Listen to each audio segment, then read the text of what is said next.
Chapter 1751. It took a lot of effort for Xiaofan to finish bathing Wuxia. The truth was that she had never dared to think about performing such a task in the past. Even though she was stricken with embarrassment earlier on, she eventually became accustomed. Wuxia's calm demeanor affected her own. Just think about it, any other man would have other thoughts while being served by a beauty like this. However, Wuxia was nonchalant with an indescribable temperament. Perhaps this was a natural disposition of a noble. Deep in his bones was a supreme and inviolable aura. It was as if the guy was a natural-born leader, an existence ruling the myriad realms. Thus, others serving him was a matter of course. Xiaofan gradually changed her role due to his own temperament and gently served him as a young maid. He felt much more comfortable after taking a bath and smiled. Meanwhile, she began dressing him with meticulous care. The initial prideful has gone away. She felt as if she was charmed to the point where she was inexplicably enjoying this process. She fixed his collars and couldn't help but take another look at him. A common appearance that could be found anywhere. The nicest compliment he could ever receive in terms of his appearance was that it was pleasant to look at. However, upon closer inspection, his free and unyielding temperament, even if the sky was falling, gave an ever-rising aura. When one looked at his eyes, they would find that this ordinary pair of eyes was as unfathomable as an ocean. They would inevitably be engulfed inside with no escaping once attracted. I'm aware of my boundless charisma, but you shouldn't stare at me like that without blinking. You'll tire yourself out, and plus, if you happen to have a crush on me, you'll lose sleep and all your appetite. It would be my fault then. Wuxia leisurely spoke and interrupted her observation. She became red from ear to ear, but she didn't retort this time. Even though she might not like the comment, she didn't have the courage to even look at him. He simply shook his head and sat down on the master chair. He steadied his dantian and calmed his mind to eventually absorb both chaos and primordial powers. Xiaofan's mind eventually returned. She felt that it was too embarrassing earlier, completely losing to this young man despite being the first sister of Palm Sago. She looked up and saw him meditating. It prompted her to ask, "What are you doing?" "Cultivating, of course. The Grand Tao is too long for rest." Despite meditating, he didn't close his eyes and seemed to be ready to chat. "You, cultivating? What amazing merit law is this?" she teased after glancing at him. Despite some differences between the 9th and 10th worlds, there were still similarities. Regardless of the merit laws, cultivators here wanted to absorb chaos and primordial energy since everything was predicated on them. Other secret techniques needed the support from the merit laws. Mortal reversion art, the most suitable for humans. Wuxia calmly said. She wanted payback for losing earlier. Because of this, she couldn't help but mock him after hearing about his merit law. "Oh? Aren't you a guru, knowing everything with countless books memorized in your head? Why are you cultivating something as common as mortal reversion?" She felt regret right away after the words came out and feared that she might have been too harsh and that he would become angry. However, her pride didn't let her submit so easily. That's why she continued to stare at him and nervously waited for a response. Wuxia didn't become angry nor threw back some verbal retorts. He simply chuckled and stared outside the window. This only made her regret her choice of words even more. She would feel much better if he were to reprimand her instead. This nonchalant attitude of his instilled fear upon her. She was afraid that she would lose something, that he would look down on her arrogance. She lost her will to posture and looked down at her feet. Nevertheless, Wuxia's eyes remained fixated out of the window. His silence amplified her fear.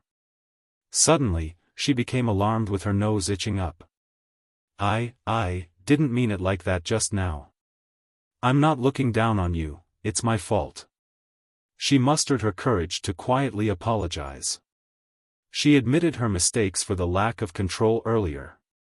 She was afraid of being completely ignored by him and didn't want to lose something she couldn't even describe. At this moment, she was willing to do anything as long as he would stop being angry. Wuxia wasn't actually angry at her since he's not the type to get angry over trivial matters. Her comment earlier simply made him think about a few people in the past. That's why he stared out the window in a daze. Having heard her apology, he smiled and waved at her, "Come here." She was completely obedient to him for some strange reasons and walked closer while looking down at the ground. Keep in mind that her cultivation was quite excellent in the sect since she was among the top 2 of the young generation. But now, she looked like a defenseless little girl in front of him. Wuxia suddenly pulled the unsuspecting girl on top of his lap. She couldn't dare to breathe and had to bite her lips while lying flat down. Feeling his masculine air made her entire body hot. Her heart began to beat crazily like a fawn jumping around and her nerves felt as if they were on needles and pins. She felt powerless with a numbing sensation all around with no will to resist. At this moment, she was willing to accept whatever he wanted to do to her. Chapter 1752. After placing her on his laps, he smiled and asked, "Do you know what you did wrong?" Her face was blushed to the point where it looked like rouge could drip down at any moment. She couldn't describe her feelings, only that her heart was about to flutter away. I know." She whispered like the buzzing of a mosquito. It was gentle like the rainy spring season. "Then go ahead and tell me what you did wrong." He revealed a half-smile. Her mind was going crazy with heat waves coming and going. It made her weak and unable to speak due to the unbearable embarrassment. She whimpered, I shouldn't have mocked you. I didn't mean to, it was my fault." Her 3 souls and 7 spirits were leaving her body. She would do anything to appease him at this moment. "It's good that you can repent, but a punishment is still in order." Wuxia smiled. What kind of punishment?" Before she could finish, she felt her buttocks burning up. Bang! Bang! Bang! Wuxia was slapping her round and plump buttocks without showing any mercy. "Ah!" She cried out in pain but didn't dare to do so again. She bit her lips and felt quite indignant with tears in her eyes. She had never been mistreated or hit like this until today. The strange part was her willingness to endure this treatment. After Wuxia got his fill, he put his hand away and gently rubbed her butts. "This is only a warning." The caress made her mind flutter. It was large with calluses, even though it was through a layer of clothing, the sensation went straight to her heart. It made her forget about the pain earlier. A tingling sensation spread throughout her body. She felt as if she was turning into water and went limp on his laps.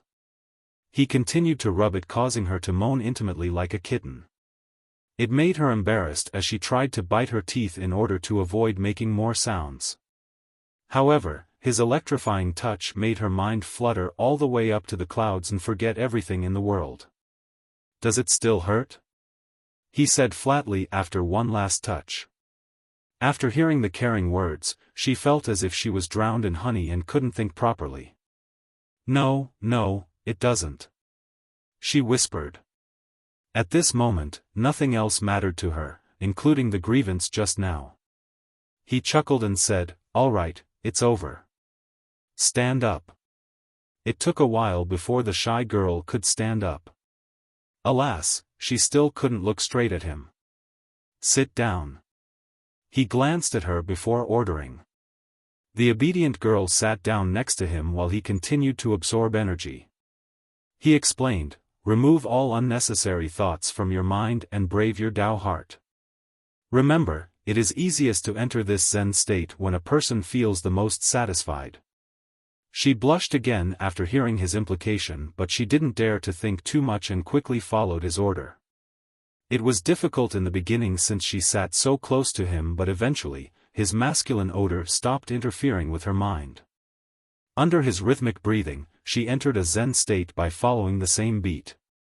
In a short time, she felt infinitely close to the rhythm of the world and became so close with it. This was her first time sensing this wondrous feeling ever since her Tao debut. Cultivation and all the other Tao are ultimately similar, absorbing chaos and primordial energies. The essential foundation isn't about what kind of invincible imperial laws you have or the best offensive method, it's about how firm your Tao foundation is. Without the fundamentals, imperial laws won't be as effective. Li Qia began his instruction. This was her rewards for waiting on him. There are countless merit laws in this world, including coveted imperial laws. However, imperial laws might not be the best to build a firm foundation. They are certainly more powerful with faster speed on top of possessing a greater Tao understanding. Alas, they are not the most precious right now. He took his time preaching in order to give her a new fortune. For merit laws in the present, we'll omit the 3 races and will only focus on the 100 races. He went on, the most suitable merit law in the 13 continent for the 100 races is the myriad law art created by immortal Emperor Wan Gu. It encompasses different bloodlines and races, all are suitable with this law. There's nothing too special about it. The start of cultivation is tasteless and boring like plain water. However, it builds a steady foundation. The real power of this law comes out in the latter stages. Thus, real effort and struggling are necessary in the beginning before reaching completion with this law. Of course, one must cultivate the original edition if they want to reach full potential. A few idiots thought that they're smart enough to change the speed of cultivation for this law. They thought that they have understood its profundity and changed this supreme art completely. He explained to her the origin of one of the 3 grand merit laws as well as its mysteries and uses. One didn't need any guidance for this particular law. Literacy was the only requirement. The emperor back then purposely derived this law to the simplest form. Moreover, those who cultivated this law with different entry methods would have different results. What this meant was regardless of one's comprehension ability, the chance of qi deviation was very low. Of course, this was limited to the original edition. The ones being spread in the present day have been changed completely. Very few original editions were available. Just imagine how great this emperor was. He was the first emperor of the ghost race. Outside of his own heavens from the 9 worlds, he trained a long time in the upper realm and eventually shouldered another 8 wills. He was the inventor of the fusion technique, the only person from the 9 worlds who had shouldered 8 more wills.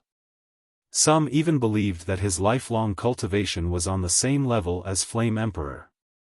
The simplicity of the law hid the painstaking effort expended by the emperor. Unfortunately, future generations didn't understand his laborious attempt and decided to change his law. The 3 grand arts were the most widespread cultivation chants in the 13 continents, but they were used mostly by vagabonds with humble backgrounds or mortals. Even cultivators from tiny sects wouldn't pick this one. The reason was quite simple. They were too easy to understand. There were no mysteries of the Tao to speak of. What was cultivation for its practitioners? It was about grasping the profundity of the Grand Tao in order to reach the apex. Thus, when they had such an easy time cultivating these arts, people from even the tiny sects began to forego it completely. Chapter 1753. The earlier one could grasp the essences of the Grand Tao, the earlier they could cultivate increasingly formidable merit laws. Thus, the disciples from imperial lineages naturally wanted to cultivate their emperor's laws. Just think about it, starting with entry merit laws from emperors meant getting access to the highest Tao profundity. This seemed like it would be the best foundation before studying even more mysterious arts in the future. This wasn't the case for the 3 grand arts. They focused on absorbing chaos and primordial energies instead of comprehending the Grand Tao. This was the biggest difference between the 3 grand arts and other merit laws. Other ones focused on grasping the Grand Tao before absorbing the energies, while the 3 grand arts treated grasping the Tao as minor details. This was similar for a monk wishing to become a Buddha. the transformation was the ultimate goal. Certain Buddhist skills and abilities obtained in the process were only unexpected extras. There was one more reason why many cultivators from the 100 races abandoned the 3 grand arts: the speed of cultivation. The early periods were truly arduous. With similar comprehension and talents, any other merit laws would yield faster result than the 3 grand arts. One realm was usually the difference. The real strength of the 3 arts would only come out after reaching Tao Saint and Tao Celestial. Not too many cultivators could reach this level after a lifetime of training in the 13 continents. Thus, it was meaningless for them to pick the 3 grand arts. After teaching her the myriad law art, Wuxia carefully explained the meanings behind the mortal reversion art for her. He did it in a way that was extremely easy to understand. Under her Zen state, Xiaofan was immersed in the Grand Tao. She forgot everything at this moment, for she felt as if she was part of the original chaos. The boundless primordial energy was engulfing her. Her mind continued in this trance. After a long while, she finally regained her wits and felt quite comfortable. She could feel the chaos energy all around her. Even though she could already accomplish this in the past, she could sense them now even without meditating. The feeling was quite clear as well. What is going on? Her newfound sensitivity to the chaos energy astounded her. This is bringing order out of chaos. Wuxia said flatly, the merit law from Sago Palm actually originated from myriad law and mortal reversion. However, your ancestors thought too highly of themselves and combined the two together for something new entirely. I simply taught you how to distinguish the Tao more clearly, allowing you to sense chaos and primordial energies from the origin. The slightly astonished girl carefully observed her own body and became excited. 2,300,000 chaos energy. While she was ecstatic, he said calmly, "Congratulations on your big harvest." But how is this possible? She had gotten 200,000 more. This session was the same as 1 or 2 years of cultivation for her. She simply couldn't believe it. It's because your awareness of these energies was at a muddled state. Now, it is finally connected with the world, so all the energies are rushing inside like water flowing through a river. Wuxia didn't find this surprising at all. Unlike his calm demeanor, she was still jubilating. Keep in mind that she had only reached the Tao Noble realm recently and only had a bit over 2 million chaos energy. Her master had high hopes for her and believed that in just several more years, she would surpass him. If this trend continued, she would be able to reach Tao Monarch in just 2 years. It wouldn't be an exaggeration to call her a top prodigy at that point. The cultivation system in the 2 worlds was quite similar. The 10th world also had 17 realms. At the 17th, one would be ready to shoulder the heavens will to become a grand emperor or immortal monarch. From lowest to highest, they were Tao Dust, Tao Ant, Tao Insect, Tao Serpent, Tao Tiger, Tao Child, Taoist, Tao Emissary, Tao Master, Tao Noble, Tao Monarch, Tao King, Tao Sovereign, Tao Sage, Tao Saint, Tao Celestial, then Emperor. Normally, these realms were decided by the amount of chaos energy. For example, one would need 100 units of chaos energy to break through from Tao Dust to Tao Ant. The bottleneck point for Tao Ant was at 500, then Tao Insect at 1,000, Tao Serpent 5,000, Tao Tiger 10,000, Tao Child at 50,000, Taoist at 100,000, Tao Emissary at 500,000, Tao Master at 1 million, Tao Noble at 2 million, Tao Monarch at 5 million, Tao King at 8 million, Tao Sovereign at 10 million, Tao Sage at 30 million, Tao Saint at 50 million, Tao Celestial at 100 million. As for the Emperor level, units of chaos energy were no longer the measurement. The number of heaven's wills became the factor instead. Just one session had netted her 200,000 more. Such gains could only be described as lightning speed. This seemingly impossible feat had been carried out by her. After a long time, she calmed down and bowed towards Wuxia. There were all kinds of emotions and words in her mind, but she could only say one word, "Thank you." She didn't know how to address him. All seemed improper. "Fine, this fortune can be attributed to your effort, I shall grant you it today. You may call me, young master," Li Qie said freely. This was no big deal to Li Qie, but of course, even when it was easy, he wouldn't do someone a favor for no reason. Because she had waited on him, he decided to give her this opportunity, one that would be worth a lifetime of benefits. "Young master." She spoke softly. Even though she was completely convinced, she still felt a sense of loss. Li Qie nodded in response, "I'm a bit tired." Having said that, he closed his eyes and slept. However, he was still channeling mortal reversion to absorb chaos and primordial energies. Xiaofan gently put a robe over him before leaving. When she made it to the door, she still stole another glance at this ordinary man. Li Qie took advantage of his stay at Sago Palm to cultivate mortal reversion and establish a new Dao foundation. After his grand Dao was destroyed, it didn't mean everything he got from the 9 worlds was gone. That destruction was just the beginning of a new life for him. The cultivation in the 10th world isn't only a new start of a grand Dao but also a new journey. He didn't want to stop at the imperial level. Being an immortal emperor or an immortal monarch wasn't enough for him. This was only necessary to pave the way for his future. In order to open a new epoch, he needed more than the grand Dao of the 9 worlds and cultivation from the 10th. He would use a completely new style for this new era, a new beginning. Because of this, these little steps in the 9th and 10th world were pebbles paving the way for him. Not even one part could be missing. Of course, he wasn't in a hurry to reach the apex and shoulder the heavens' wills either. He simply wanted to build a strong foundation, one that could allow the grand Dao from both worlds to harmonize with each other. Stealing those wills wasn't hard. The real test was about jumping out of the confinement. That was the only way for him to be the last man smiling during the ultimate battle. However, the path towards the Dao was endless. It was easier said than done to jump out of the currently established system and herald a new epoch. That would be the beginning of a new river of time. Nevertheless, he was completely confident that as long as he kept on going, success was imminent.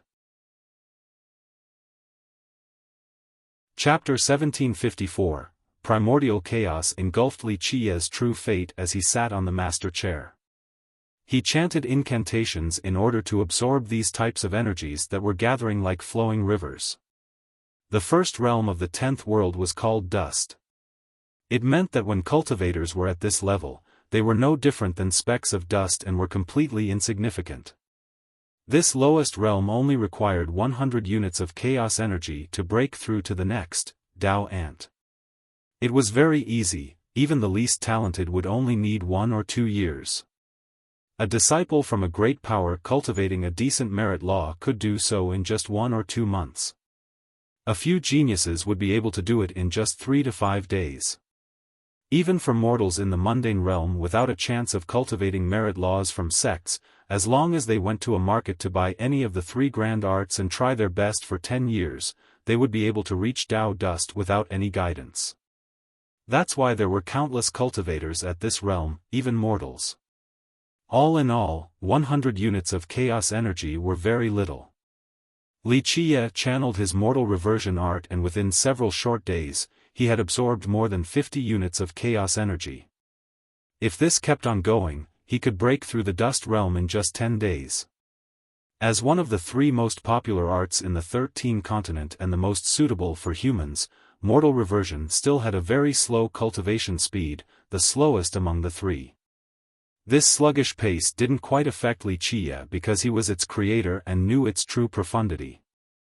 More importantly, he had 13 palaces. Even though they have lost their luster at the moment, they were still present. This allowed him to break through all shackles and limitations. In fact, as long as he was willing, he could raise his cultivation speed and derive mortal reversion to its highest state. Under these circumstances, he could absorb 100 units of chaos energy in just one day. Alas, this wasn't part of his plan. He took his time separating these strands of energy and only took in the purest part. He wanted the best possible, so his standards were too stringent. No one bothered him in the last 2 days. Only Xiaofan came to serve him, so he had his fill of food and clothing. The only person in a bad mood was Chen. He simply couldn't accept his senior sister waiting on a mortal, so he viewed Wuxia as an eyesore. However, he didn't dare to cause trouble for Wuxia because of Taishu Weng's order. On the 3rd day, Weng came back and wanted to talk to Wuxia. Xiaofan noticed this and quietly gave them space. Her attitude came as a surprise for Weng. How could he not know his own disciple? But now, she seemed to have turned into a completely different person, docile and considerate. "Sir, you are amazing indeed." This disciple of mine had always been arrogant and proud due to her inexperience. But in just 2 days, she follows all of your order. Looks like your charisma is irresistible. Weng had to praise. Wuxia only smiled after hearing this. He could even teach immortal emperors, let alone a girl like Xiaofan. Weng rubbed his palms and said, "Sir, I have talked with my friend about the incoming examination at the Jilin clan. May I ask when you are ready to go?" "Whenever," Wuxia said leisurely. He was ready for a trip to the clan.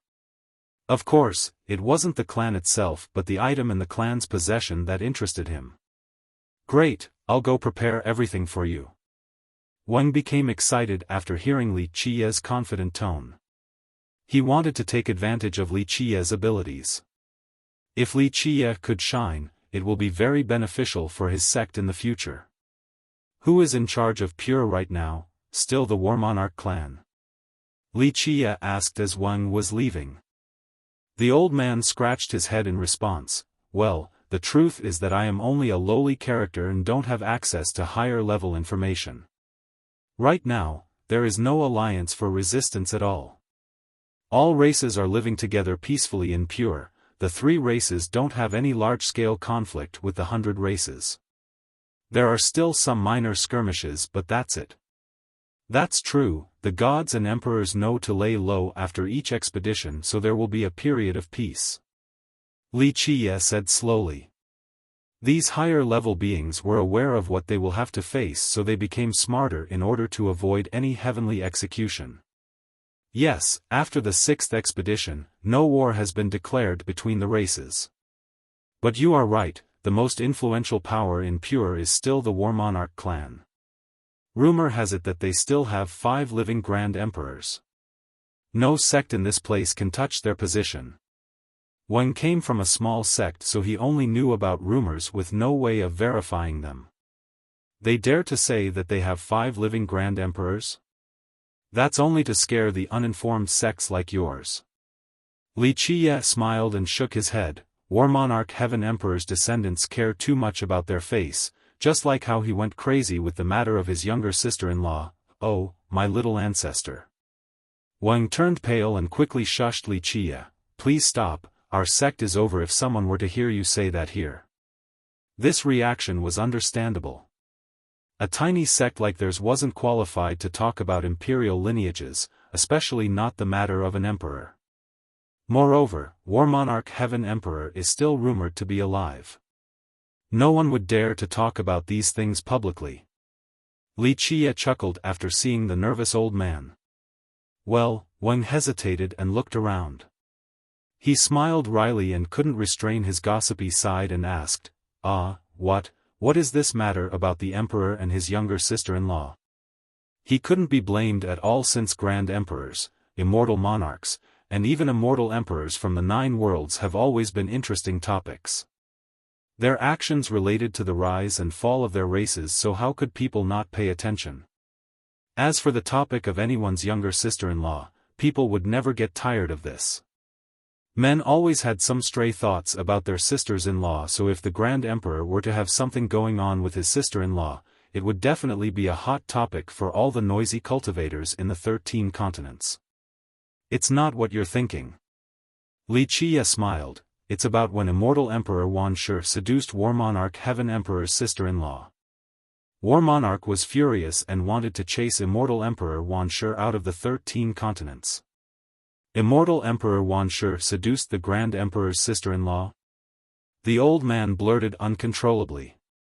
He realized his mistake and quickly lowered his voice. This was even more explosive of a scandal than if the Grand Emperor had a dubious relationship with his sister-in-law. Aren't you going overboard? Li Qie shook his head. This matter was well known a long time ago, but people have eventually forgotten about it and rarely brought it up. Oh, it's because my knowledge is too lacking. The old man was still as curious as before. Immortal Emperor Wan Shi really did all of this? Despite shallow knowledge, Wang had heard about some stories relating to this emperor before. Immortal Emperor Wan Shi was the first emperor of the Golem race and one of the earlier ascenders. The tales told of his many romantic exploits and the children he left behind everywhere. 2. Japanese anime like sister fetish, Chinese novels love sisters-in-law. Chapter 1755, All of What? Li Qie simply chuckled. The legends about immortal Emperor Wan Shi's romantic affairs everywhere, seducing the women from the 3 races. Taishu Wang smiled wryly. It was a bit awkward talking about this matter. Plus, it was always worrisome talking about the emperors. He looked around and saw no one. His gossipy side took charge again as he whispered, as you said earlier, the thing about War Monarch Heaven Emperor's sister-in-law. It's no secret. Li Qie was amused at the old man's nervous yet excited appearance. Immortal Emperor Wan Shi simply seduced the emperor's sister-in-law and enraged him. It's not the first time an immortal emperor has done something like this, but immortal Emperor Wan Shi was indeed one of the biggest perpetrators. He didn't just have romantic conquests, he seduced virtuous women and daughters from the 3 races, sect masters' wives and queens, even wives and daughters of high gods. Too many to count even. Even the high gods' wives and daughters? Wang was astounded to hear this and understood why there were so many rumors about this emperor in the 13 continents. This emperor has always despised worldly conventions. This wasn't a big deal for him. Li Qie smiled. That's incredible. No wonder why people say his bloodlines run strong among the 3 races. Wang murmured and even felt a sense of pride. That's an immortal emperor for you, charismatic and charming. The most impressive part is he had so much success with romance in a time when the 100 races were considered inferior. Even though Wang wasn't a golem, he still respected the emperor from the 100 races. In the past, the 100 races used to be enslaved by the 3 races. From this stemmed great conflicts and animosity. But even under such circumstances, the emperor was still able to seduce so many noble women from the 3 races. This, more or less, was a source of pride for the members of the 100 races. They felt elated with schadenfreude. You are underestimating the emperor. Li Qie disagreed. You think he went around seducing women just because of love or lust? That's too shallow of a perspective. Emperors have no need for that to show off their charisma or resort to physical pleasures for satisfaction. Please elaborate.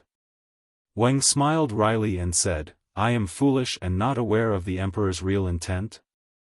There were 2 main reasons outside of just causing chaos. First, leaving his offsprings and their powerful bloodline to leave among the 3 races. This would strengthen the Golem race.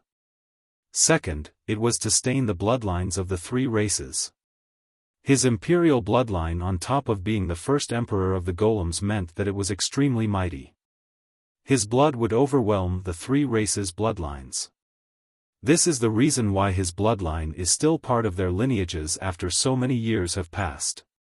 He paused for a bit before continuing. His exploits weren't for romance, only for the Golems. Otherwise, why would so many grand emperors chase after him back then?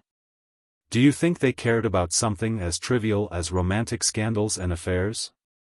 That they would risk being exposed to heavenly executions just to chase him? No, emperors did not care at all about this type of matter. However, immortal Emperor Wan Shi's bloodline was too powerful. It would take roots among the three races, so the Grand Emperors didn't want to see the golems grow stronger. That's why they started their hunt. He couldn't help but smile while recalling this matter. It was a very lively scene back then when the Emperor was being chased everywhere. That's quite respectable. Regular people like us can't compare to his vision. Wang said with admiration. The romantic exploits of the emperor were passed down to future generations. However, many would stop at the surface level, few were aware of the emperor's real intent. Just think about it, the emperor ascended during a time when the 100 races were subservient to the divine, devil, and heaven races. Nevertheless, he chose to root his powerful bloodline among their ranks. What could this be but another method of strengthening the golem race? Emperors have their own brilliant ideas. Li Qie said, this applies to all of them, not just immortal emperors. Their vision made them work harder for the sake of their race. Wang nodded in agreement. Of course, these existences were unreachable for him. Even after working for a lifetime, he might not be able to see any of them. The best he could do was listen to their legends. 2 days later, Wang finished all the preparations for the examination at Jilin. Thus, they embarked for Jilin city. He brought along his 2 disciples, He Chen and Xiaofan.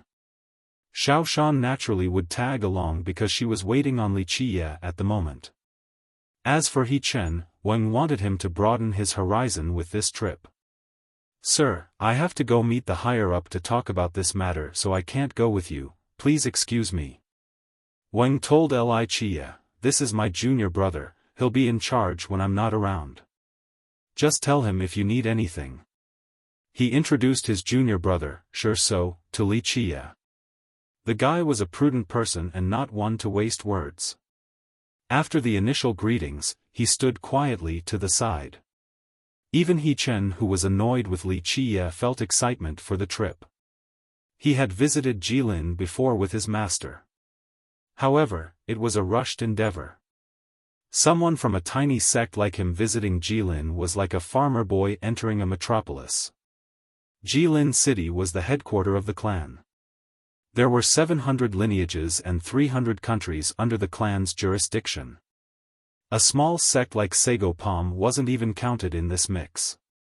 However, the clan didn't interfere at all with these sects' administration. Thus, they were only under the banner of the clan in name only. The truth that only Jilin city was truly under the clan's control, the only place where they governed. It had absolute influence and authority in this place. Any visiting sect and lineage would need to show the clan some face in this city. The Jilin clan had 3 immortal monarchs and mainly consisted of humans. It was created by immortal monarch Jilin and was very young compared to the imperial lineages of the 3 races. Nevertheless, this didn't deter its influence at Pure. More importantly, 2 of the immortal monarchs from the clan were rumored to still be alive, albeit in a state of seclusion.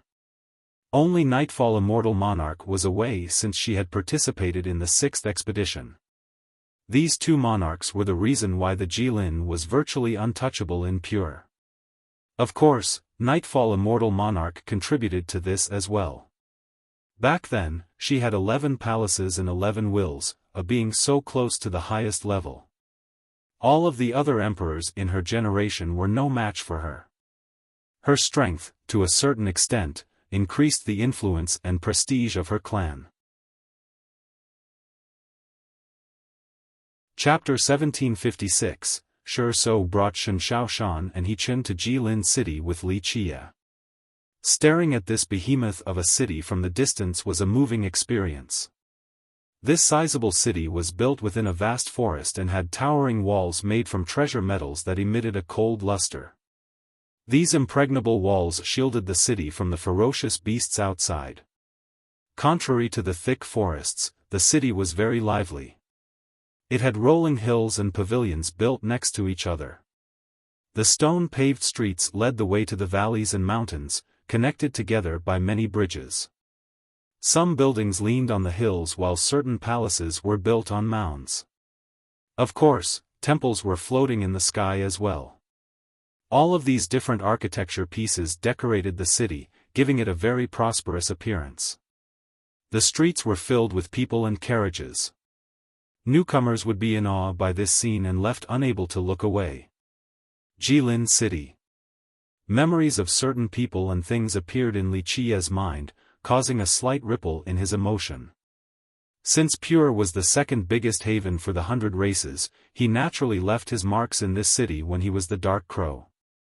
"Young master, you have been here before?" Xiaofan asked after seeing his expression. It would surprise her in the past, addressing a mortal in this manner. But now, she found it completely appropriate. Of course, He-chan didn't like this, but there was nothing he could do since it was his senior sister's wish and could only channel his annoyance towards Li Qia instead. "A couple of times," Li Qia said nonchalantly. The group naturally didn't know that he had left behind some heaven-shattering tales on this land. "Please, at least try to come up with a plausible story." He-chan snorted with derision. "It's extremely far from West Bank to Jilin. Not to mention a mortal, even an ordinary cultivator would never be able to make the trip. Next time, do better or people will know that you're lying right away." He-chan's attack made sense. It would have required too much time relying on their martial uncle to fly them to Jilin. That was why they borrowed gateways from the great powers to reach Jilin. Otherwise, this trip would have taken a much longer period. "Junior brother, don't speak in this manner." Xiaofan no longer doubted Li Qia. She defended, "He is a knowledgeable scholar and would win the favors of many great powers. I'm sure they were willing to lend him their gateways." "Humph, who would believe this? A mortal being viewed highly by great powers? Easier said than done." He-chan found his senior sister's trust in Li Qia completely astounding. It was because he couldn't stay close to Li Qia and interact with him more. There was a lack of awareness, so he found such a respectful attitude from his sister to be strange. However, the best he could do against Li Qia was talk due to his master's instruction. Of course, Li Qia didn't care at all and only chuckled in response. "We'll find a place to stay in the city first and wait for senior brother to meet up with us." Despite Shursou's quiet nature, the juniors still respected him, so after his comment, He-chan stopped arguing with his senior sister. The moment the group got inside, they could feel the prosperity of Jilin. This bustling scene could truly mesmerize many experts. The cultivators from the smaller sects would even forget their way home. In fact, since the olden days, numerous cultivators had their Tao heart affected by the allure of life. From then on, they became lost within the coil and never improved their cultivation. Though this wasn't the two young ones' first time at Jilin, this majestic city still made them curious as they darted their eyes around. Xiaofan was much more reserved, being a girl and all, unlike He-chan. There was no semblance of pride or posturing. The guy looked around like a village boy's first time visiting the city. Shursou was much better in this regard since he had been here more often than the juniors. Plus, at his age, he was mature in his conduct. Of course, it didn't last long since he also became interested in certain trinkets and treasures along the streets. Contrary to the other three, Li Qia, the mortal in the group, was much more aloof. He walked freely since this city wasn't that new to him. He had seen bigger and older cities. Shursou eventually brought them to a small courtyard in an average hotel. There were naturally more extravagant hotels in the city, but Sago Palm couldn't afford such luxury. Even if they could money-wise, it would show too much arrogance and a lack of decorum. Thus, an average hotel like this was perfect for them. "Let's go take a look outside." After a quick wash, Li Qia told Xiaofan, who was waiting on him. "Where to, young master?" she asked. "Anywhere." Li Qia smiled and said, since we're here at this prosperous city, might as well buy some items or weapons. She was slightly surprised and softly replied, the currency in Jilin is chaos stone, not gold or silver. This was a delicate way of putting it. She was afraid that Wuxia didn't have any money, so she tactfully reminded him, not wishing to see an embarrassing situation in the future. It was hard to connect her current self with her previous prideful personality. I know, I don't have any chaos stones though, but that's fine, I can get whatever I want in pure. Wuxia naturally understood the implication. This is Jilin we're talking about. She thought after being taken aback by his response. Once she regained her wits, Wuxia was already outside, so she gave chase. Meanwhile, He-chen was also eager to take a stroll. However, they came this time for Wuxia's examination. Without the permission from the seniors, he didn't dare to go alone, so he was quite happy to see Wuxia going out. He followed right away without caring about Wuxia's opinion. Sure, so had to follow as well. His responsibility was to protect Wuxia, so he didn't dare to let the guy go alone. He wouldn't be able to answer to his senior brother if something were to happen. Wuxia led the group around the streets. He looked around casually as if there was no goal at all. Of course, he was looking for a certain place while checking out other items. Perhaps there would be some notable treasures or artifacts along the way. Alas, few items could get in his sight at this moment. So along the way, he saw many decent items, but they weren't enough to interest him. On the other hand, He-chen had a jolly good time. Even the reserved Xiaofan was tempted after seeing some treasures displayed in the small vendors. Unfortunately, even the senior sister in a small sect like Sago Palm didn't have that much spending money. It was a pittance compared to disciples from the great powers. Come, everyone. Take a look at this heaven bestowment Tao fetus taken from the corpse of an immortal crane. It's perfect to make a crescent blade out of. Due to my negative financial situation, I have to sell it for 500 Tao Master Chaos Stones. Come, don't miss it. A small shop was advertising a dazzling Tao fetus with a crescent shape. Xiaofan was moved to see this Tao fetus and couldn't avert her eyes. Plus, she could definitely afford 500 chaos stones of this particular grade. Fairy, do you want to buy it? This is a once-in-a-lifetime opportunity. The merchant was quite discerning and recognized her interest right away. Wuxia instantly pulled her back and stared at the merchant to say, your imitation skill is too rough. Next time, don't spray so much refined powders on the stone, just 1/3 of this is enough. It's overly bright. Those who have seen a heaven bestowment Tao fetus would know right away that it is fake. The merchant's expression shifted as he took one step back. The two young ones were surprised as well. Even Sure felt the same way because he couldn't tell that the stone was fake.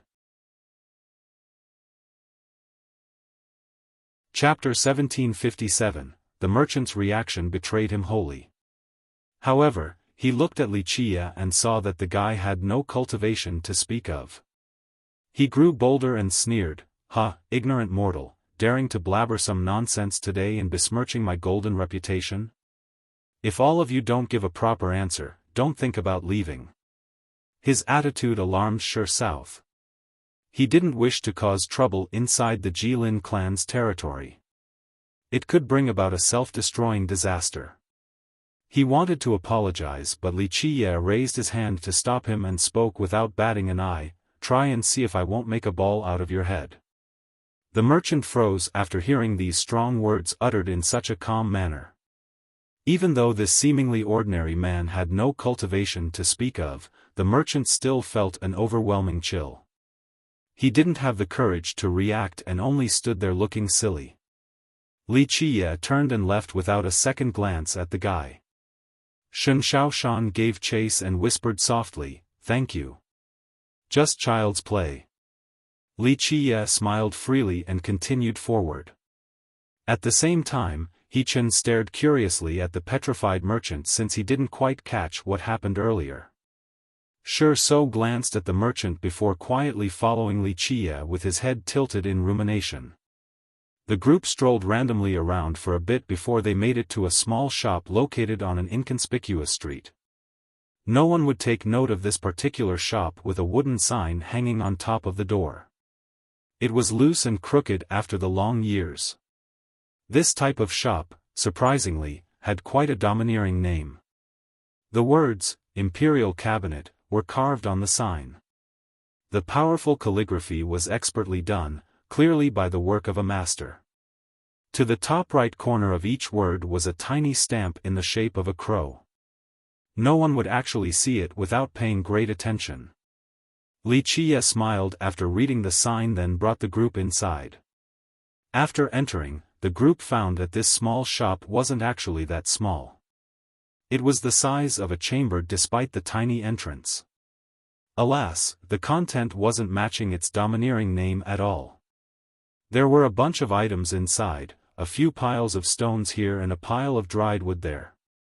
In another corner was a bunch of household items. In short, this didn't look like a shop at all, only a garbage heap. Everything was casually thrown on the ground on top of each other without any management.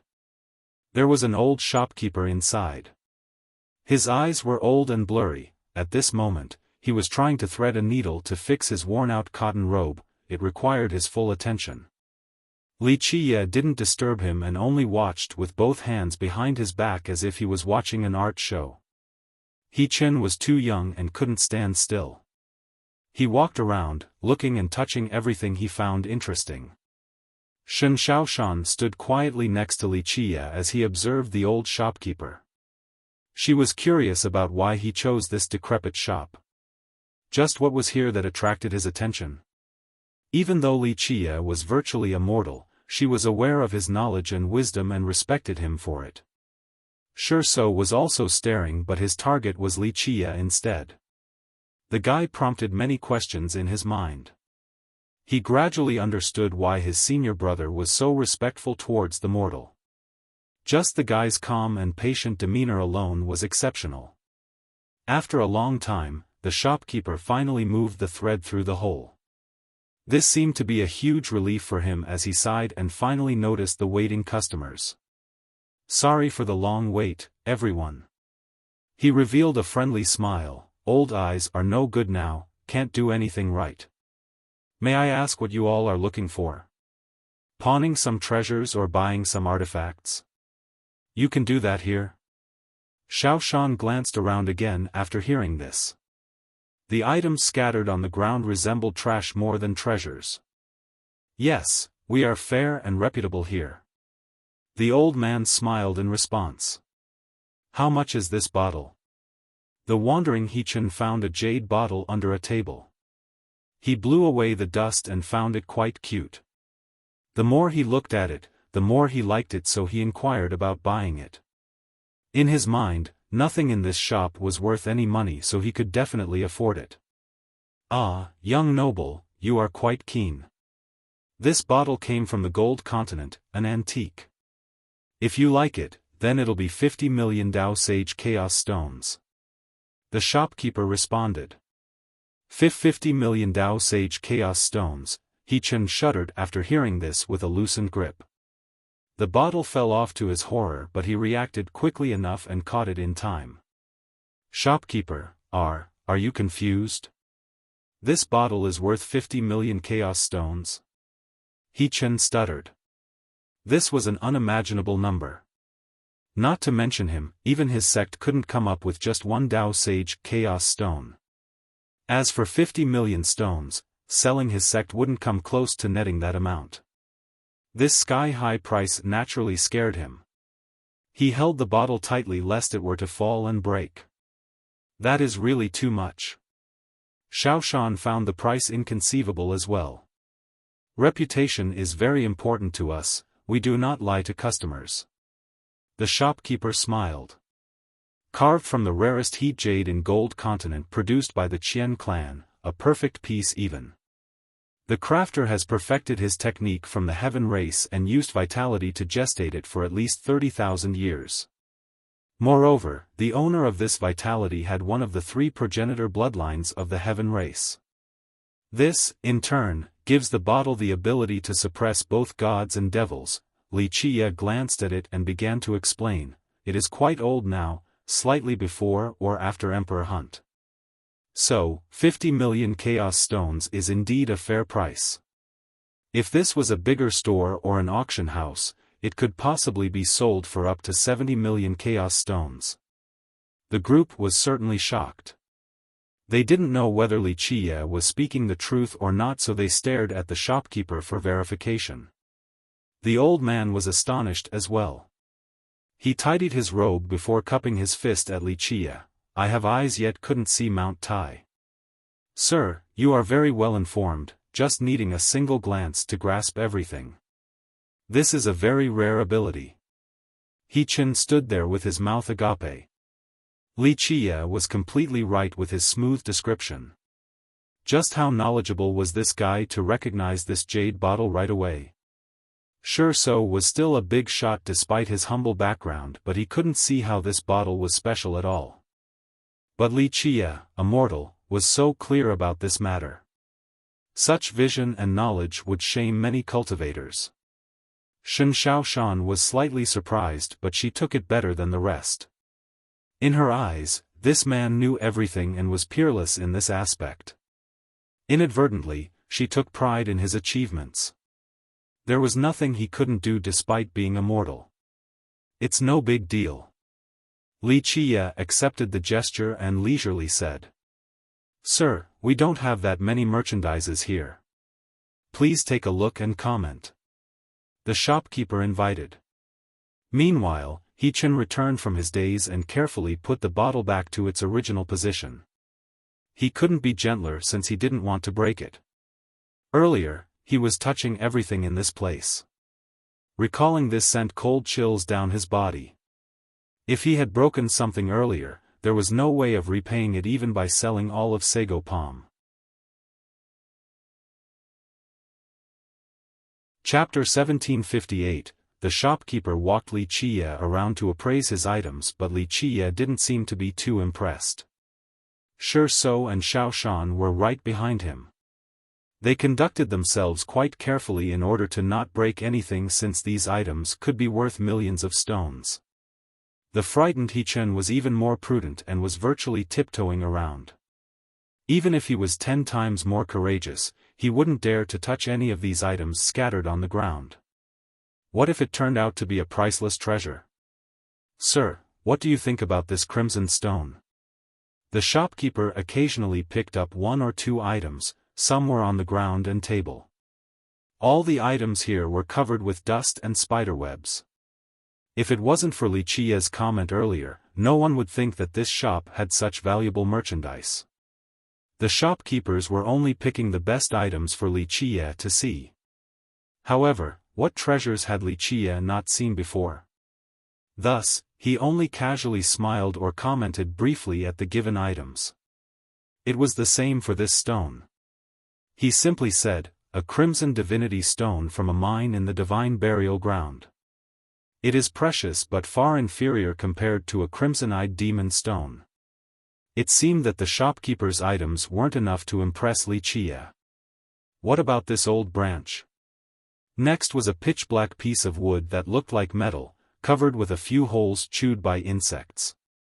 Time-worn soaring wood, many emperors like chairs made out of this material. However, its value relies on how many holes are eaten by the phoenix silkworms. There are too few here on yours, so it isn't worth as much. Wuxia gave a quick appraisal. He didn't comment on the majority of the items. Even when he did, it was only 1 or 2 statements. Nevertheless, this was more than enough to shock the group. Divine burial ground and phoenix silkworms? These were items that only existed in the legends, but they were right before everyone's eyes at the moment. Not in their dream would they expect this tiny shop to have so many wondrous treasures. It was simply unfathomable. Alas, Wuxia didn't even want to glance at some of them. His attitude astounded the group more than anything. Normally, They would never be able to make contact with these treasures at all, but now, Li Qiye treated them like trash. Just how domineering was this? Shurso was completely moved at this moment. He was utterly convinced by his senior brother's wisdom. No wonder why the guy was so subservient to this mortal. Such scholarly gifts would be appreciated in any great power. In the beginning, He Chen was annoyed at Li Qiye, but now, he was staring at Li Qiye as if he was looking at a demon. He simply couldn't figure out how this mortal that couldn't be much older than him had so much knowledge. He felt that this guy was actually a demon and even wanted to split open his skull in order to see if his brain was different from others. Normally, he was very confident in his talents. He learned and understood things quite quickly, but he felt inferior compared to this mortal. Li Qiye's knowledge was as vast as an ocean while his own was a mere puddle of water. Meanwhile, Li Qiye's appraisal was so attractive and charming in Shen Xiaoshan's eyes. Her eyes lit up while looking at him. She felt that nothing else in this world could be more captivating than this scholar ahead. Eventually, they stopped in front of a tiny, dust-laden cupboard and looked at the item inside. Who knows how long since this cupboard was last maintained? There was only one item inside. In the entire store, this was the only item that was stored properly, while the others were thrown around. It was unstained by even a speck of dust, as if someone has been cleaning it regularly. This was enough to show its value after considering the rest of the shop. When Li Qiye stopped here, the other three also stopped behind him to stare at the item. It wasn't anything special, just an old chunk of bronze that had broken off from a bowl. It was around the size of a palm and had old, uneven edges, indicative of its age. The three didn't know why this tiny piece of bronze was considered precious at all. However, they didn't dare to underestimate it since they were aware that this shop was extraordinary. Why is this treasure valuable? The young He-Chen couldn't help but ask the shopkeeper since Li Qiye kept on staring at it without speaking. This is our clan's hereditary treasure. It has been passed down for generations now. The shopkeeper explained in a respectful tone, it has an irreplaceable position in our clan. The group was stirred after hearing this. This piece of bronze was definitely an amazing treasure. Did it belong to an emperor? He-Chen eventually asked, unable to figure it out. The shopkeeper smiled, it's not an emperor's possession but even something better. No one can own this treasure since that would be a supreme fortune. Outside of emperors, someone who can grasp it will be a talent as amazing as a true dragon soaring on the horizon. This answer only made the group even itchier with curiosity. For your clan, the value of this treasure isn't in and of itself, not its materials but rather, the story behind it and its creator. Li Qiye, who has been staring at the item the entire time, finally commented with a sigh.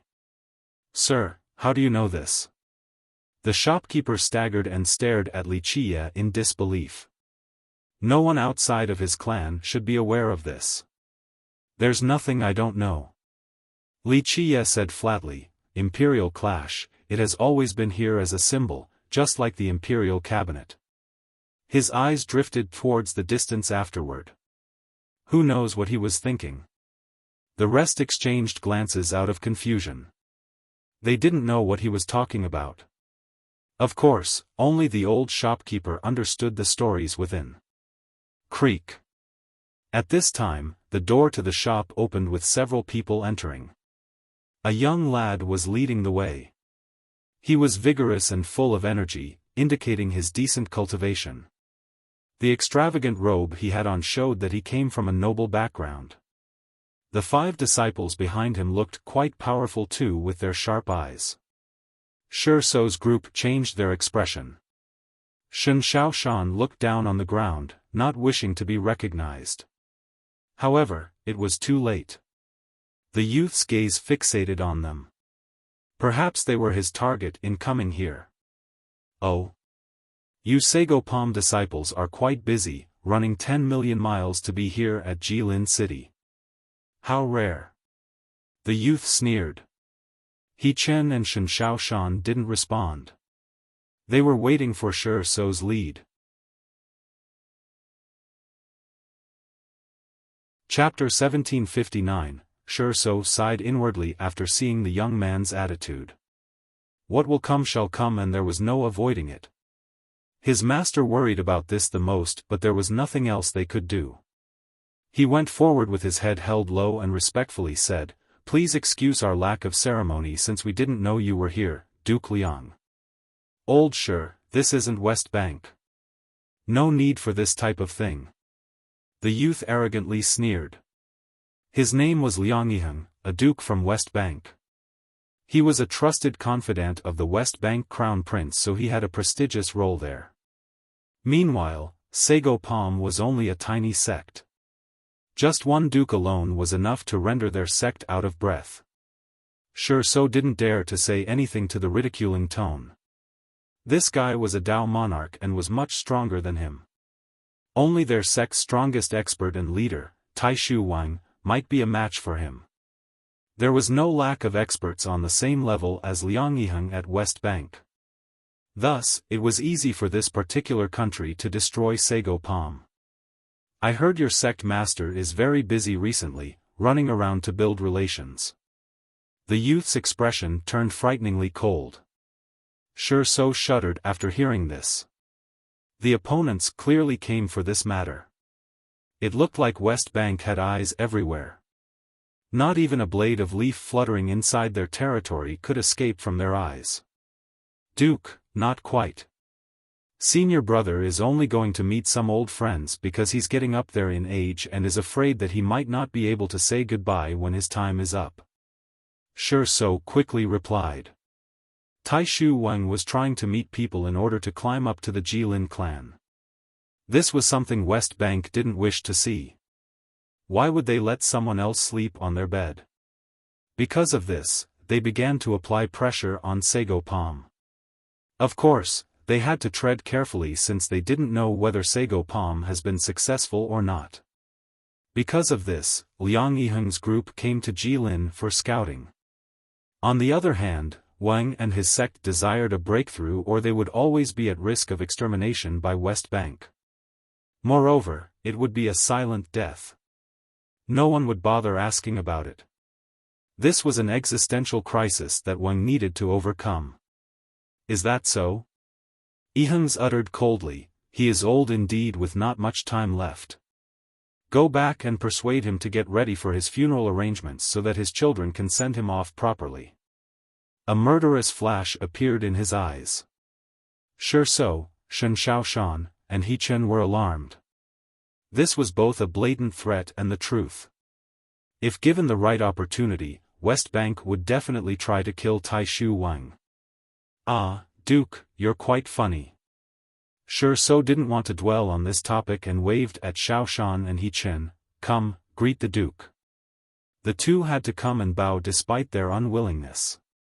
Yiheng didn't bother looking at He Chen. He stared at Xiaofan and said, "Old Shi, your sect isn't smart at all. Are you waiting for His Highness, the Crown Prince, to ask?" Miss Shen should have been brought to His Highness a long time ago. "Fine, I'll speak in his stead since he is here too at Jilin. He doesn't have a maid to wait on him, so let Miss Shen come over to wait on him.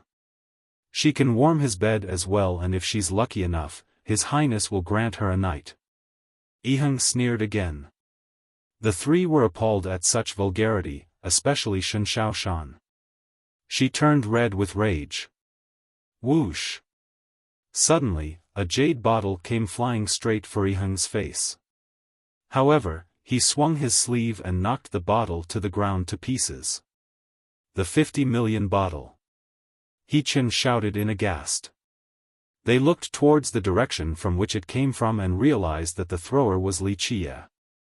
The group became frozen and couldn't regain their wits. It was over, a disaster was coming. "Who the hell are you?" Yiheng turned towards Wuxia and became murderous after seeing that he was only a mortal. If this wasn't Jilin, he wouldn't be asking any question and would just simply kill the guy. Wuxia said flatly with a dismissive glance, "Get out of my sight before I become angry, or I'll crush your head to a pulp." "Ignorant fool. Yiheng was livid. He was still a duke in West Bank. Even Sherso's group had to be respectful towards him, but now, a mortal dared to treat him with such contempt. Go, break his legs and drag him over here so I can crush his head. Yiheng shouted at the disciples behind him. Little animal, you're the one courting death for provoking our duke.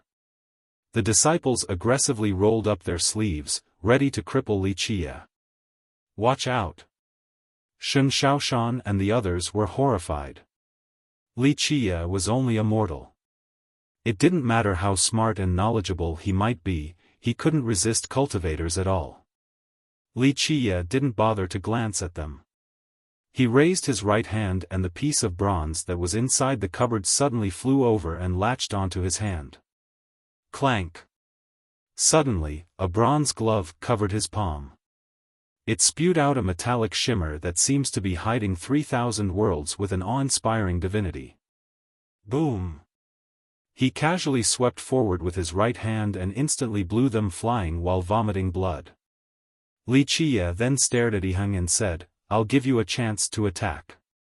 Yiheng became pale at the sight of this glove, but he had no other choice. He took out his sword and cried out, Brat, die. A white slash rushed for Wuxia. Wuxia nonchalantly retaliated with a fist. Boom! The sword crumbled while Yiheng was slammed to the ground with gushing blood. Wuxia didn't bother speaking. He punched Yifeng's face and one could hear the sounds of bone breaking along with Yifeng's miserable wails echoing in the shop. His face was smashed to a pulp. If it wasn't for Wuxia sparing his life, even 100 of him wouldn't be alive right now. This particular bronze glove had a power of the imperial level. Moreover, it had unlimited usage. Even a mortal could unleash the power of an emperor. However, only emperors could use it with one exception, the Dark Crow.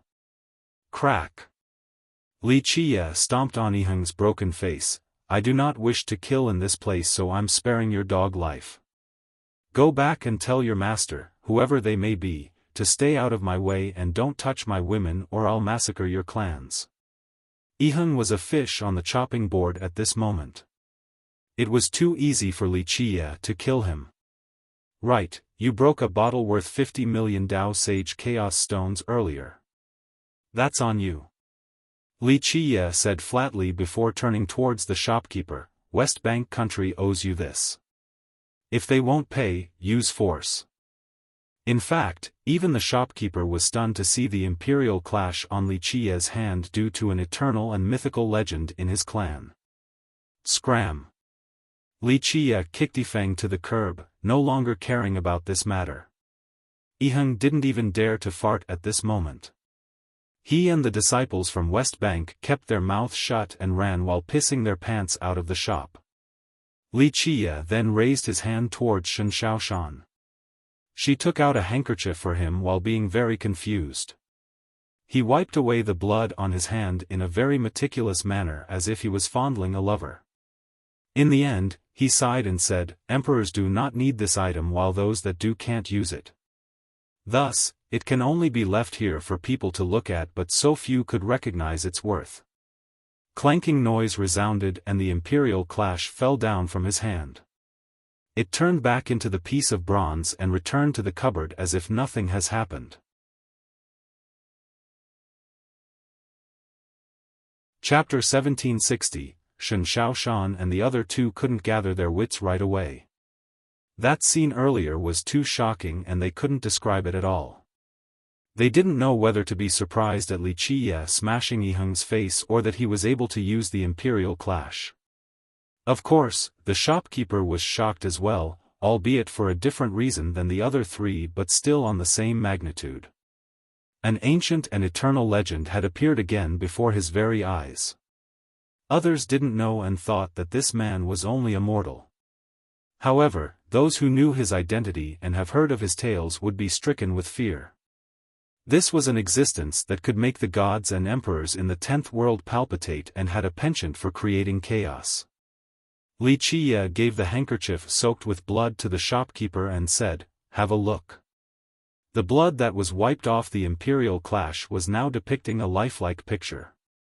The shopkeeper used both hands to accept the handkerchief and saw the picture. He became astonished and bowed towards Wuxia before carefully putting it away. "All right, nothing else to do here. Let's go." Wuxia smiled and left the imperial cabinet.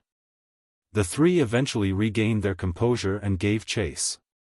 Before leaving, they couldn't help but glance at the imperial clash inside the cupboard again. Even though they didn't know where this thing called imperial clash came from, the power of the 3,000 worlds was quite incredible. It was definitely an unstoppable weapon that could slay countless experts. The most stirring thing was that this weapon was able to be used by a mortal. It even looked like the thing was ready to accept Wuxia as its master. He-chan looked up once more when he was outside at the crooked wooden sign. It was quite funny because such a shop assumed a very domineering name. But he certainly didn't think so anymore and thought that Imperial Cabinet was a very suitable name. The three simply didn't know what to say, especially Xiaofan. He stared at Wuxia with awe and fear, not daring to come too close. Just think about it, Liang Yiheng was someone even his senior brother was wary of. But now, Wuxia smashed his face on the ground without even batting an eye once, as if he was crushing an insect. No, something even less. It truly shook so down to the core since Wuxia did it in such a carefree manner. It showed that he didn't give a damn about Yiheng or West Bank at all. Just think about it, a mortal not caring about a cultivation country? Just what kind of power and domineering attitude were required? More importantly, he didn't think Wuxia did it out of ignorance, but he simply didn't view the guy as anything noteworthy. It made him wonder about Wuxia's identity. He felt that the guy was completely unfathomable and worthy of reverence. Those who carelessly oppose him would die without a grave. Xiaofan shuddered again after thinking that his head might be smashed just like Yiheng's if he were to antagonize the guy. He no longer viewed Wuxia as a mortal but rather a primordial beast. Despite the guy's harmless appearance, Xiaofan saw snow-white fangs that could tear someone's throat off at any moment. He grew even more impressed with his senior brother's insight and ability to win Wuxia's grace. Xiaofan wasn't thinking as much. In fact, she didn't even care that Wuxia had smashed Yiheng's face to pieces. As she was walking alongside Wuxia, she secretly stole glances of him and enjoyed a sweet feeling as if she was bathing in honey. "My woman," these words left her an amazing aftertaste. Her heart was fluttering and she felt she was up there in the clouds. The young He-chan had a different reaction. He worriedly said, "Since you stomped Yiheng's face in, what if West Bank takes this out on our sect instead?" Xiaofan became nervous after hearing this since it made sense. Even though they were at Jilin, as the adage goes, a monk can run but not his temple. If West Bank were to blame this on Sago Palm, it could be completely destroyed. "Don't worry, I'm sure their king has no time to worry about your sect at this moment. 50 million Dao Sage Chaos Stones are more than enough to make them anxious. They're digging everywhere now and even selling their cities and resources to come up with this amount, no time to worry about anything else." He chuckled and said. The three glanced at each other and recalled the broken bottle. He-chan shuddered the most. Luckily, he wasn't the one to break it, or selling himself wouldn't be enough. He was actually holding it earlier too. Even though it was in the past, his palms still became sweaty. Wuxia kept on walking forward. The group eventually made it to a deserted alleyway that had no visibility. "Okay, time to stop tailing now." Wuxia turned around and said. Xiaofan's group was surprised and also turned back. At this time, they saw someone following right behind them. The guy must have been tailing them all along. Xiaofan was thinking about other matters the entire time, so he didn't pay attention. Meanwhile, He-chan and Xiaofan were too inexperienced to worry about anything. Quite vigilant, aren't you now?"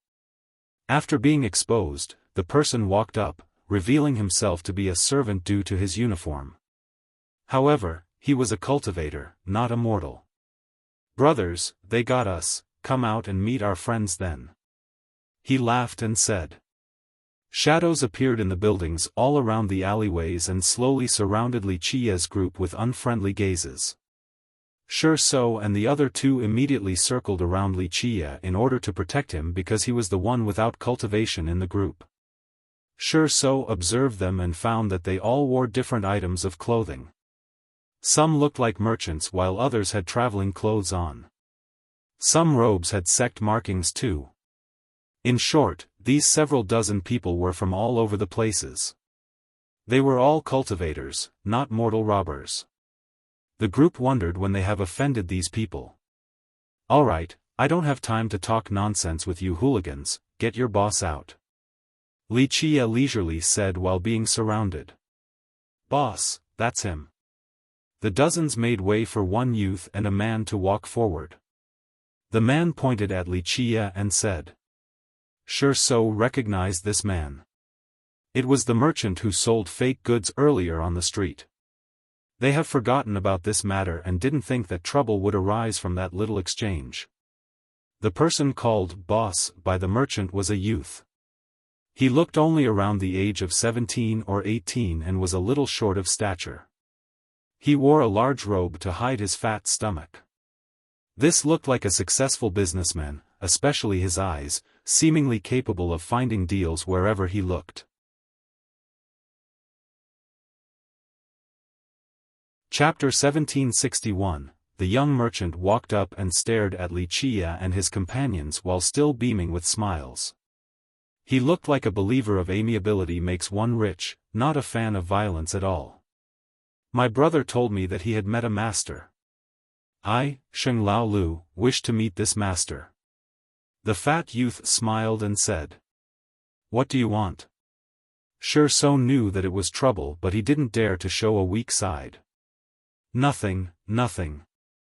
The youth said, "We from the hooligan gang, earn our meals here at Jilin City. We're at the bottom of society so it isn't easy for us. Sometimes, we even have to pry the bones away from dogs." Shou's group was confused since who would want to call themselves hooligans? This didn't make sense at all. However, he remained vigilant. Even though the group was wearing shoddy clothing, they were definitely cultivators. "So what?" the hot-headed He-Chin immediately asked. "It wasn't easy for us to build up a solid and trustworthy reputation at Jilin. It took a lot of work, you know.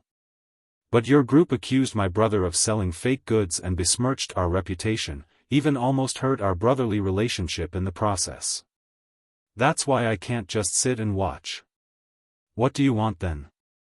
Shou became serious. Nothing. Sheng Lao's eyes squinted from smiling too hard. "We're here to do business to get rich, fighting and killing aren't our styles. I'm a fair person, since you have stained our reputation and made me question my brother, you must make reparation now." He cleared his throat and continued, "Ahem, like this, just buy my brother's item for 8,000 Dao Noble Chaos Stones.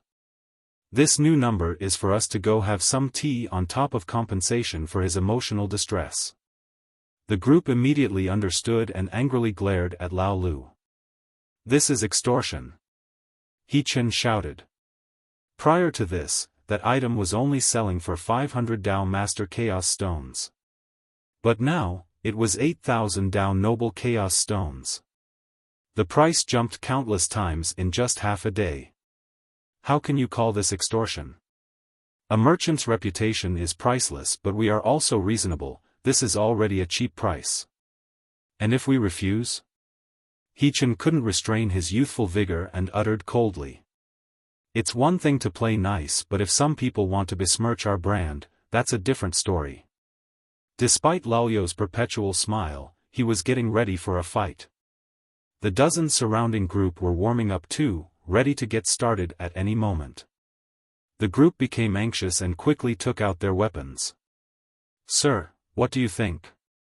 Shou had to look at Li Qia and was ready to follow his orders.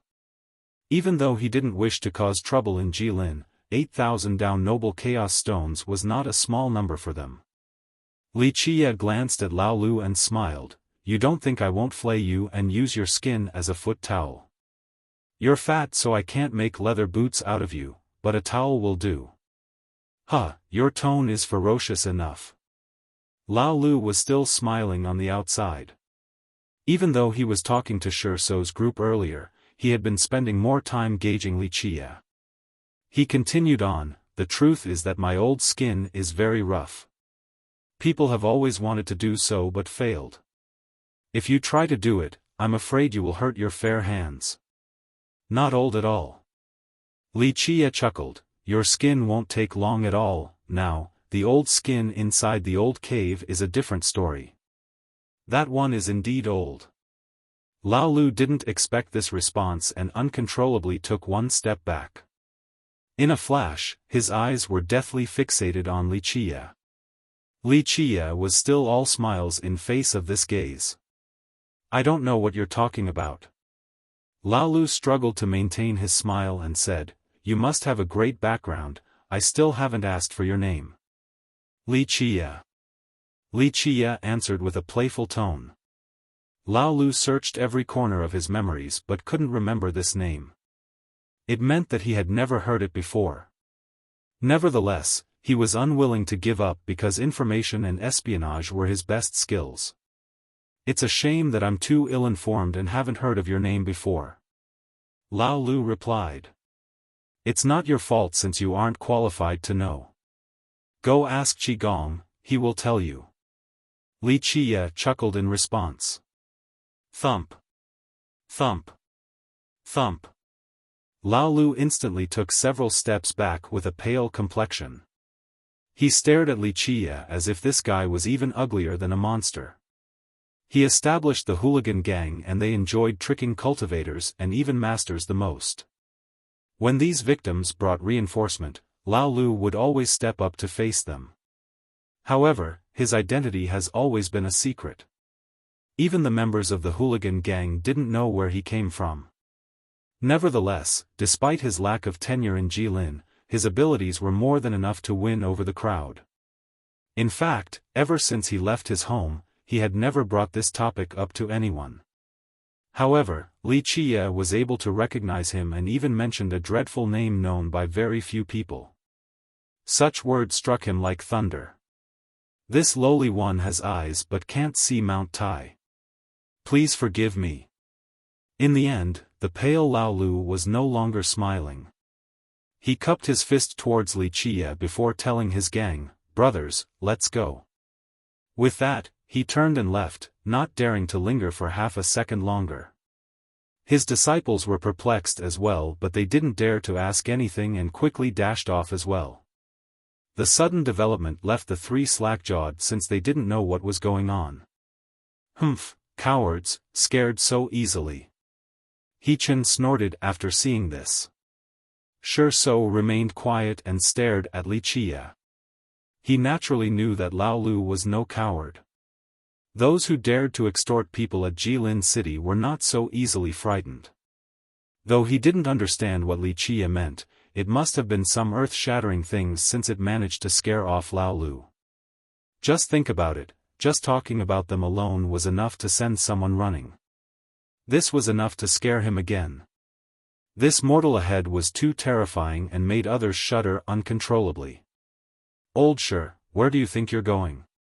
Right when the group was about to leave, another bunch descended from the sky and immediately blocked their path. The group was surrounded again, this time by a matching, uniformed unit. They were robust with an austere appearance. The leader was a youth wearing a four-clawed dragon robe. He was full of chaos energy and had an oppressive noble aura. His high status was quite obvious. Wang Xiaotian. Shi Sau blurted out after seeing the youth. Old Shi, looks like your sect is a lot more courageous now, not only daring to wound the Duke but also call me by my given name. The youth was as cold as ice. Shi Sau was startled by the youth's cold glare.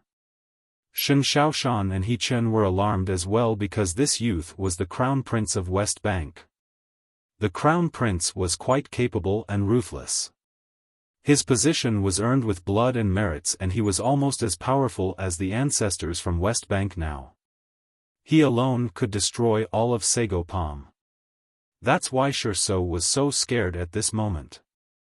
Liang Yiheng came to Jilin together with Wang Xiaotian. After Yiheng's face was smashed, the disciples brought him to their crown prince. Chapter 1762. Wang Xiaotian was not a sight for sore eyes, at least for the three from Sagopam, since he was much more powerful than Liang Yiheng. So now, Sherso was uncertain after being surrounded by Xiaotian and his men. He glanced at Wuxia again and saw that the guy still stood there calmly as if nothing was happening. This was a calming panacea and made Sherso braced himself to say, "Your Highness, this is all a misunderstanding." Of course, he knew that a misunderstanding was no excuse for smashing Yiheng's face. However, this was all he could say. They were already riding the tiger and couldn't get down. Plus, the other option was to distance themselves from Wuxia, and this might not be a wise choice. Misunderstanding, this is your answer? A murderous glint flashed in Xiaotian's eyes, but he showed no sign of anger and replied with coldness, "If your sect wants to keep on going, then follow me right now. We'll get to the bottom of this." He stared at the group and Wuxia. He had received some news about Sagopam as well as Taishu Wang's recent attempts at joining the Jilin clan's examination in order to move up. That's why he was paying so much attention to Wuxia. Well, Sherso shuddered before smiling wryly, "Your Highness, I am on important business, I'm afraid it's a bit inconvenient." He knew that if he were to leave with Xiaotian, he should stop thinking about coming back alive. This was only a ruse to get them to leave Jilin. The moment they were out, Xiaotian would instantly kill them, or even worse, the most heinous of torture before making them disappear completely. Yiheng was Xiaotian's confidant, so the guy was not going to take this lying down. "Old Shi, you need to know that conspiring against a duke is a serious crime. Can your sect shoulder it?" Xiaotian became quite imposing. He didn't only want to kill this group but also all of Sagopam in order to make an example out of them. However, he was willing to let the three survive for now since they were going to become his evidence and justification for destroying Sagopam. An elder from Sagopam harming a duke from his country? This was enough reason for them to destroy Sagopam with justice on their side. Of course, he had his apprehension as well. This was Jilin, not West Bank. He didn't wish to be so arrogant in this place. If he were to catch or kill the group in Jilin, the clan would definitely hear of it. This was not giving enough face to the Jilin. If the Jilin were to be unhappy, they could also mobilize their force to easily annihilate West Bank. Thus, he was trying to get Sherso's group to leave with him. Sherso was aware of Xiaotian's plan, so he couldn't leave with the guy no matter what. The only way to oppose West Bank was praying for his senior brother's success in negotiation. Alas, the danger was right before him, but he was helpless since he was not a match for Xiaotian. He could only rely on Wuxia and hope that the guy would be able to avert this crisis. However, Wuxia was only standing there with a slight smile. While Sherso's group was at an impasse, the rolling sound of a cart suddenly came into the alleyway, pushed by 8 people dressed like servants and merchants. The cart was loaded with a pile of merchandise, so it was quite heavy, resulting in a zigzagging pattern while moving. Move it, we can't stop," one of the pushers shouted. The cart moved faster and faster straight for Wuxia's group. "Humph." An expert next to Wang Xiaotian snorted before reaching out to stop the cart. It was too easy for a cultivator like him to stop something like this. Whoosh! Right when the cart was stopped, the 8 men lunged forward at Xiaotian's group like fierce beasts. Rumble! His experts were pinned to the ground by these men. "Who the hell are you?" Xiaotian panicked and instantly wanted to run. Boom! He was pushed down on the ground as well by another newcomer who sat on his body. "Who are you?" Xiaotian couldn't move at all and cried out again. "Your father." The person pinning him down laughed and said. Bang! Xiaotian was knocked unconscious along with all of his accompanying experts. In a short time, they were lying flat on the ground. This development stunned Sherso's group. This guy who came out of nowhere to take down Xiaotian had fled earlier. It was naturally Sheng Laolu. The other 8 men were part of the hooligan sect as well. Sherso's group was naturally astounded. Remember that Wang Xiaotian was very powerful. He alone could easily destroy their sect, but Laolu knocked him unconscious so quickly. One could easily imagine this guy's strength. Earlier, He Chen was even mocking them for being cowards who ran away after a few words exchanged. Now, he was getting cold chills after seeing this display of might. "Drag them out, they're dirtying the scenery," Laolu told the 8 men. These 8 men quickly dragged Xiaotian and his people away to a remote corner before stripping them of all their treasures and money, even their clothes. This made Shen Xiaoshan blush as she instantly turned her gaze away. "Huh, sir, these clowns are nothing before you. I'm more than happy to swat the flies away in your stead." Laolu grew bolder after seeing a lack of reaction from Wuxia. He bowed his head and cupped his fist towards Wuxia. He was even willing to prostrate, if necessary. Though he was unaware of the guy's background, he was certain that he had met a master, someone that was much higher than the common ancestors. This was someone who could blot out the 13 continents with his palm. Countless existences could only look up at this overlord. This was the reason why Laolu ran for his life earlier. However, after carefully thinking about it, if an overlord wanted to kill him, even 100 lives wouldn't be enough. The fact that he was still alive meant that the guy had no intention of killing him. Now, Laolu was a crafty and intelligent person. Even after the initial offense, the overlord still didn't kill him. This meant that this overlord didn't just know his ancestor, they might even be old friends. That's why he immediately returned and dealt with Wang Xiaotian in order to curry some favors. "You are quite smart." Wuxia smiled while staring at the sycophantic act. "Ah, this lowly one is foolish and blind. That's why I offended you earlier, sir." Laolu smiled happily, clearly intending on doing some old-fashioned bootlicking. Wuxia gently shook his head. "What a waste of your great constitution, wasting your time fooling around like this instead of cultivating." Laolu forced a smile after hearing this.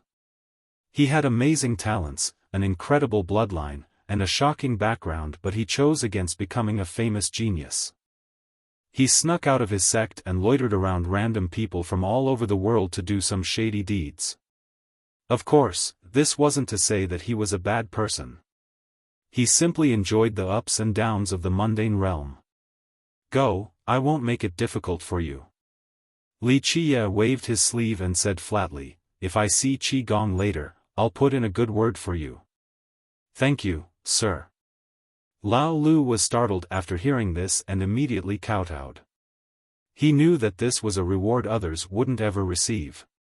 "Just say the words if you need this lowly one in the future to do anything," he said. "You're a smart one. I'll let you know when I need you." Wuxia chuckled in response.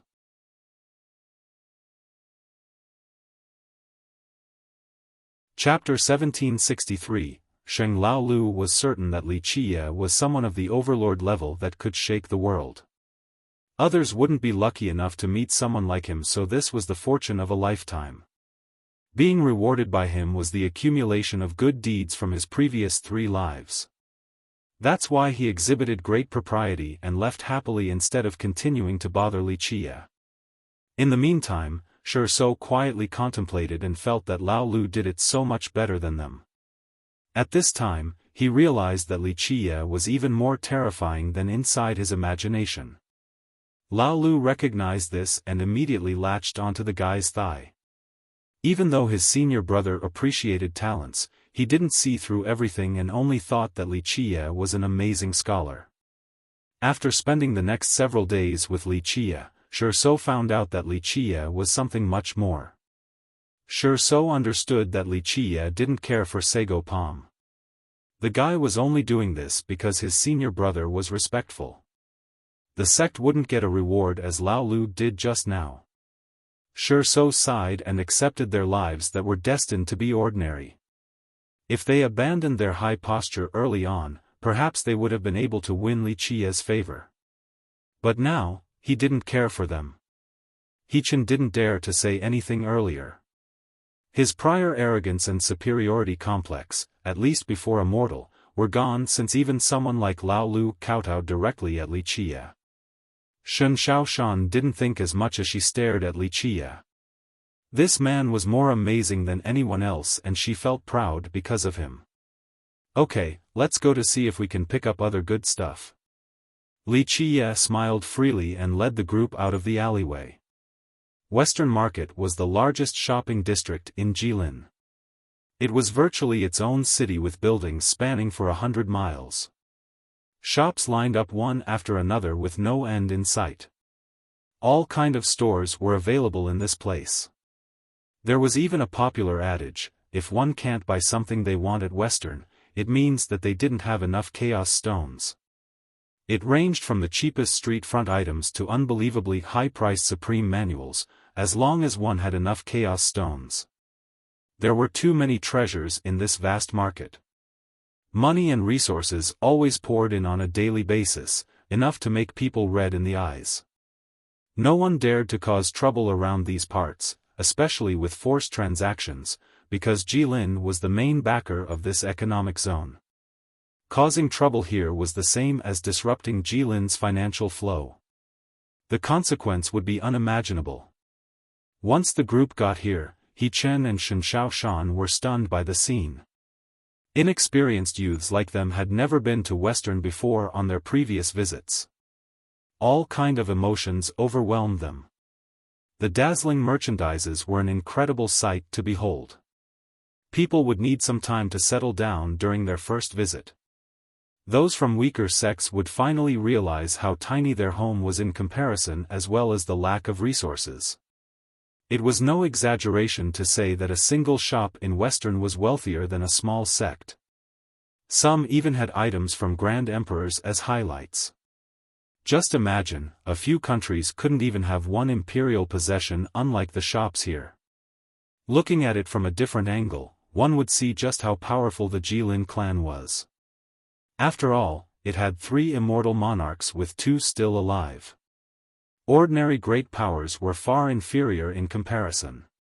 While walking on these streets with these beautiful treasures and ores, Hechen and Xiaofan simply couldn't look away even if they wanted to act like regulars. What are we doing here? To buy some treasures? Xiaofan quietly asked Li Qie without any confidence. She was the first sister in Sago Palm and had more resources compared to her peers. In a tiny sect, she could be considered a rich girl. However, she realized just how insignificant her savings were after coming here and felt as if she was the poorest of the poor. Plus, the fact that Li Qie didn't have any money, not even a single chaos stone, made her even timider. She planned on using her life saving to buy whatever he needed, but this was far from enough in this place. We'll look around to see if there's something worth buying. Li Qie chuckled in response. For millions of years now, he had become familiar with finding treasures. It wasn't only due to his discerning vision but also his vast knowledge. A complicated place like this was the best place for a treasure hunt. He felt as if he was a fish returning to the ocean in Western, a very familiar feeling. Meanwhile, his companions finally looked away from the colorful treasures after a long struggle since they couldn't afford to buy anything. Eventually, they made it to a pawn shop with an old horizontal inscribed board on top with the words, G Store. It was no secret that the Western Market was backed by the Jilin clan. Thus, the name of this store meant that it was either opened by the Jilin clan or had great ties with them. The store was large with no end in sight and was much more extravagant compared to the imperial cabinet, which resembled a dumpster more. The treasures were laid out nicely on tables. Some were emitting immortal lights and hymns. The fragrance of medicine permeated deep in the air as well. The workers in the shop darted back and forth in order to serve their customers who were here to find rare treasures or to pawn their beloved items. They consisted of big shots such as sect masters or nobles and enjoyed the greatest treatment. Of course, a few were temporarily embarrassed cultivators as well. They were here to pawn off their heirlooms. Not all the items here had exorbitant prices. There were some ordinary merchandises inside these shops, but the weaker cultivators didn't even dare to come in since they were already intimidated. The group attracted many gazes. After all, everyone could see that Wuxia was essentially a mortal while his companions were from a weak sect. Of course, their presence in this extravagant shop would make others stare. Normally, it was very difficult for Xiaofan's group to meet kings and sect masters. Thus, all of the gazes made the group nervously lower their head like brides on their wedding day. They looked very unnaturally following behind Wuxia and didn't know what to do with their hands. They didn't dare to run around or even speak. This was their first time being to a shop of this level. On the contrary, Wuxia was very comfortable and at home as he strolled through the shop. These customers only took one quick glance before returning to their business. After all, this group was only a bunch of insignificant characters. Nevertheless, the workers here still treated Wuxia's group with cordiality despite their seemingly humble background. After all, they were here to do business. Money was their main goal.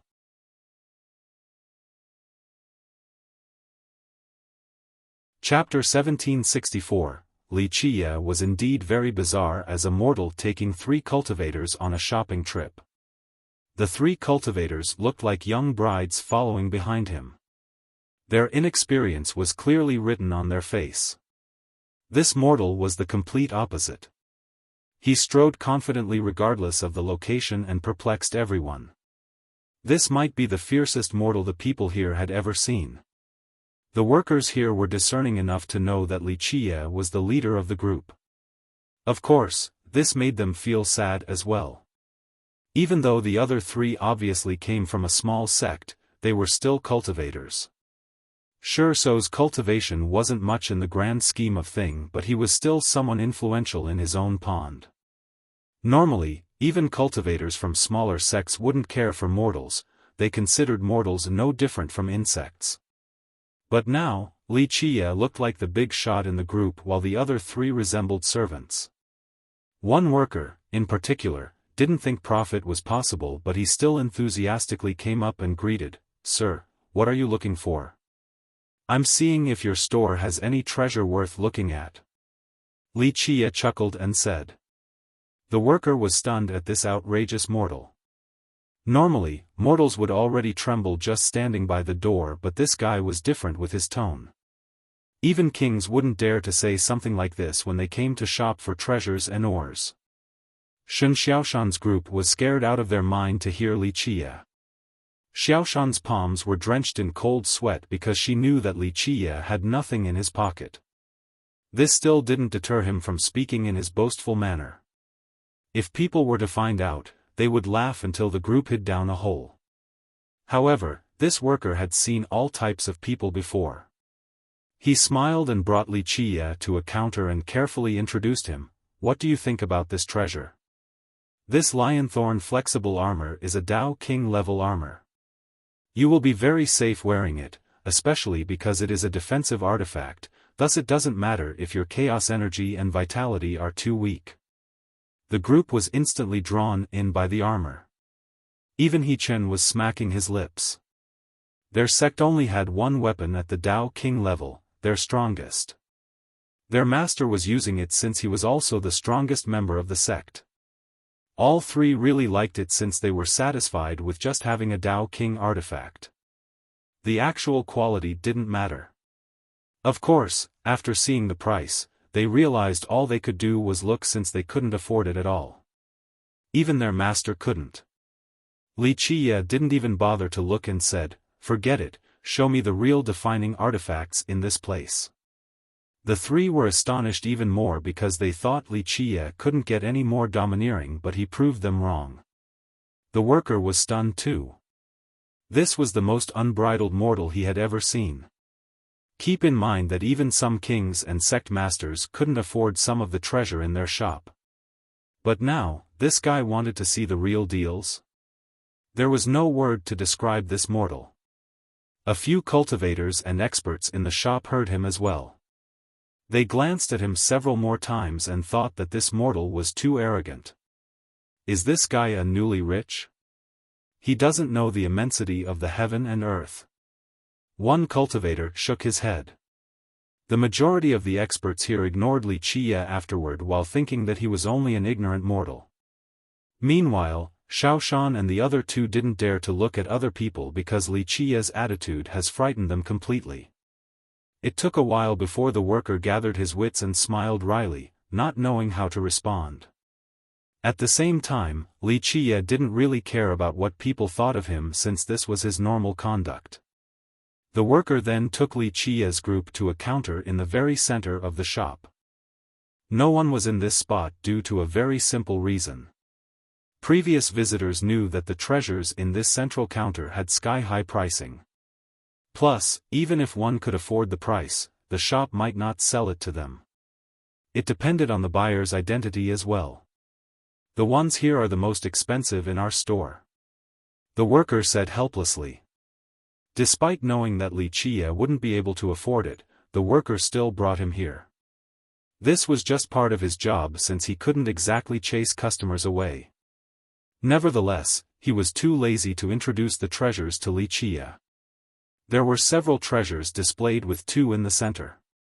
It meant that they commanded the highest price. Xiaofan and the other two were right behind Li Qiye. If it wasn't for him, they wouldn't even have the courage to enter the shop, let alone take a look at its defining treasures. One was an archaic zither. Its old age was obvious at first glance to everyone. The other was a palm-sized wooden box with a faint green luster, seemingly carved from a whole trunk of sandalwood. Because it was just one piece, there was no opening it to see what was inside. No one could tell the origin of these two treasures, but the store surely had their reasons for displaying them in the very center. The group of three couldn't see why they were precious. They looked much more inconspicuous compared to the treasures on the other counters. There was no price listed for the two. Li Qiye only glanced at the zither before focusing on the box. This item actually managed to attract his attention. The others liked the zither more since it was much more prominent than the box. He Chen was very curious about the price of these defining treasures. He eventually grew bolder and asked the worker, "Why is there no price for this zither?" This worker was amicable enough and smiled. "It has a heaven-defying origin, a priceless treasure. Money isn't the issue, it will only be sold to the fated." "How can you sell it if there is no price?" Xiaofan asked. The worker only smiled and didn't answer. "That phoenix call zither is not simple indeed," Li Qiye commented while still looking at the wooden box.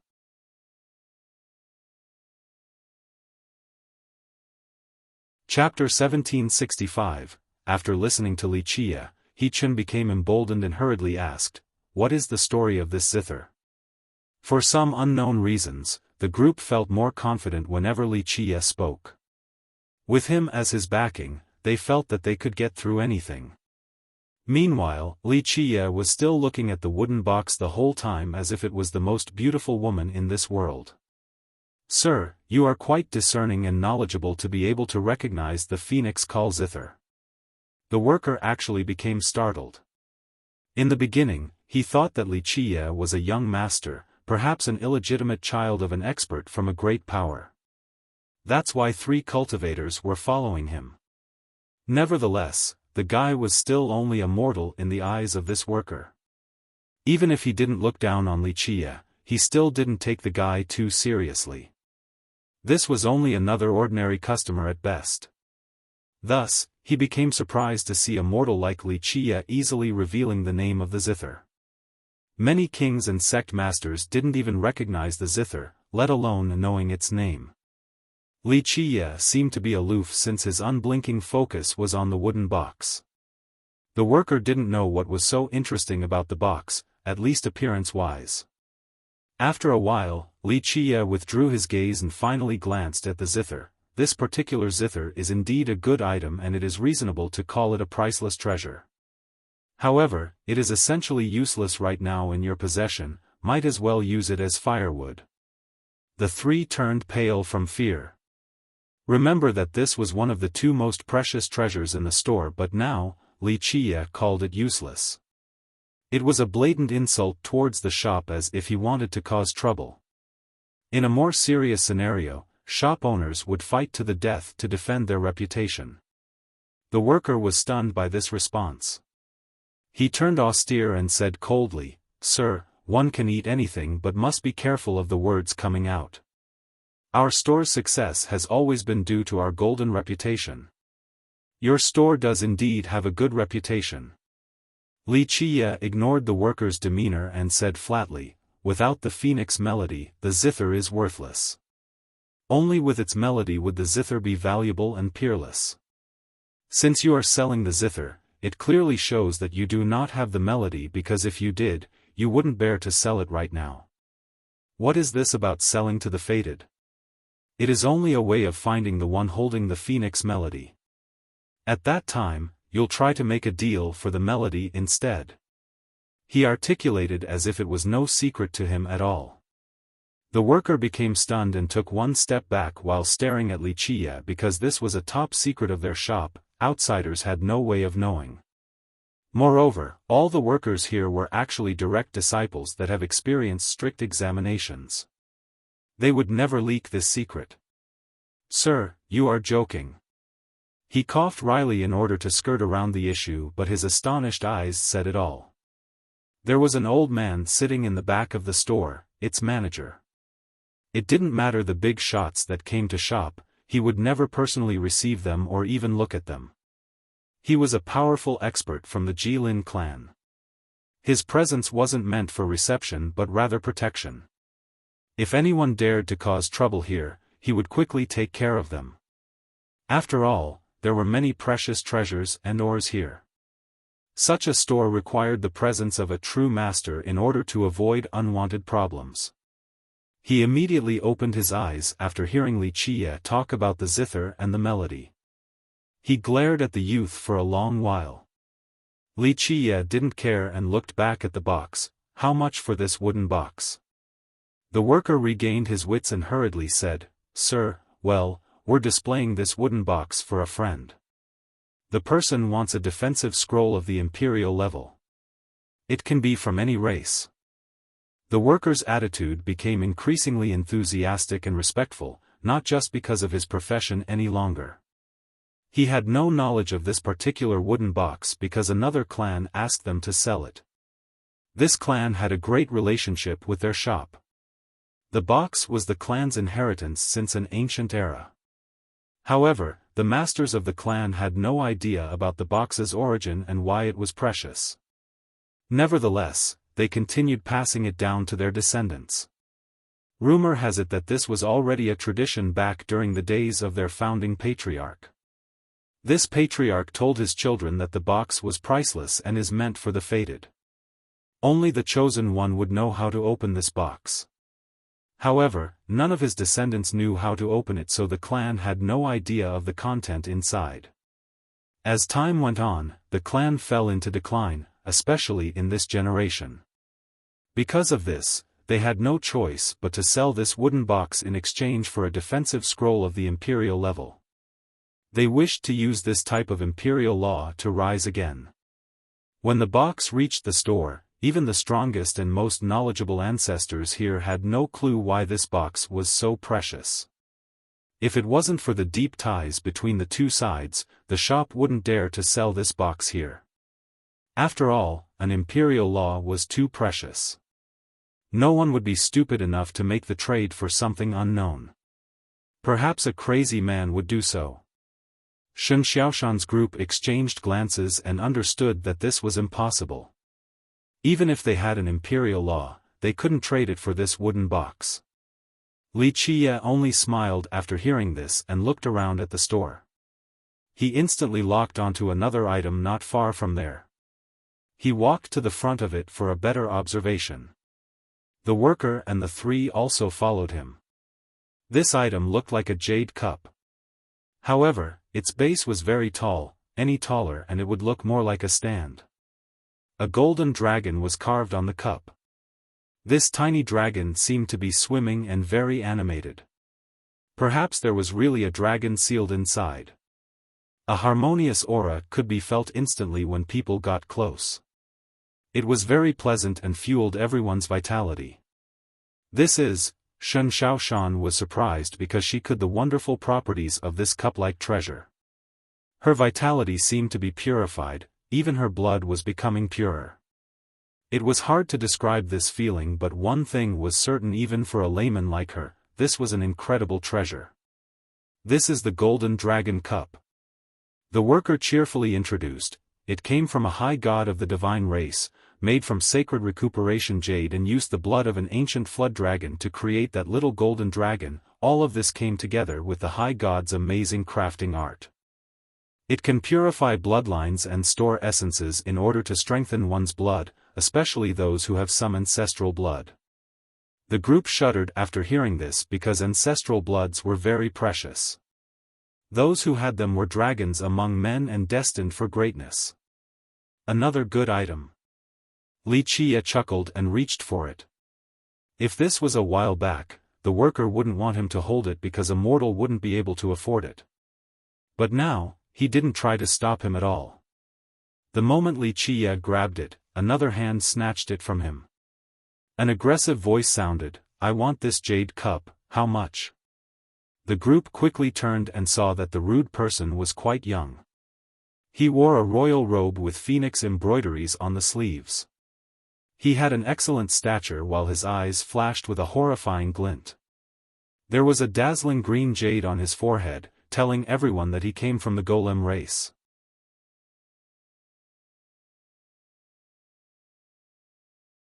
Chapter 1766. This youth had a woman as his companion and another worker helping them. She was beautiful and commanded an oppressive noble aura. This made it obvious that she came from a great background. The worker was stuck in a tough position after this youth grabbed the cup out of Wuxia's hand. He smiled awkwardly and asked Wuxia, "The prince is very impatient, dear customer, will you look at something else?" Wuxia didn't bother looking at the youth and said dismissively, "Tell him to give it back, I want this cup." The two workers became awkward. According to their store's rules, it was first come, first served. The second worker rubbed his palms together and smiled at the youth, "My prince, will you take a look at something different? We have a lot of treasures here, especially a new dagger that will be very suitable for Miss Lin." Even though a mortal like Wuxia wouldn't necessarily be able to afford the jade cup, he was still first in line to buy because of the rule. "No, I want this cup, it can purify bloodline, perfect for my sister. This will be my gift for her." The youth was very arrogant. "Ah, sir, we have other treasures too. I'm sure you will be able to find the right one." After seeing the youth's swift refusal, Wuxia's worker turned towards him and persuaded.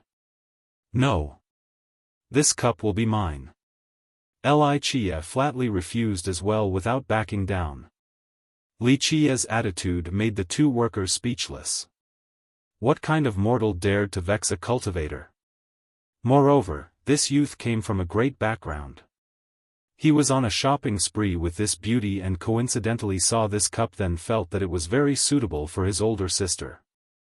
But now, a mortal dared to compete with him?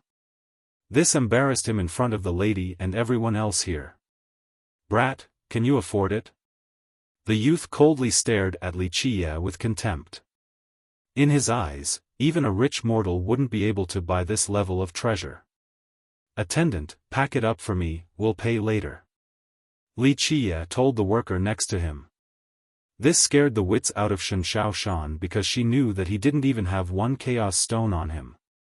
But now, he dared to tell the worker to pack it up. What if he couldn't afford to pay when the time comes?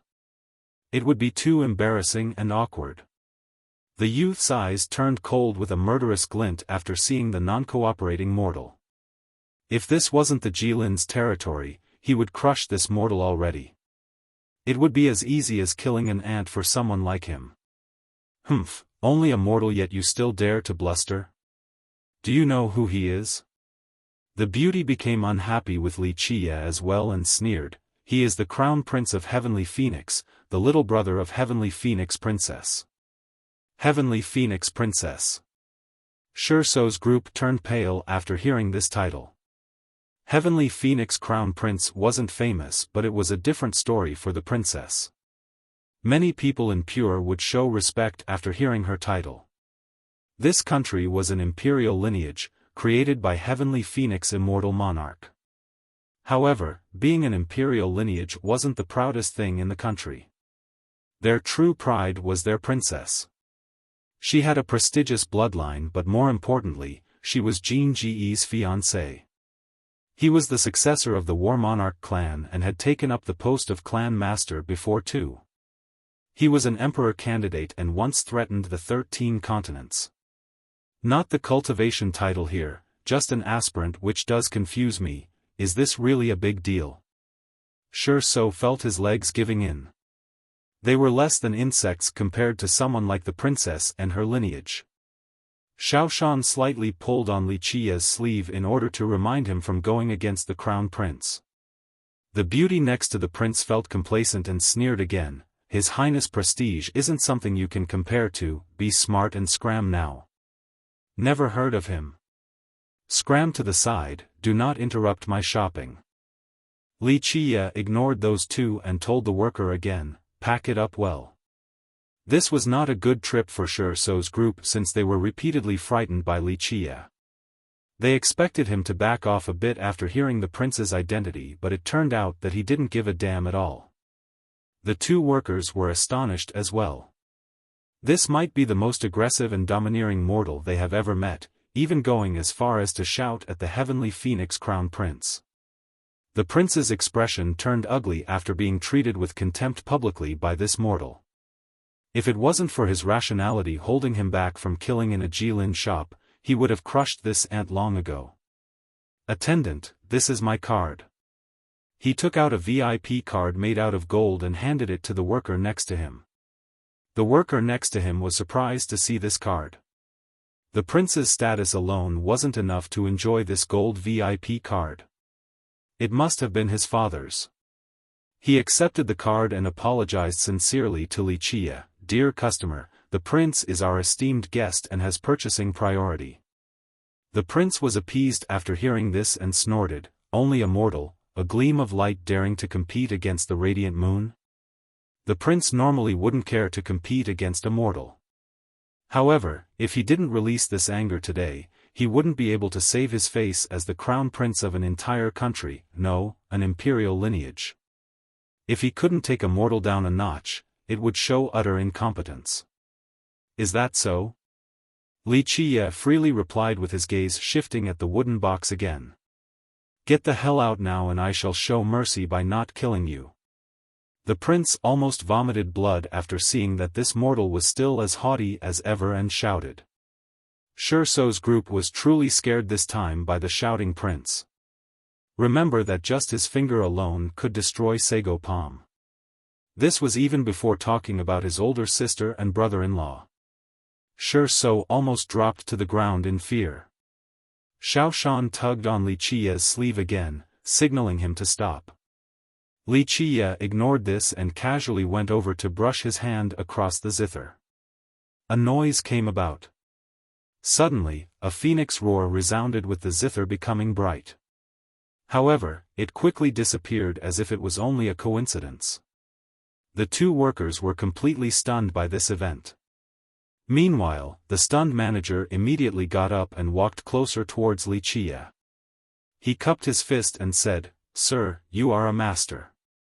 Your presence brightens our humble abode. This is our boss. The worker quietly introduced. I see. I'm here to buy some toys at your store. Li Qie casually said. The workers were taken by a storm with his attitude. Keep in mind that even kings and sect masters wouldn't be received by their manager. They would even bow down when talking to him, yet Li Qie treated it so trivially. The manager immediately grabbed the jade cup and told the prince, My prince, the rule of the store is first come, first served.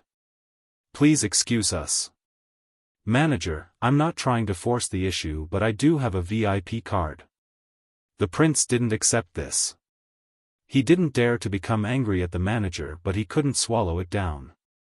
This gentleman is our venerable guest with all the priorities, please excuse us. The manager said seriously. With that, the old manager ordered a worker to take down a dagger and give it to the lady next to him. It was quite pricey, so she liked it a lot. Nevertheless, the prince was still furious at Li Qie and would surely kill him if this wasn't a Jilin store.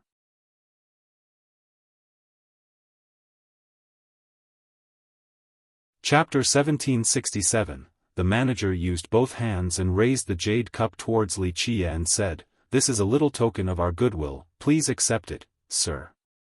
This course of event astounded So's group even more and robbed them of their words. Even before mentioning the manager's respectful attitude, the guy was actually giving this pricey jade cup to Li Qie. How unbelievable was this? Even selling all of Sago Palm wasn't enough to buy this cup, but now, the manager was handing it over without any condition. Such an extravagant play was something beyond their imagination. Li Qie accepted the cup for a look before loosening his grip. Bang! The cup shattered on the ground with pieces scattering everywhere.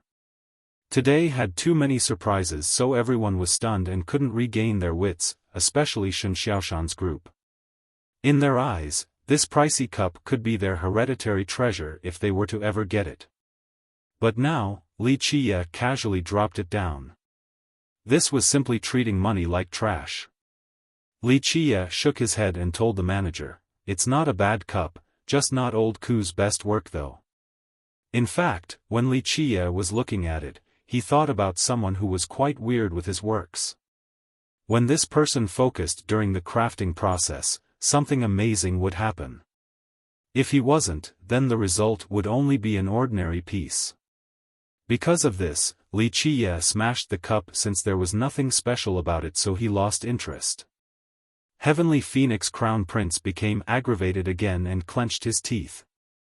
He wanted to spend a large amount of money to buy this cup for his older sister. But now, Li Qie broke it in front of him. This was the same as smashing his face with the cup. How could he endure such a blatant provocation? Of course, Li Qie treated the prince as heir and didn't bother to look at him. Sir, would you like to go to the back? The manager asked Li Qie while letting his workers talk to the prince. Of course, offending this prince didn't matter to him. Even the prince's father, Heavenly Phoenix Royal Lord, was only his junior. Li Qie nodded in response, Fine, for a bit then. The manager led the way for Li Qie. This was a reception unavailable to even the kings and sect masters. Inside the back room, he personally made some tea for Li Qie with great enthusiasm. Meanwhile, Li Qie was pretty nonchalant while sipping his tea. He acted as if this was his house and he could do as he pleases. The other three were still in a daze. Everything happened so fast and they couldn't digest it all. May I have your name, sir? The manager respectfully started a conversation. Even though Li Qie was a mortal, the manager knew right away that this guy was extraordinary after the previous scene. More importantly, he wanted to ask Li Qie for a favor. Li Qie, but you don't know anyway. Li Qie chuckled. The manager naturally had never heard of this name before, but being the experienced fox that he is, he smiled and said, Sir, you are a true dragon soaring deep in the clouds among the horizon, a hidden master. Of course, ordinary people like us wouldn't know your name. It is due to our ignorance. Sure so, and He-chan glanced at each other. They couldn't describe their emotion at this moment.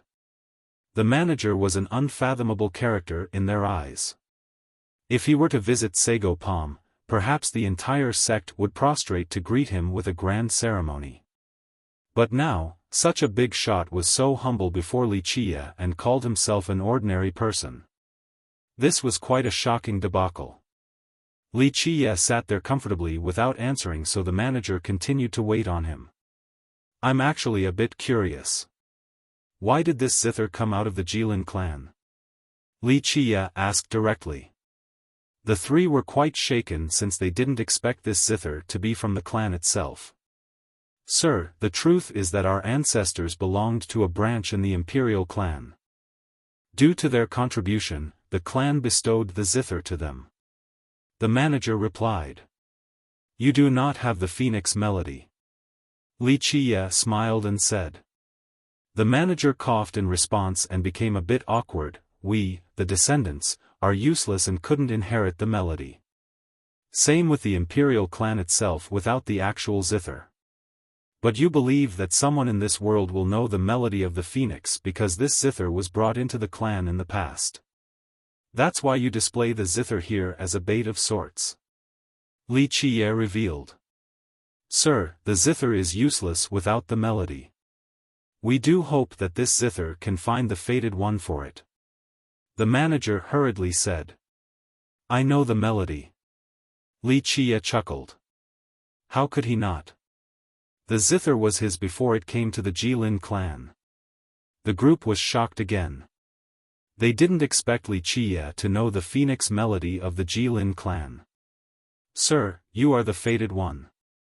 Of course, if you really want this zither, we are willing to sell it to you. The manager said. No, I do not need this zither. Plus, I don't want to take your heirloom. Wuxia spoke. Sir, you are willing to pass down the melody? The manager became ecstatic and added, in that case, you will be our benefactor. Just say the words if you need anything. I want that wooden box. Wuxia responded. The wooden box? The manager was a bit surprised. Of course, he knew which box Wuxia was talking about. That's not our item, a friend is asking us to sell it. He said. Wuxia nodded, I know. I'm trading the Phoenix Melody for an immortal monarch's defensive art. You think this is a bad deal on your end? Well, of course not. But we need to ask the clan because it is an imperial law. The manager replied. That's your business. To be frank, you're greatly benefiting from this trade. Must I say more about the power of this zither with its melody? Otherwise, it is as useful as firewood. Wuxia leisurely added. Indeed. The manager didn't try to hide it since there was no point. The guy was knowledgeable enough. He hesitated for a moment before making up his mind. Then I shall be bold enough to take charge of this matter and accept your request, sir. Since you're so decisive, I will be too. Bring me something to write on. Wuxia chuckled. Of course, he wasn't worried about writing the melody down first. He knew that the manager wouldn't change his mind or tried to trick him. The guy didn't know his identity. A mortal acting so bold before him? This person would either be a madman or completely confident in his skill. However, Wuxia was no madman. A mortal not caring about cultivators? This was quite frightening, so the manager didn't have any ideas about tricking Wuxia. After the manager brought a brush and paper here, Wuxia wrote down the melody. After he finished, the manager carefully picked up the paper with both hands and carefully read it. Despite losing the melody long ago, a being of his level could definitely tell if it was fake. After confirming that it was real, he bowed towards Wuxia and said, Sir, thank you for bestowing us our inheritance again. Anyone else was likely to hold on to the melody because the combination of the zither and the melody was quite devastating and precious. The manager personally went to pick up the wooden box and respectfully handed it over to Wuxia. The box is yours now, sir. Li Qia accepted it for a quick glance before putting it away. "Sir, may I ask you a question?" The manager spoke with a prudent tone. Li Qia smiled and said, "Go for it. What is in the box?" He was very curious. In fact, when the box was brought here, he personally appraised it, but he couldn't tell what was inside. If he didn't know its owner, he wouldn't have agreed.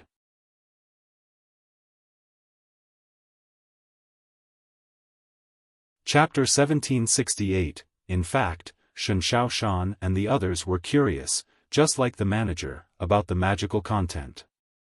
There were so many treasures in the store, yet Li Qia was fixated on the box alone. They gave it a careful look but couldn't see what was special about it. "I don't know either." Li Qia shook his head, "But that's why I must find out. Very few things could elude my gaze, but here we are now. Isn't this worth finding out?" The manager was taken aback since he thought Li Qia knew something, and that's why he wanted the box so bad. He didn't wonder whether Li Qia was telling the truth or not, since the box was his now. No point in thinking about it. "You are so wise already, yet you still seek further knowledge. We are ashamed." The manager cupped his fist and said, "I'm sure your future will be boundlessly brilliant once you cultivate." This was not an empty praise. He was an amazing expert, but his knowledge was far inferior compared to a mortal like Li Qia. That's why he had a very high evaluation of Li Qia. "The Grand Tao is long and arduous, no need to rush." Li Qia said, "Cultivation is easy, but maintaining one's mind isn't. Each step must be careful and polished along the way." The manager felt a sense of respect after hearing this. "Your words can grant others a flash of insight. If you are willing, sir, I will recommend you to the Jilin clan.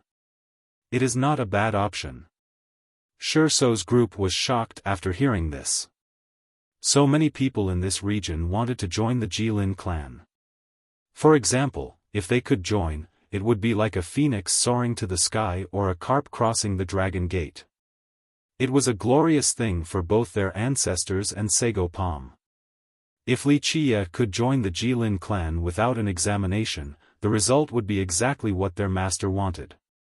They could follow him and get connections there as well. Thus, the group jubilated and stared at Li Qia, waiting for his response. They all wanted him to say yes to this once-in-lifetime opportunity, coveted by so many. "Join the Jilin?" Li Qia chuckled and shook his head. "Sorry, I'm not planning on having a teacher. The Grand Tao might be hard, but I believe I can find my own path." His refusal stunned the group to the point where they almost jumped off the ground. It was too unbelievable, since joining the clan was so prestigious, but Li Qia had just refused it. They wanted to persuade him into thinking it over, but this was not the time and place for them to interject. "Sir, your ambition is too great for ordinary people like us to understand." The manager was disappointed but didn't force the issue. Li Qia smiled and gently waved his sleeve at the other three. They didn't know what he wanted to talk with the manager about, but they still quietly left. He then looked at the manager and said, "I'm not interested in joining the Jilin clan. However, I am about the thing that flew into the clan after the 6th expedition." "You?" The manager's expression changed. He instantly took one step back with a terrible flash in his eyes. It was full of murderous intention now. However, Li Qia still sat there calmly and said, "Manager, no need for this. The fact that I am here to talk to you means that I can annihilate you, if it wasn't for your respectful attitude." The manager glared at Li Qia for a long time before taking a deep breath and sitting down again. He bowed and slowly said, "Sir, this is a top secret. How did you find out about it?" Even though he wasn't a direct disciple of the Jilin clan, he was still an ancestor-level character with a great position. He only knew very little about this matter. "Looks like it's the truth then, it really happened." Li Qia gently sighed with a tinge of sadness after confirming. "You tricked me just now." The manager shuddered and said. Li Qia shook his head, "No need for that, this is just to confirm my speculation. The clan is trying to recruit people skilled in runes reading. This shows that there is a demand for it. However, these particular runes aren't of this world, only up above. He pointed at the sky. He didn't say anything else. Nightfall Immortal Monarch had participated in the 6th expedition started by Immortal Emperor Qi Zhen. The result was obvious. The appearance of these runes wasn't a good news, so Li Qie lamented in his mind. Sir, you are like an immortal in this world in terms of knowledge. The manager was shocked at this erudite mortal. People would never be able to catch up, and sects would love to have him despite his cultivation. The clan has it but can't understand. Nevertheless, they didn't dare to be too blatant either, so they started this kind of examination. Li Qie said. We shouldn't talk about this too much. The manager hesitated. This is a top secret of the clan and I know very little about it anyway. If you are interested, why not join the clan? Once you are at a higher position, you will surely be able to see it. I don't want something that requires waiting. Li Qie chuckled and said. He didn't have time to wait. The only reason why he agreed with Tai's Ho Wang was that he needed to go to the clan anyway, on top of the guy's respectful attitude. This was to give a fortune to Sego Palm. The manager sighed in disappointment. He truly wanted for the clan to recruit this great talent but didn't dare to force the issue. Even though Li Qie was a mortal, he couldn't see through him, so a certain sense of caution was necessary. Plus, as Li Qie had said, if the guy dared to act so arrogant in this place, it showed that he wasn't afraid of anyone. Provoking such a person was quite unwise. The manager personally sent Li Qie off when he left the shop in a sincere manner. At the same time, he also generously gave 3 VIP cards to Shen Xiaoshan's group. The group was speechless as they were holding the cards and felt that this was a dream. It was a different story whether they could afford to buy the treasures here or not. However, little characters like them weren't qualified to possess the cards. Only kings and sect masters had this privilege. For example, even the Heavenly Phoenix Crown Prince couldn't obtain one, so he resorted to using his father's. Of course, they were aware that the manager did it because of Li Qie. Come, we'll go to Stone Workshop now. Li Qie interrupted their stupor. They regained their mind and quickly followed right behind him. Despite not being able to see through Li Qie, they were certain that if they could rely on him, this great mountain, it would be truly beneficial. Stone was the biggest shop for Dao materials at the Western market. There were too many types of materials in great abundance in this place, a favorite location for cultivators. Everyone wanted to find treasures such as the right type of Dao material which could result in a supreme Dao fetus.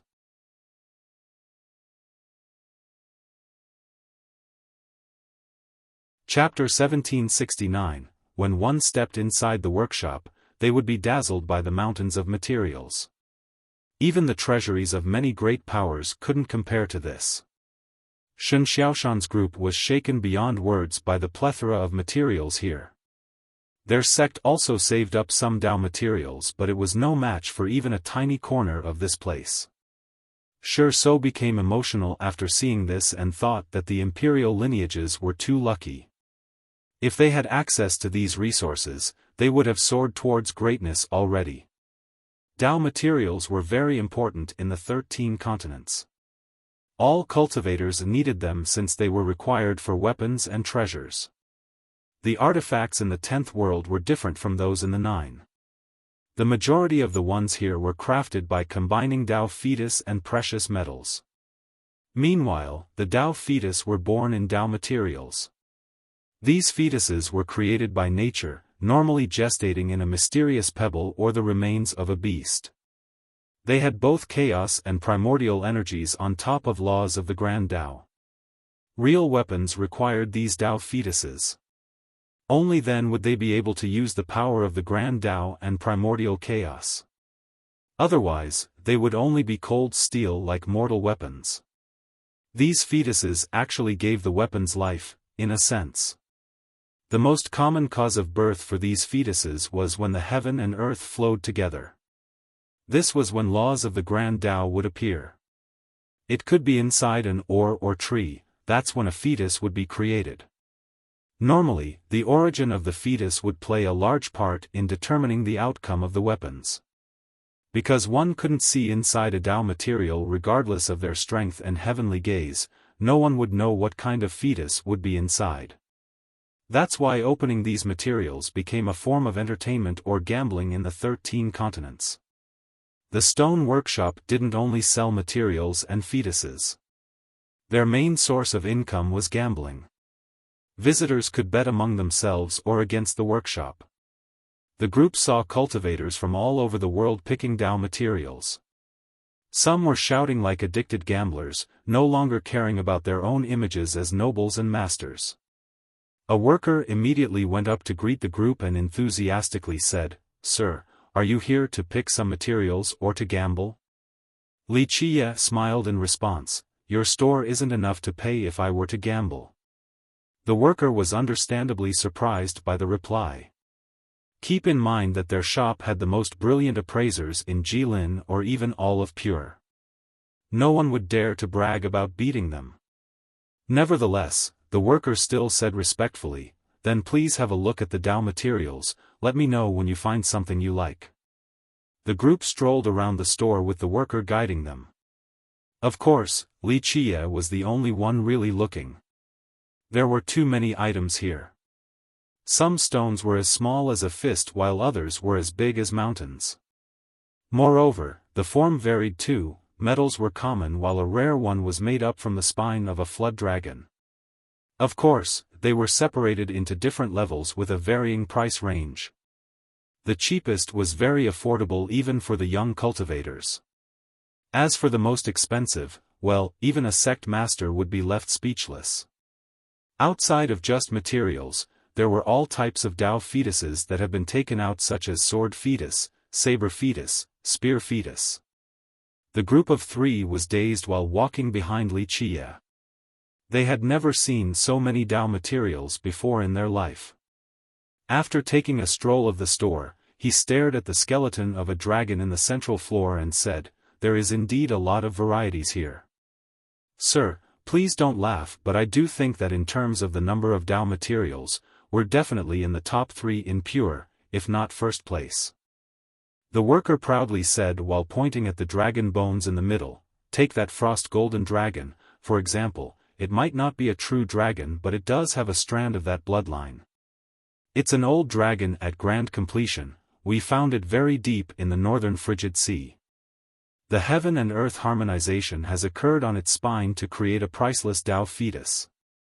Of course, the bones themselves are precious as well. Usually, money isn't the issue when trying to find one of this level, but our shop specializes in collecting Tao materials. It doesn't matter what the guests want, we can satisfy their wishes. This is our store's unquestionable ability." This worker went on and on about his shop. Of course, it wasn't all bragging since the shop was indeed capable of doing so, just that his diction was slightly exaggerated. Wuxia only smiled and continued to stare at the spine of the dragon. One needed to cut the material out first in order to see if it was good or bad. Even one from a true dragon was not necessarily precious, just that the chance for a good one was greater. "Let us go look at the white adornments." Wuxia withdrew his gaze and told the worker. "Please, this way." The worker instantly showed Wuxia the way and didn't look down on Wuxia just because the guy wanted to see white adornments. There were levels to Tao fetuses. The higher level would create stronger weapons. Thus, those who could afford it would all pick the higher level ones. Tao fetuses are distinguished in the following order: white adornment, violet force, golden inlaid, orange martial, and heaven bestowment. Experienced stone appraisers could look at a material's composition, form, place of origin, and background to determine the Tao fetus inside to a certain degree of accuracy. That's why each sect would have specialized appraisers to pick out the materials. They enjoyed a relatively high position with their ability. white adornment was the lowest level and the most common. It came in all shapes and forms, so this was the easiest choice for many cultivators. It was also the cheapest, so cultivators from the weaker sects picked it. Of course, certain masters and big shots would do so too. They were located in an inconspicuous corner and piled up randomly like a mound. These Dao materials were priced according to their size. The larger, the more expensive. Nevertheless, this didn't mean that the Dao fetus inside would be proportional to its material size. They were listed as white adornment by the shop's appraisers, who were very experienced and discerning. These appraisers rarely made mistakes, so the materials here were certainly at the white adornment level. Alas, even the heaven falls asleep sometimes. These experienced appraisers could also make mistake. Because of this, materials that were determined as white adornment could reveal fetuses at the orange martial or even heaven bestowment level. This was the reason why some keen cultivators would come to this section to pick the white adornments. If they were fortunate enough, some treasures could be found here. When Wuxia got here, many cultivators were already picking their stuff, with the majority being weaker cultivators, since this was all they could afford. Though the shop was usually full of customers, a mortal accompanied by 3 cultivators was still a rare sight. A few cultivators' eyes darted at them. The worker quietly stood to the side and waited for Wuxia to make a choice. Normally, workers wouldn't come to this section to help, so Wuxia's situation was very special. He stood before the pile and began his observation. Pick a small one, they're all white adornments anyway. A smaller one will be cheaper. A cultivator kindly advised.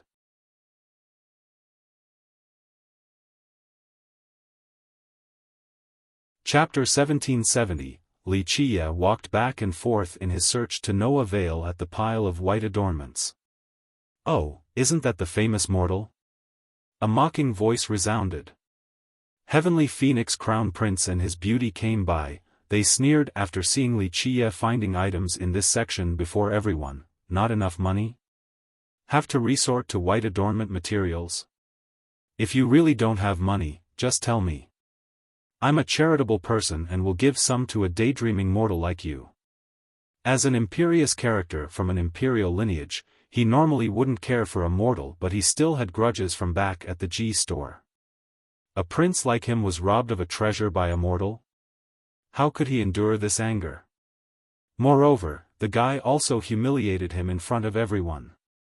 He swore to never let this go, but still maintained a sliver of rationality because this was the Jilin's territory. Heavenly Phoenix Crown Prince. The shoppers quickly made way while staring in awe at him. Cultivators and even experts coming from tiny sects respected him a lot. His background was already prestigious enough, but his brother-in-law was even more frightening, a member of the War Monarch clan. This clan had 5 emperors. Moreover, Jingu himself almost became a grand monarch. That's why even the other imperial successors had to give the prince some face. The alliance between his country and the War Monarch clan was a dreadful matter to others. The cultivators here found it very strange. What was the feud behind this mortal and the prince?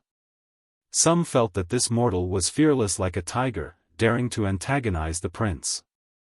Wuxia gave the prince the cold shoulder and continued looking before finally finding one that he liked. This one. Wuxia weighed the white adornment in his hand before smiling.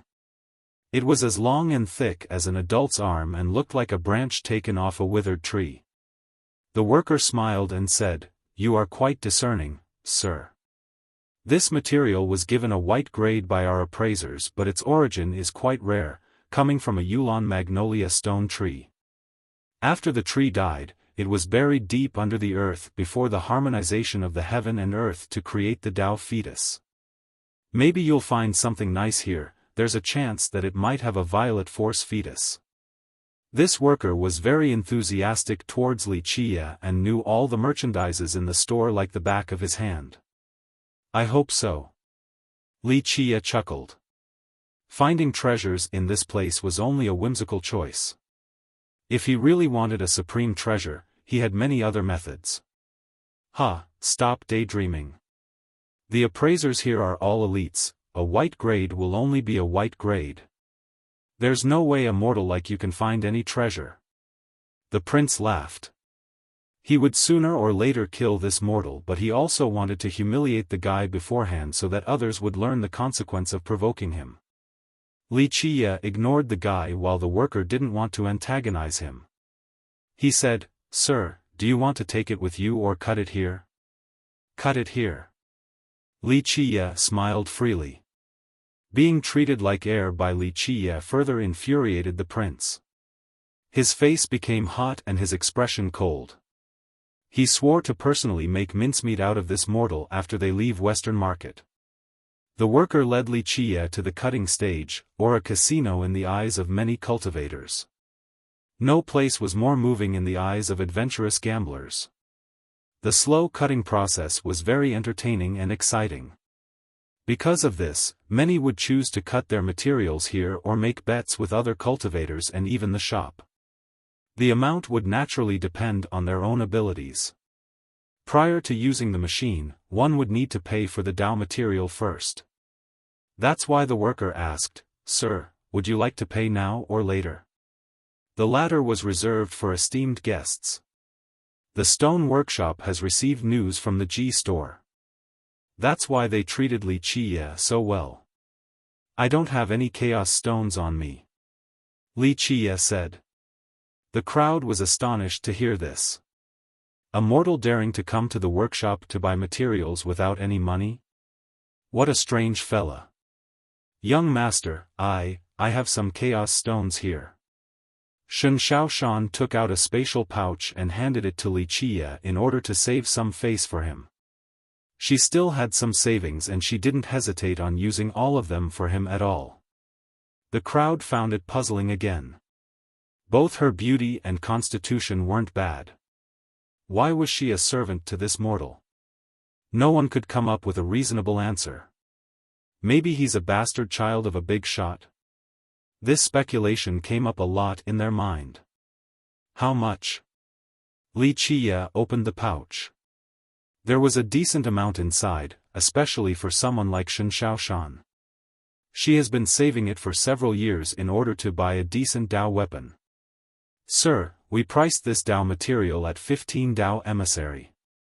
The worker replied right away.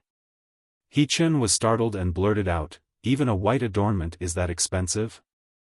Normally, a white-grade material would only sell for 10 to several hundred Daoist chaos stones. But now, the price for this particular one was 100 times higher than places outside. You shouldn't have come here then. Wretched-looking thieves like you don't belong here." The prince sneered. Chen lowered his red face after hearing this. He didn't dare to retort because the prince was above his level. Wuxia didn't care for the prince, but if the guy chose to pick on his people, he couldn't just sit idly by. Even though Chen wasn't a follower, he was following him right now. Wuxia wouldn't show mercy to anyone who dares to bully his entourage. "Who the hell do you think you are?"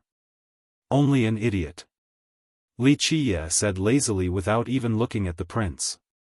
The crowd was stunned to see this since they were aware of the prince's arrogance. It became worse after his country managed to suck up to the War Monarch clan. He became even more haughty and untethered. Many were unhappy with him, but they couldn't afford to offend him. But now, a mortal called him an idiot right to his face? It was essentially a ruthless slap. "Little animal, I'll end you." The prince's expression turned ugly as he wanted to rush over and kill Wuxia. "Your Highness, please calm down. This isn't the place for blood." The workers nearby immediately stopped him from killing inside their business. The beauty next to him pulled him back as well and said, "Only a mortal, no need for you to be angry, Crown Prince. Breaking the laws of the Jilin in their territory because of a mortal wasn't worth it." The prince was fierce enough, but he didn't dare to directly oppose the Jilin clan. After hearing the exhortations, he glared at Wuxia and aggressively said, "Mortal, if you want to oppose me, we'll have a bet then. I'll have your hands today." In a short time, the crowd quickly stared at Wuxia. Killing was forbidden in this place, but there was another simple method for settling disputes: gambling. The two sides could bet anything, even their lives.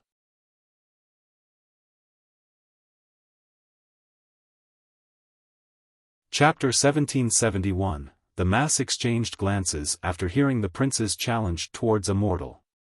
Even though cultivators bet every day at the stone workshop, it was the first time seeing this great disparity between the two sides' status. What kind of bet?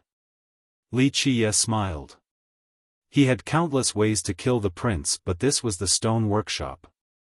He wanted to make his treasure hunt even more entertaining. Because you can't pay the price, I'll trade for your arms. If you can get a violet force fetus from that Dao material, it will be my loss and I'll give you 1,000 Daoist chaos stones. If only a white adornment fetus comes out, you need to cut off your arms. The prince revealed a cruel smile. The crowd realized that the prince wanted to kill this mortal and even torture him beforehand. 1,000 Daoist chaos stones wasn't a small amount for Xiaofan's group, but it was nothing for the crown prince. Just 1,000 stones?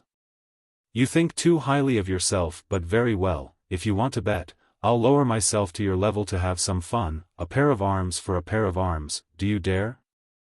You're nothing. The cold prince snorted. A peasant like you thinks your wretched arms are worth as much as mine? Same to you. Wuxia didn't get worked up and verbally slapped the prince's face. The heavenly phoenix country is an insect in my eyes. Letting a bottom-of-the-barrel dweller like you gamble with me is already pushing my magnanimous nature. You. No mortal has ever dared to humiliate him like this in front of a crowd. There was even a comment about his country.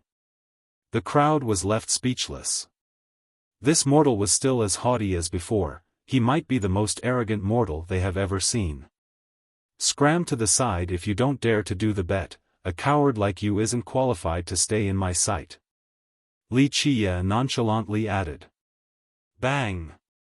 The furious prince placed a sword on top of the stage and said, "This is a Dao King level sword, for your arms." This noble sword of his was very precious, made from a violet force fetus and blood metal. A Dao King cultivated it for 100 years, so it had both chaos and primal energies. Only a Dao King violet force weapon. Your country is really too poor. You need to be more extravagant if you want to bet against my arms. I'm looking down on your miserly offer right now. Wuxia said without batting an eye. The prince turned red with rage. He knew full well that this mortal was egging him on, but he couldn't let it go. Bang! He slammed a spatial pouch on the table and uttered, "There are 10,000 Dao King Chaos Stones in this pouch, high-quality stuff and more than enough to buy your dog life. Do you dare now?" A commotion broke out after seeing the prince's big play. Xiaofan's group was shocked. The crown prince of an imperial lineage was indeed different. Their entire sect couldn't come up with this amount. A pair of arms from a mortal wasn't worth this much chaos stones. The prince didn't want to bet his own arms or back down from Wuxia's provocation. If he were to show weakness, people would mock him, so he had no choice but to go all out. Still not enough, add another weapon, a Dao Sage one, then I'll do the bet. Wuxia answered without looking at him. The prince's face darkened as he slammed another shield on the table. Fine. This violet force Dao Sage artifact is more than enough for your life. This particular shield was created by combining a heavenly turtle shell and a violet force fetus, gestated by a Dao Sage for 300 years. It was an incredible defensive tool. In the beginning, these artifacts, after their creation, started from the bottom. As their master became stronger, they also became stronger. For example, if one reached the Dao King realm, their weapon would also increase in grade with energies from a Dao King. Wuxia grinned after glancing at the shield and said, "All right, let's do it." The fish has bitten the bait. It was time for him to play. Xiaofan's group was shocked to hear this. It wasn't wise to do this bet against the crown prince. Let's get started then. if this white adornment material can produce a violet force fetus, anything higher than violet force, then you win. If it is only a white adornment or violet force fetus, then you lose and will have to cut off your arms. He smiled cruelly. The initial bet was only for a violet force fetus inside that Dao material. However, he suddenly changed his mind and was afraid that Li Qie would be lucky enough to get one, hence the change in requirement. That's fine, cut it now. Li Qie leisurely agreed. The prince sneered, do you have money to pay for the cutting fee? The masters from the stone workshop command a high price. But out of pity for a soon-to-be cripple, I can ask my old friend to do it for you for free. Having said that, the prince patted a young man next to him. This youth was very elegant and handsome with an aura of conceit. Li Langxian. Many cultivators here recognized him. Some even politely went up to greet him. This was a genius of pure continent. His cultivation was great, but the real reason for his fame was because of his other status as an appraiser. He was the most brilliant appraiser in Pure with a greater understanding of Dao materials and fetuses compared to his peers. Even some members of the last generation were inferior. Many sects invited him to be their appraiser, but he had always refused them. All the sects knew a simple logic. Having an excellent appraiser would save them a lot of resources while earning better Dao materials. That's why this job was very desirable in the 13 continents. Langxian simply nodded as a greeting. He was arrogant indeed, even though he could back it up. He smiled freely after hearing the crown prince and said, "Your Highness, thank you. I will try my best and do it for free. Just some cutting, what's hard about it? Let me borrow a knife, I'll do it myself." Li Qie told a nearby appraiser from the workshop. The appraiser immediately lent Li Qie his knife. "Oh? You're an appraiser too? A mortal appraiser, that's quite rare. I'm afraid you haven't even gotten the basics down yet." The prince sneered at this sight. "Your parents weren't born yet when I played with Dao materials." Li Qie casually retorted. "You." Losing these verbal exchanges was taking a toll on the prince. Whoosh. XSH. XSH. Li Qie's speed was amazing as he cut through this Dao material. His technique was sharp and masterful, virtually perfect. In fact, he wasn't lying earlier. When he gambled with these Dao materials on the 13 continents, Pure didn't have a country named Heavenly Phoenix.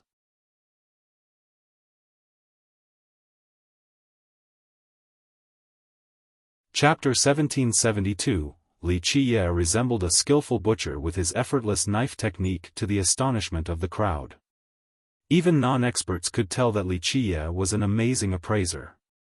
His surgical precision alone could put anyone from the same generation to shame. Appraisers from the stone workshop and the genius appraiser, Li Langxian, became serious after seeing him at work. They knew that they have met a fellow master.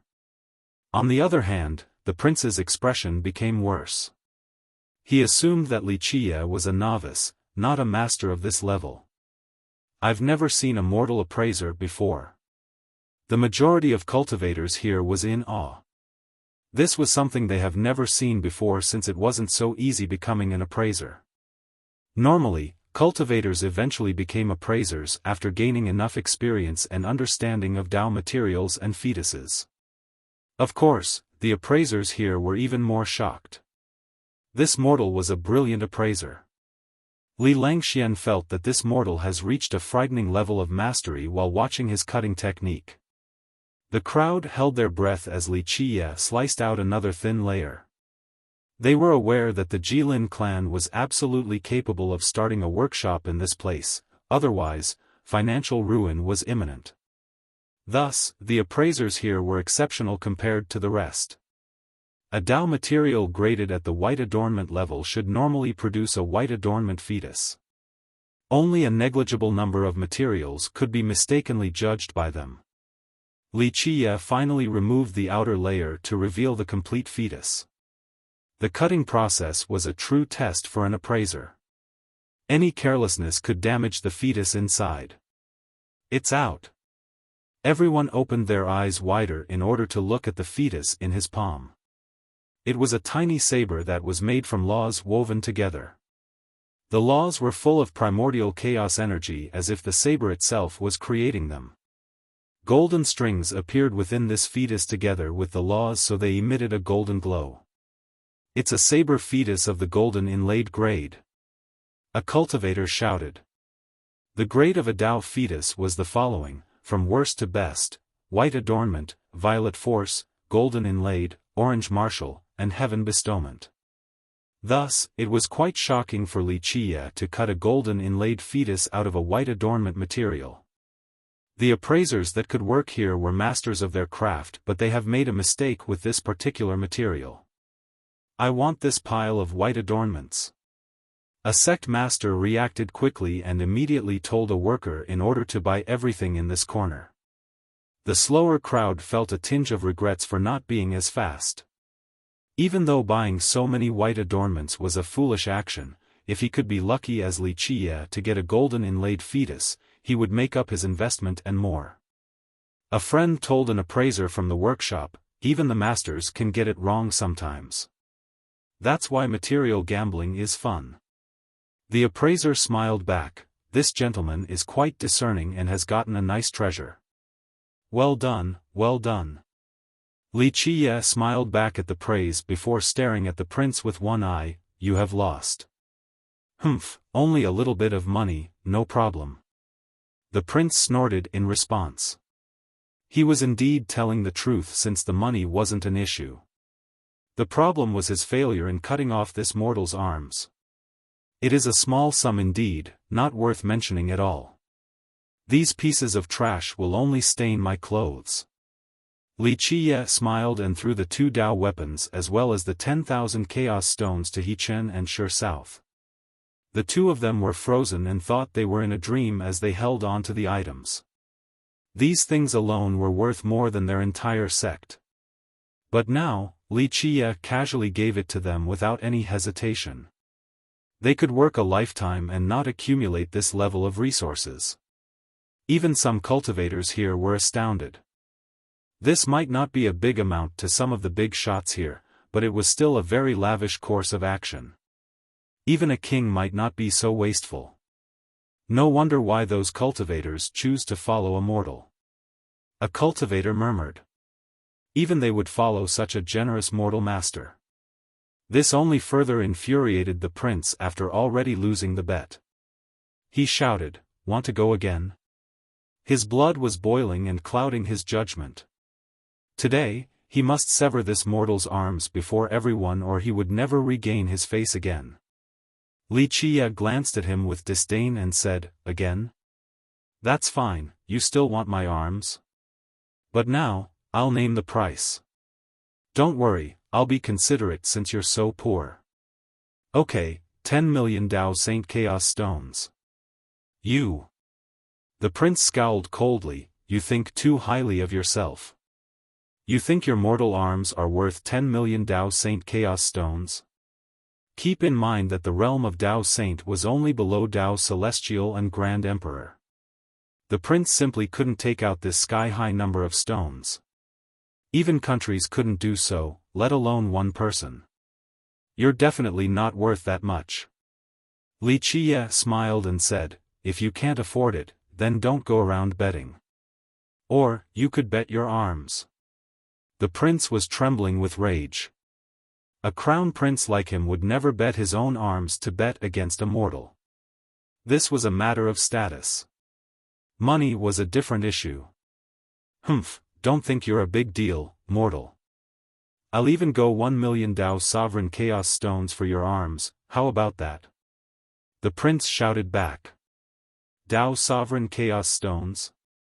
Forget it, too little.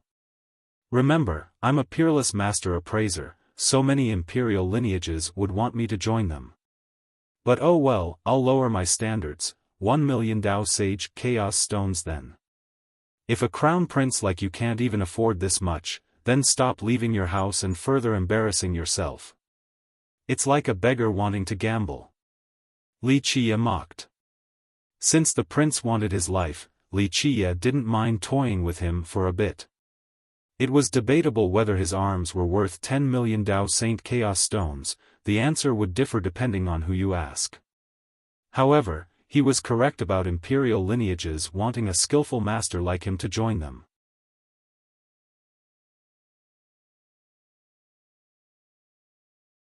Chapter 1773. All eyes were instantly on the prince this time. It didn't matter whether Li Qia's arms were worth the aforementioned price or not, the prince was the one who started all of this. He would lose all face by backing down right now. It was either to take out 1 million Dao Sage Chaos Stones to bet against Li Qia or use his own arms. Otherwise, his reputation as an imperial successor would be gone completely. The only thing he would be known for was a crown prince who got humiliated by a mortal.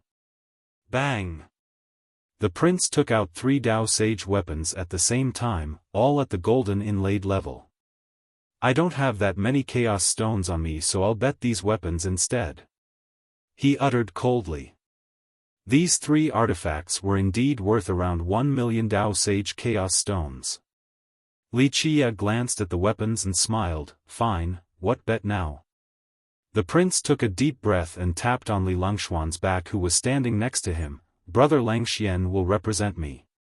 Brother, beat him, I want his arms.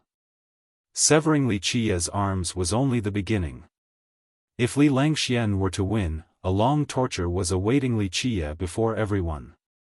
The prince wanted Li Qia's scream to echo across the western market. Even though murder was forbidden here, losing a gamble justified the punishment. No one would be able to save Li Qia then. Langxian was surprised to hear this. He regained his wits and stared at Li Qia with a little anticipation. This mortal was indeed a challenge for him. Earlier, Li Qia's cutting skill proved that he was an amazing appraiser. Langxian was considered the #1 young appraiser in Pure, so after seeing Li Qia in action, his eyes did lit up and he thought about challenging the guy. Your Highness, I'm not sure if I can handle this great responsibility. Langxian humbly said. Brother Langxian, you are the best appraiser right now and he's only a mortal. Just take his arms for me. The prince said. I'll have to listen then. Langxian cupped his fist. Langxian and Li Qia instantly fell into the limelight. Li Qia has proven his abilities while Longxuan's reputation preceded him. One was a mortal while the other was a genius, so Langxian clearly had the upper hand. No wonder why the prince left this to him. Even the older appraisers don't want to play against Langxian. Many have lost to him already. One expert said. All eyes were on this contest. How do you want to do this? Li Langxian cupped his fist towards Li Qia, still showing respect towards a mortal. Whatever you want. Li Qia smiled and freely said. Langxian didn't dare to underestimate the enemy. He took a deep breath and said, Your vision is quite keen. How about we pick a Dao material from the waiting zone? Whoever can cut the better Dao fetus out will be the winner. What do you think? We'll do that then. Li Qia had no objection. The waiting zone was a special area at the stone workshop. Many Dao materials were waiting to be appraised here or couldn't be decided by the appraisers. In this place, someone can find the best Dao fetus or just white adornments. The prices here weren't cheap on purpose. The workshop wanted the gamblers to come here and test their luck or abilities. I heard the majority of the Dao material here are white adornments. But in order to make money and attract the adventurous type, the workshop purposely put some good materials in there. A frequent visitor snickered. People smiled back after hearing this. In fact, this strategy by the workshop was well known. Of course, there were some Dao materials that couldn't be appraised, so they placed them here to attract more gamblers as well. After reaching the waiting zone, Li Qia and Langxian carefully looked for a Dao material. This was a test of their vision. It was impossible to see the fetus inside without cutting the materials. Of course, the experienced appraisers could make educated guesses on the fetuses based on the material's affinity, origin, weight, and shape. For example, if one material was part of a divine beast's corpse, then the grade of the fetus would certainly be better than if it was from an ordinary beast. The appraisers in the workshop were very good in this regard. All the origin and affinity of these materials were clearly written down. The chance of passing off the fish eyes as pearls was quite minuscule.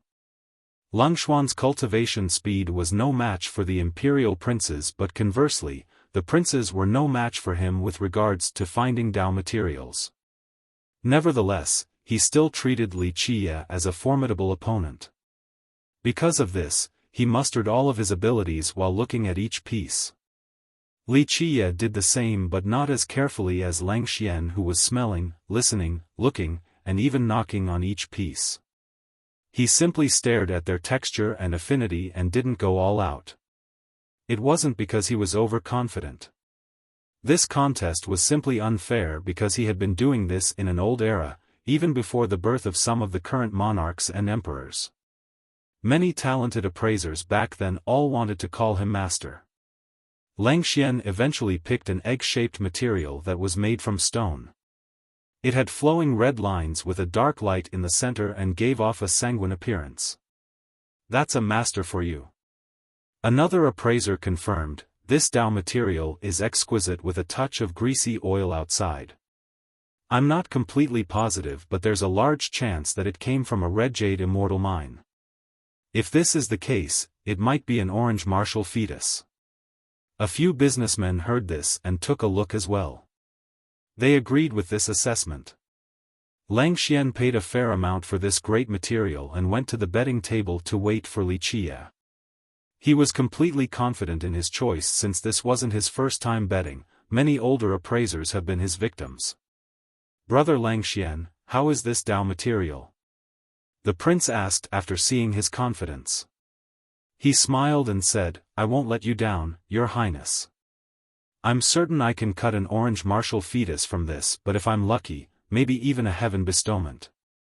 The prince became excited after hearing this with a murderous glint in his eyes.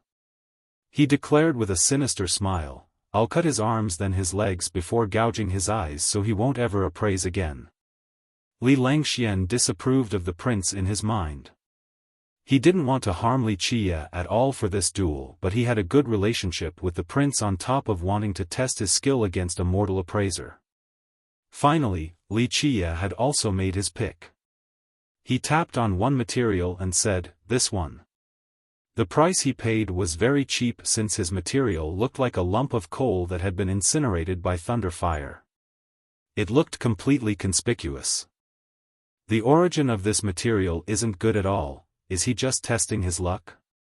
One appraiser said, "It came from a red fir tree, forming at the root with the natural harmonization. It's really too common. Normally, young cultivators who want to become appraisers would train with it."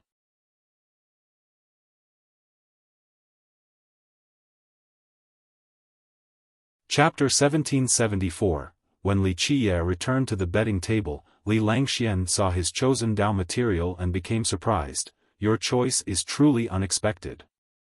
This Dao material from the red fir tree is the most common in the 13 continents. Thunder fire occurs with the harmonization of the heaven and earth, so many roots of these trees give birth to Dao fetuses. However, the majority of these Dao fetuses are white adornments. The chance for the higher grades is pitifully low. Looks like you are really taking a gamble this time or are completely confident in your vision." Li Langxian was very happy to talk to a mortal appraiser.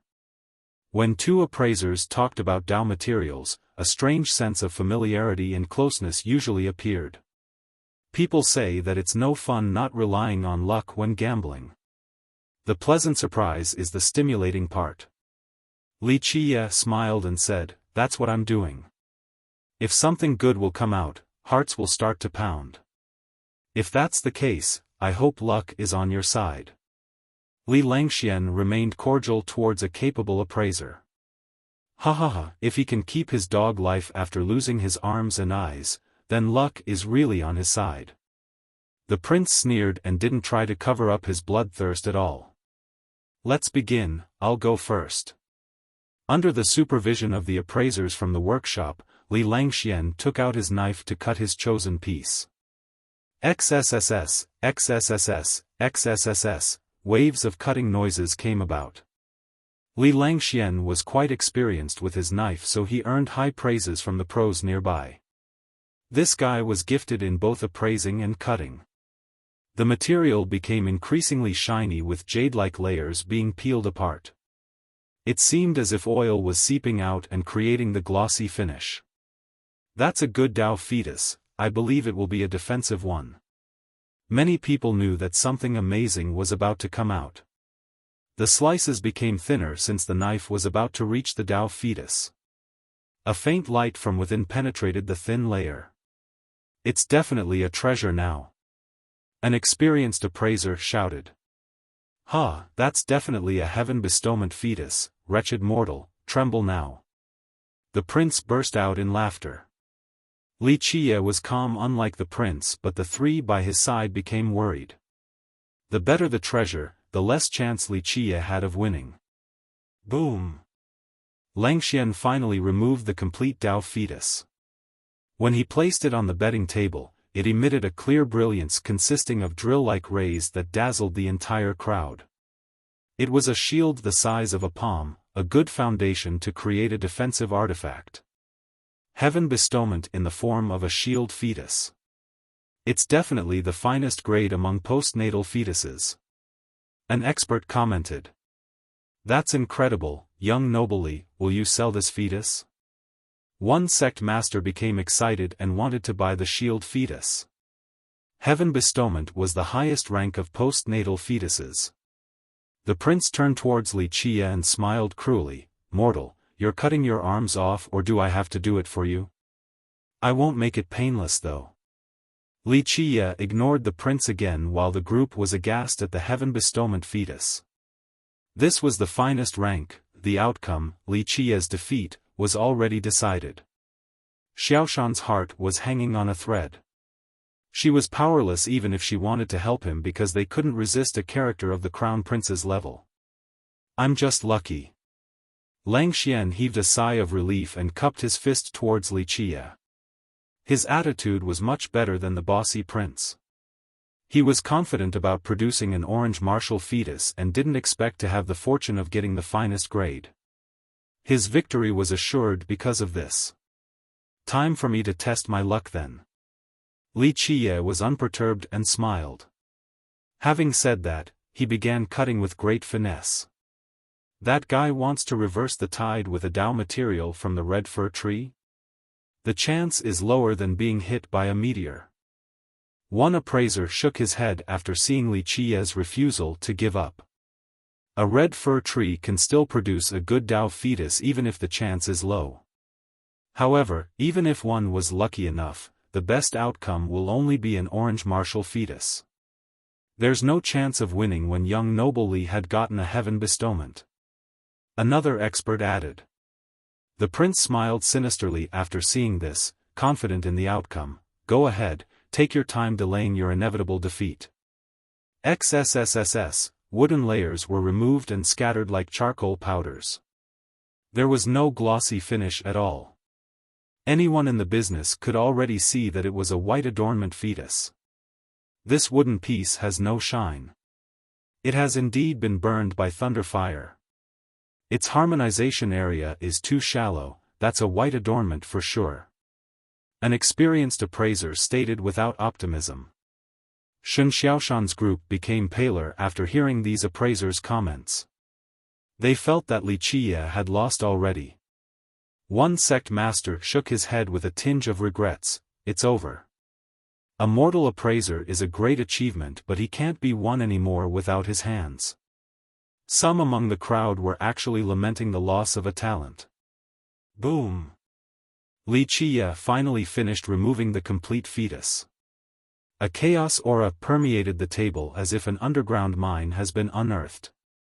The power of the Dao sovereign realm appeared with a touch of the origin. What's going on? This chaotic atmosphere shocked the nearby cultivators. It's a prenatal Dao fetus. The experienced appraisers knew what was going on right away. They stepped closer to carefully look at the chaos energy inside the fetus.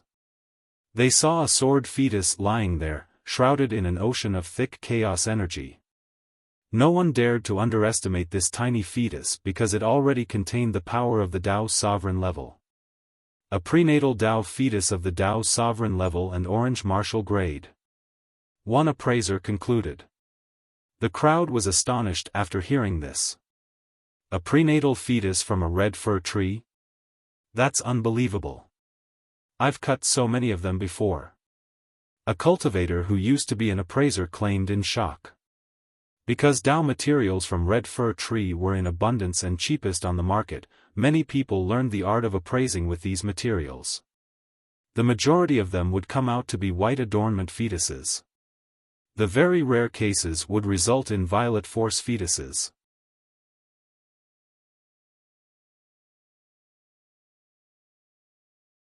Chapter 1775, The mass continuously rained compliments about this prenatal fetus. It wasn't that rare in the 13 continents, but one coming from a red fir tree was a different story. Dao fetuses were also divided into prenatal and postnatal, the former being much stronger. However, prenatal started at Dao sovereign and golden inlaid for the lowest cultivation and grade. The biggest difference was that prenatal fetuses already had chaos and primordial energies. To keep it simple, the fetus itself had cultivated. Postnatal fetuses didn't have any and started from zero. After fusing with divine metals and ores to become a Dao weapon, its cultivation would rise with its master or creator. Thus, after the cultivator reached Dao sovereign, their weapon would also reach Dao sovereign and enjoyed the power of this realm. This wasn't the case for prenatal fetuses. After coming out, it already had the power of this realm and would still grow with its master after becoming a weapon. For example, a Dao sovereign prenatal fetus would still have the power of a Dao sovereign, even if its user is at a weaker realm. When the user became stronger than a sovereign, the weapon would grow proportionally stronger.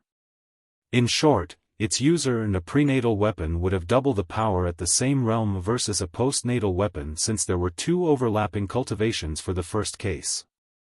This was the reason why prenatal weapons were superior and much more precious. Powerful cultivators would all pick prenatal fetuses. Thus, Wuxia's current fetus was the lowest of all the prenatal fetuses at golden inlaid and Dao sovereign. Your insight is amazing. I am truly impressed. Li Langxian cupped his fist and praised. This wasn't just simple luck, it was clearly based on skill. Wuxia smiled and casually grabbed the 3 Dao sage weapons placed for the bet by the crown prince. Wait a minute. The prince held the weapons and shouted. Wuxia glanced at him and said flatly, "Don't gamble if you can't handle losing gracefully." "Who says you're the winner?" The prince uttered, "Heaven bestowment is higher than orange martial." When the heaven bestowment postnatal fetus reaches Dao sovereign, who knows which one will be strong? This was indeed the case in terms of quality, but the actual strength of both at the same cultivation was hard to gauge. It might be up to the user's abilities. Is that so? Wuxia smiled and said, "There is indeed an argument for the resulting Dao weapons, but we're talking about Dao fetuses, not weapons. If you can't even understand this much, stop betting and humiliating yourself." "You." The prince's expression became ugly. He was panicking after losing, even though victory and torturing the mortal were so near, so he had forgotten this much.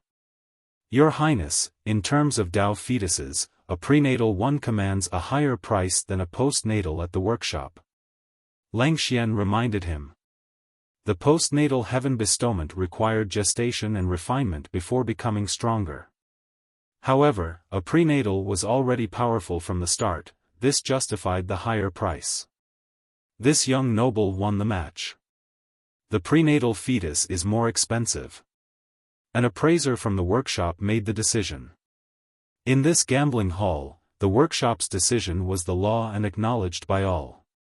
Tell people first next time if you're such a sore loser.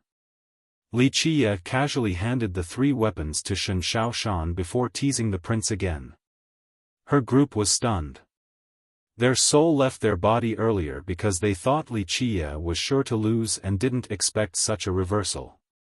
Moreover, these Dao Sage weapons were beyond their imagination, but now, she could feel their considerable weight on her hands. She was the focus of admiration from the crowd since Li Qie rewarded his followers and threw away these weapons as if they were mere cabbages. Following a master like this was the greatest thing in the world. We'll go again. The prince was livid and slammed the table.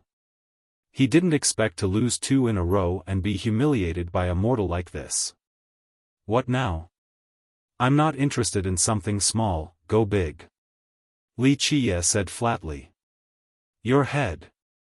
The prince loudly said with a murderous glint, if you lose, I want your head. You're betting your head too? Li Qie smiled, intending on taking his time with the guy who had lost his calm. My head is too prestigious for a mortal like you. Name the price your head is worth and I'll bet that. The prince arrogantly claimed. The prince naturally didn't want to bet his own head and lower his status down to the mortal's level. In his eyes, money alone was enough. Li Qie smirked, the fish has bitten the bait again, no way it was getting off now. He told Li Langxian, since everyone calls you a genius appraiser, how much do you think your life is worth? Langxian was caught off guard by the sudden question. He composed himself before telling the truth, in my personal opinion, my life is priceless, but if it is for a bet, around 50 million Dao Celestial Chaos Stones. This was definitely an exorbitant sum. A great power couldn't necessarily produce this number. Of course, it was a different matter whether he was worth it or not, but as a genius appraiser, his statement was justifiable. Fine, it's rare for me to be in a gambling mood. I'm also a big deal, here's my price, 10 million Dao Celestial Chaos Stones. Bet that amount and I'll play with you. Li Qie cheerfully smiled. All the experts here gasped after hearing this monstrous estimation. Shen Xiaoxian and people like her didn't even dare to think about this unreachable amount. You think too highly of yourself, 10 million Dao Celestial Chaos Stones? I think even 10 million Dao Saint Chaos Stone is too high for your life. The prince scowled. Whether I'm worth it or not is my business.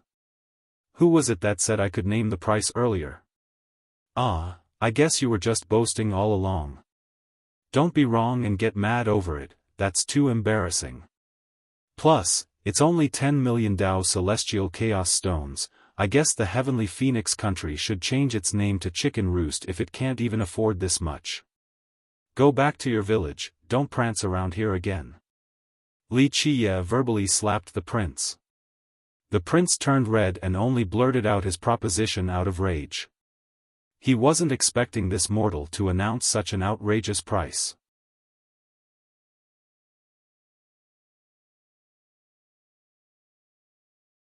Chapter 1776, a crown prince like him still couldn't take out 10 million Dao Celestial Chaos Stones in a short time.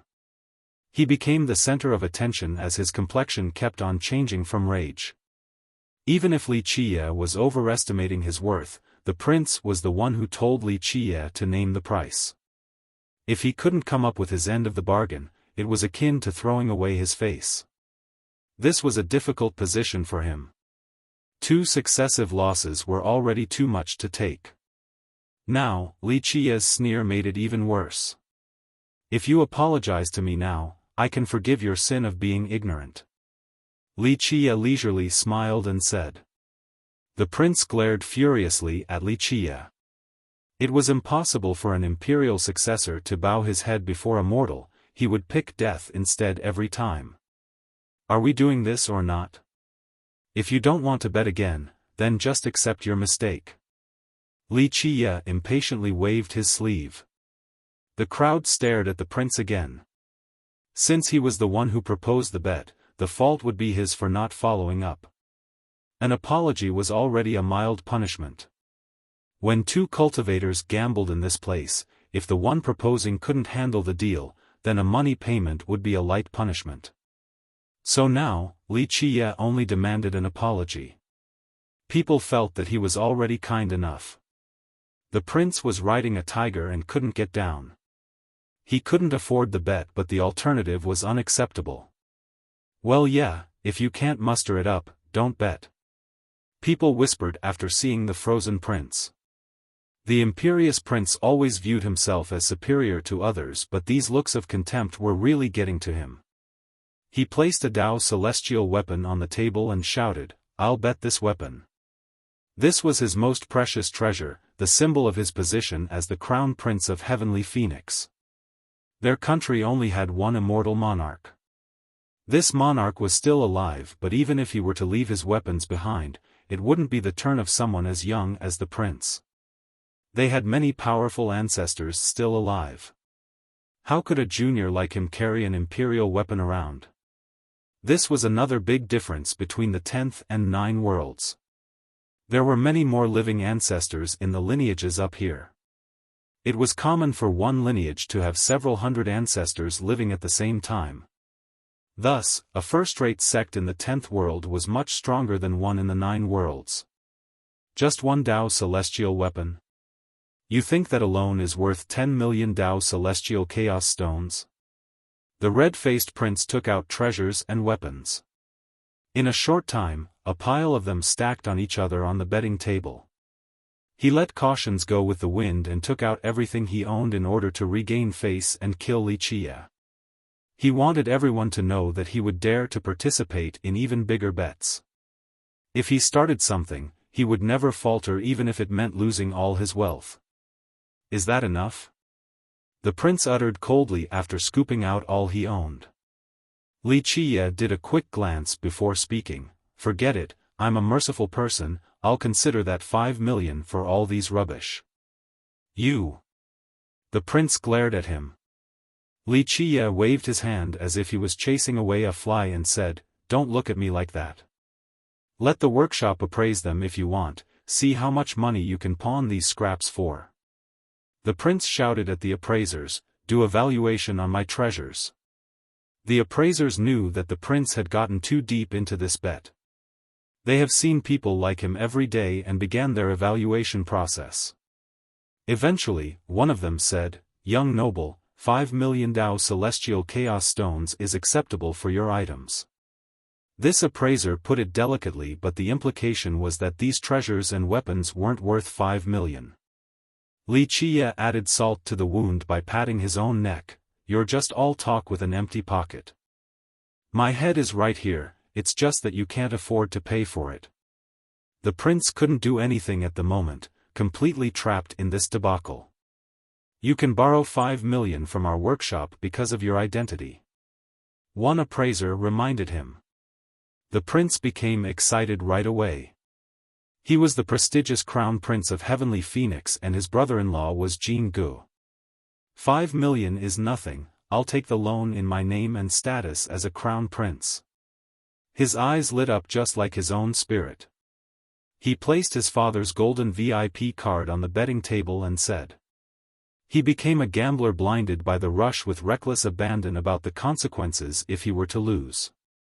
In his mind, it was a type of glory to be able to borrow 5 million Dao celestial chaos stones since not just anyone could do it, not even a sect master. Only an imperial successor like him could enjoy this privilege. It showed the stateliness of his identity. Of course, the workshop wasn't worried at all. As long as this gambler wanted to borrow their money, they would be more than happy since they weren't afraid of his country reneging on the debt. Heavenly Phoenix only had one immortal monarch while the Jilin clan behind them had 3. As long as he dared to borrow, they would dare to ask for both the principal and interest back in full in the future. So many chaos stones were placed on the betting table and their chaos energy engulfed the area. This was many's first time seeing this great amount and became dazzled by the scene. Some even crazily salivated with greed. Xiaofan's group was even more amazed since they had never seen the world of the rich before. For their tiny sect, just 10 Dao celestial chaos stones was already a shocking amount, let alone 5 million. One king gazed at the table filled with stones and said, "A bet for 10,000,000. Only a talent like the Crown Prince could do something like this. This will be a once-in-100 years match." Everyone here was astonished by the number of chaos stones and the betting match that was about to take place. This pleased the Crown Prince, especially that king's comment earlier about how he was the only one who could produce this sum. "Little animal, I'll buy your life with this," he grandly declared after slamming on the table. At this time, rationality and strategy were thrown out the window, even his role as a crown prince and imperial successor. Only an addicted gambler was left. With his current state, even if he were to win this, he would keep on going and perhaps find a second person to bet against. Wuxia clapped and laughed. "That's more like it, the crown prince of a country, the style of an imperial successor. How do you want to do this? If you win, my head is yours." Wuxia didn't only want the crown prince's life but also publicly take everything the guy had.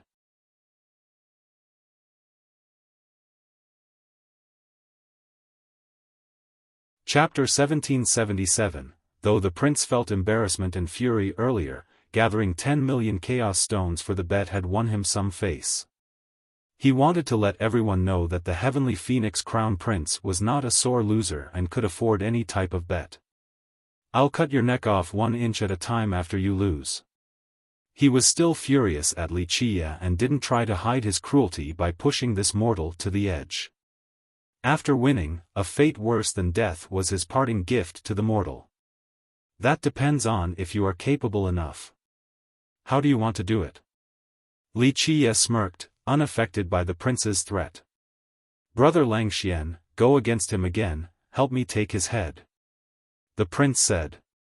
Langxian was surprised to hear the prince asking him and quickly cupped his fist. "Your Highness, I know my limits and I'm afraid I will let you down. Please ask someone else." This bet was too grand, so Langxian didn't want to participate. "Brother Langxian, no need to boost the enemy's morale while lowering ours." The prince was unhappy instantly and deepened his tone. "You are a genius appraiser, no need to be discouraged after one loss. I'm daring to bet 10 million, don't tell me you care too much about your own reputation and don't dare to try." The prince needed Langxian to participate. Even though his cultivation was high, he was far inferior when it came to Dao material. Even the best appraiser from his country had lost to Langxian before. That's why the prince thought so highly of Langxian.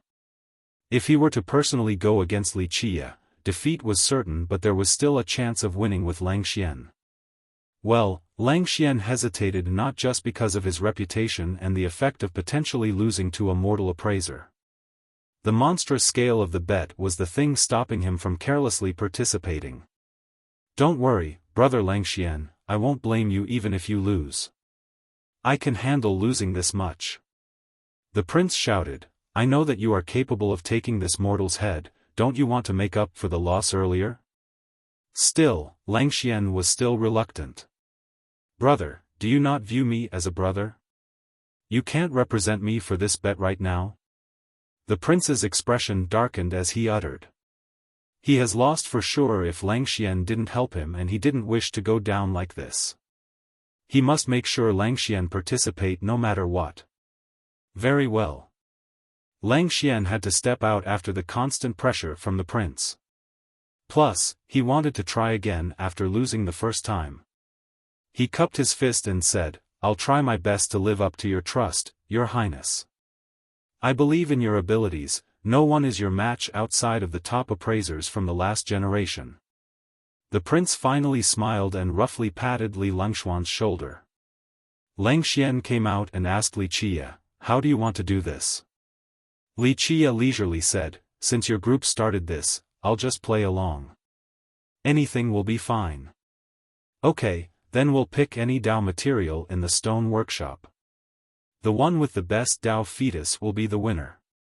The only rule is that the material price cannot be over 1 million Dao Sage Chaos Stones." There were Dao materials of inordinate value at the workshop. If there was no limitation, one would just buy the highest-priced material in order to win. After all, the workshop relied on its reputation. These higher-end materials were virtually guaranteed to produce the best fetuses. The probability of error was diminutive. This was the reason why Langxian proposed the particular rule in order to truly test the skill of an appraiser and make this bet worthwhile. Good, it's decided then, nothing higher than 1 million Dao Sage Chaos Stones. Li Qie straightforwardly agreed. We'll meet back here in a bit then. Langxian cupped his fist. Langshuan's attitude was much friendlier compared to the prince who only wanted Li Qie's head. He had no grievances against this mortal appraiser and personally wished to test his skill against another expert. The second bet between the two of them garnered just as much attention from the crowd as the previous. It wasn't only about the money, the spectators also cared about the skill level of the bout. The appraisers, both novices and experts, were excited to see the incoming colorful event. It was going to be as brilliant as any physical battle. The ones who were vested in studying Dao materials wanted to learn appraising techniques out of the experience. In a short time, some masters even followed right behind the two of them in order to see the selecting process. One was a magical mortal appraiser that had profited twice at the workshop on top of beating Langxian once already. It showed that this was more than luck, the guy was a true expert appraiser. A mortal appraiser was already rare enough, but a skilled one like this was once in a million years. How could the crowd not be excited? As for Langxian, he was well known as a genius appraiser and his skills were acknowledged by the older masters of the craft. So many famous older appraisers have lost to him in pure. Even the appraisers in the workshop became very interested in the two of them. After carefully rummaging through the materials, Langxian finally picked and bought one that was appraised by the workshop as a prenatal Dao fetus of the Dao Sage and Golden Inlaid level. The price was 360,000 Dao Sage Chaos Stones. His strategy was quite good. It was essentially impossible using Dao Sage Chaos Stones to buy materials at the Dao Saint and Dao Celestial materials because they weren't on the same level. Numbers alone couldn't make up for it. The only way was to buy a Dao Sage material and hope for the best. This probability was quite low, hence the gambling nature of the entire industry. Langxian was very bullish on his chosen Dao material and believed a great fetus could come out of it. That's a good one, there should be no problem getting a prenatal fetus out of it. Many people felt the same way, especially since the appraisal from the workshop was most likely correct. Li Qie chose one a while after. It was as big as a basin and round like a watermelon with gray-veined patterns all around. This one was much cheaper compared to Langshuan's. It was appraised as a postnatal fetus of the Heaven Bestowment level. The price was only 5,000 Dao Master Chaos Stones. He's quite courageous picking a postnatal to go against a prenatal. This caught many people off guard. Everyone knew that in terms of value, a postnatal fetus would never be more expensive than a prenatal, unlike the buyers had some special requirements. He's relying on the workshop making a mistake, but I've bought so many here. It isn't that easy. A different appraiser commented. The crowd felt that Li Qie was too bold with his choice, especially when his life was on the line. The appraisers from the workshop stared at each other too, since it was an indirect insult at them. Even though there were countless materials here, the margin of error was very small for the materials appraised by them. Earlier, Li Qie had chosen perfectly twice earlier in spite of their appraisal.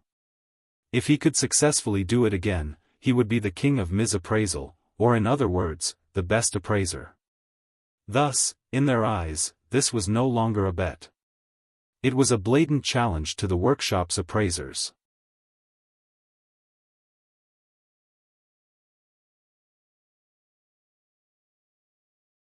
Chapter 1778, both Li Qie and Langxian returned to the betting table. Langxian was surprised to see Li Qie's postnatal material and blurted out, "You are truly unfathomable, no one else in the contemporary would try to take this kind of risk." Any appraiser with a hint of rationality would know how unwise it was to challenge a prenatal material with a postnatal one. The victor was already determined unless Wuxia could somehow pull off a miracle. Just relying on luck, that's the real fun in gambling, certainty is not as exciting. Wuxia smiled freely. Such boldness is commendable. Lang Xian was in awe of Wuxia's daringness in the face of death. Relying on luck? Wait a bit and you'll lose your life. The prince sneered cruelly, I can't wait till I can start slowly cutting off your head. He was certain of Langshuan's victory since there was no way this mortal could be so lucky. 1 or 2 inaccurate appraisals were one thing, but 3 in a row. Even the appraisers from the workshop wouldn't believe it. Lang Xian had a prenatal golden inlaid material, the resulting fetus would be just fine. However, Wuxia had a postnatal material, even the highest grade wouldn't likely beat Langshuan's. Wuxia ignored the prince and said, let's begin. Since I found my first, I'll start. Lang Xian cupped his fist and didn't try to be overly polite. He wanted to know what fetus would come out, and his confidence was overshadowed by his restless curiosity. After all, this was still a bet. He needed to see his ace card before having peace of mind. Wuxia agreed, so Lang Xian began cutting his Dao material. Bang! He took the fetus out in just a short time like a skilled butcher. Once it came out, primordial chaos energy of the Dao Sage level shot out in the form of thin, bright rays. Prenatal fetus of the Dao Sage level. Even before seeing the fetus, people here could tell what type it was due to the chaos and primordial energy oozing out. It's a heaven bestowment. After finally looking at the fetus, someone blurted out in astonishment. This was a seal fetus emitting shiny strands of light. The finest among Dao Sage fetuses. Another commenter added. Congratulations, young noble Lang Xian, you got something that fell through the cracks. Even an appraiser from the workshop cheered for Lang Xian. Originally, it was appraised as a golden inlaid, but a heaven bestowment came out. Lang Xian got the better end of the deal by buying it for cheap. From another perspective, it proved the well-earned reputation of the workshop. They didn't purposely brand and sell only shoddy Dao materials. Lang Xian heaved a sigh of relief after seeing the grade of the Dao fetus. During his selection process, he was certain that a prenatal golden inlaid fetus at the Dao Sage level would definitely come out. There was a chance that it could even be an orange marshal, and if super lucky, a heaven bestowment. He felt that he had at least 80 to 100% chance of victory and glanced over at Wuxia. A postnatal Dao fetus wanting to beat his? That was harder than reaching for the heavens unless the guy had chosen the best fetus in the world that had been erroneously appraised. All eyes were on Wuxia. Some experts slightly shook their head and said, he's done, no chance of winning unless he can get something incredible, but that's virtually impossible. Lang Xian probably has a 90% chance of victory now. Unless Wuxia were to reveal a prenatal fetus of the Dao Saint level, his defeat was assured. Little animal, you have lost already. The prince was ecstatic after seeing Langshuan's heaven bestowment fetus. He smiled deviously and raised his sleeves while imagining the cruel torment forcing Wuxia to scream. He felt an unprecedented pleasure from obtaining revenge. What's the rush? I haven't cut mine yet, but you already know you have done. Wuxia said dismissively and treated the prince as if he was invisible. Keep on struggling, if death wants you by midnight, there's no surviving till dawn. The prince sneered. Wuxia held his knife and began the slicing process. One appraiser saw his refusal to give up and said without optimism, it's too hard to reverse the tide. Langshuan's Dao fetus is very good for the price, too hard to beat it. He took the wrong step, wanting to benefit greatly from buying cheap, but instead, he'll be paying with his life. The experts here caused a ruckus debating. It was clear that Wuxia didn't rely on just luck, having picked the right materials twice. However, Challenging Lang Xian by repeating the same formula made everyone think that he had become complacent. Bang! When Li Qia took off the thin stone layer, the resulting fetus was actually a white adornment. Just the white grade. The crowd was shocked because even though it was a postnatal fetus, the appraisers of the workshop still evaluated it as a heaven bestowment. But now, this meant that these appraisers have also mistakenly graded this particular material. Shen Xiaoshan's group lost their color from realizing that Li Qia had lost. He lost. Everyone confirmed that Li Qia has thrown away his life. Losing everything after one wrong decision. One sect master became remorseful. So many great powers would want to invite this capable mortal appraiser to work for their sect. But now, his life was forfeited to Heavenly Phoenix Crown Prince. This is, Lang Xian slightly raised his eyes. Meanwhile, the prince guffawed, "Ha ha ha, little animal, how do you want me to cut off your head now? Many chops or just a single split?" The bloodthirsty prince was already holding a long sword, ready to torture and kill Li Qia. "What's the rush? It's not over yet." Li Qia interrupted the jubilating prince and moved his knife again to cut off another layer. "Fine, I want to see what other amazing things you can do. The more you delay this, the more I'll torture you." The prince wasn't in a rush since victory was already within his grasp. Li Qia went on with his business and more layers were peeled off with his wondrous and inscrutable techniques. Suddenly, he severed the Tao material in half. This was very taboo for appraisers due to the potential damage to the fetus. The entire crowd was shocked. The result looked like a watermelon that was split in halves.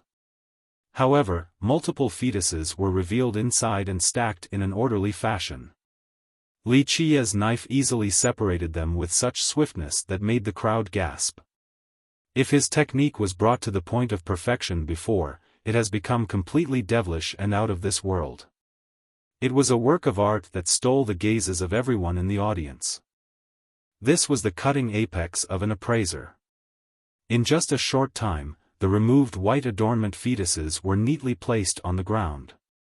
A full set of white armament. The mass finally calmed down and saw the fetuses arranged on the betting table. Not just that, it consists of 639 pieces. One cultivator carefully counted all the fetuses.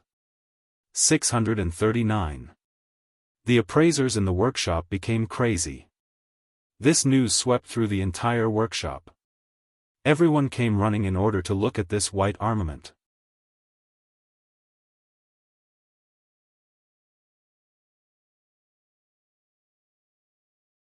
Chapter 1779, A complete set of Tao armament was the pursuit of many cultivators.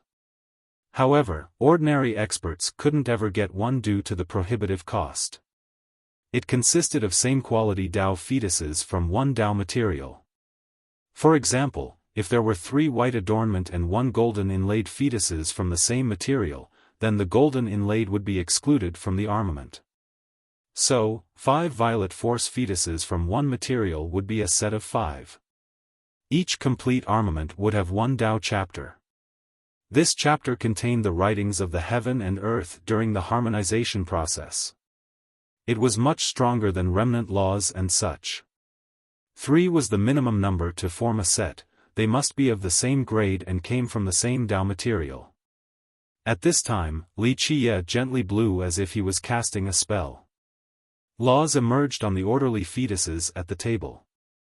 They danced together to form a perfect chapter with the image of a sword and armor. A sword armament, that's a common one. An expert saw the chapter and said, "Yeah, but don't forget, only 1 armament would show up in every 10,000 Tao materials, even at the white grade and only in a set of 3. An experienced appraiser reminded. The higher the grade of the fetus, the lower the chance of a full set appearing. Since the start of time, only a few armaments of the top grade existed. 639 pieces. Another workshop appraiser was shocked and murmured, "Pure hasn't seen a set with this many pieces in a long time." Of course, a white armament couldn't compare to the higher grades, not with just 3 pieces. However, once the set had a certain number, it would normally change into a higher grade. Many appraisers believed that 600 pieces were the soft limit of a white armament. If it had more than 600, it would undergo a fundamental improvement due to the great amount of chaos and primordial energies from the fetuses. If a white set had more than 600 fetuses, it could crush any weapon at the same cultivation realm. For example, at the Tao Saint level, a white set with more than 600 could crush even a weapon of the heaven bestowment level. Even a prenatal weapon wasn't a match. If it had more than 1000, it could challenge other weapons of a higher cultivation level, with the exception of other sets. An armament after reaching a certain number had clear advantages that a single Tao weapon couldn't compare to. Because of this, people have always tried to find them. Even a white armament would be worth an unreal price if it had the right number of fetuses. This white armament must be sold at the Tao Saint level. One expert believed. In my opinion, if he were to auction it, the starting price has to be at least 100,000 Tao Saint Chaos Stones due to the extraordinary number of fetuses. If a powerful character were to gestate this armament, given ample time for advancement, it will crush any other weapon at the same cultivation. One appraiser stated. Li Qiye slowly turned towards the prince and said, "Which do you think is worth more, my armament or your prenatal Tao fetus?" The prince had an ugly expression, especially to his agape mouth, as he stood there motionlessly. "Your skill in appraisal has reached an incomparable level. You win this bet." Li Langxian accepted his defeat. It wasn't easy cutting an armament out of a Tao material. Not even one might be present in all the current materials in the workshop. However, Li Qiye simply picked one and found an armament. This was beyond luck. Such insight and abilities meant that he was at the apex of appraisal. Even a genius like Li Langxian realized his inferiority. He had lost to a mortal appraiser today, yet he was without any complaint. It was a convincing loss. "You have lost." Li Qiye stared at the prince, then seized the mountain of treasures and weapons on the table. "Too much scrap metals, go sell them and have a drink."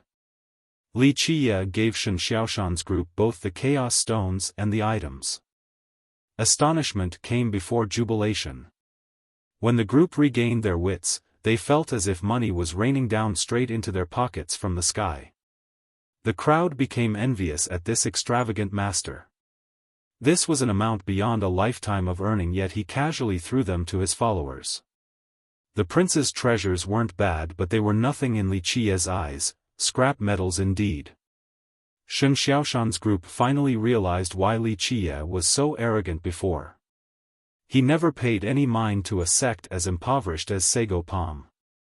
They felt embarrassed by their previous sense of superiority over him. The ones who were arrogant in the past were they, not him. It was their luck being able to meet Li Qiye, a blessing from the heavens to accompany him. Meanwhile, the prince stood there with a blank mind. He didn't care about the consequence at the start of the bet, feeling so confident in torturing this mortal before everyone before killing him. It would let everyone know the consequence of those who wanted to oppose him. But now, he had lost completely. Li Langxian was no match the second time around either. The prince had bet all of his money and resources on top of borrowing 5 million from the workshop. He was a poor wretch on top of being in debt. His country might be able to repay this amount, but if his father and the elders from the royal clan were to find out, not only would his father break his leg, he might even lose his position as the crown prince. This left him horrified and furious. What now, scared? Li Qiye chuckled at the frozen prince. "I can sympathize since you have lost everything. Okay, take this so you can at least make it back to Heavenly Phoenix." He grabbed a pile of chaos stones and threw it at the prince. "Little animal. No, there must be foul play, it's a conspiracy." The prince pointed at Li Qiye while thinking of all the possibilities. "What?" Li Qiye lazily said, "Cheating before everyone here? Even if I had tried to scheme against you, you think Li Langxian had participated too, same with the Jilin clan? I'm sure someone here would have noticed something. The crowd knew that the prince couldn't accept this total loss. Anyone would go crazy after losing 10 million in one go. Few could afford such a loss without batting an eye. So many people were staring at the prince. The most humiliating part of this whole thing for him was losing to a mortal. Wuxia purposely provoked, "Don't be a sore loser now, it reflects negatively on you as a crown prince, but I can understand, a tiny country like Heavenly Phoenix is naturally poor. However, gamblers have their own codes and do not accuse people falsely after losing. A loser like you should just go back to your mother's teats."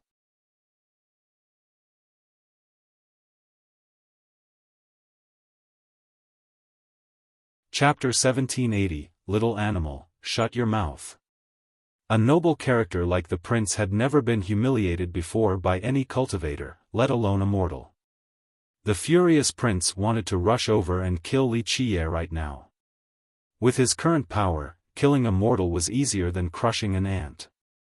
However, the experts from the workshop immediately stopped him. They naturally wouldn't allow for any killing in this place. Moreover, there was just a betting session earlier between the two of them. Their shop needed to maintain order and protect their customers for their reputation's sake. If one side were to kill the other after losing under their jurisdiction, who else would dare to come and gamble at their shop in the future? "Your Highness, please show some respect, no customers shall be harmed at the stone workshop." The experts uttered coldly, "If you want to settle grievances, do it with the betting table." The prince was indeed an imperial successor and his brother-in-law was no joke.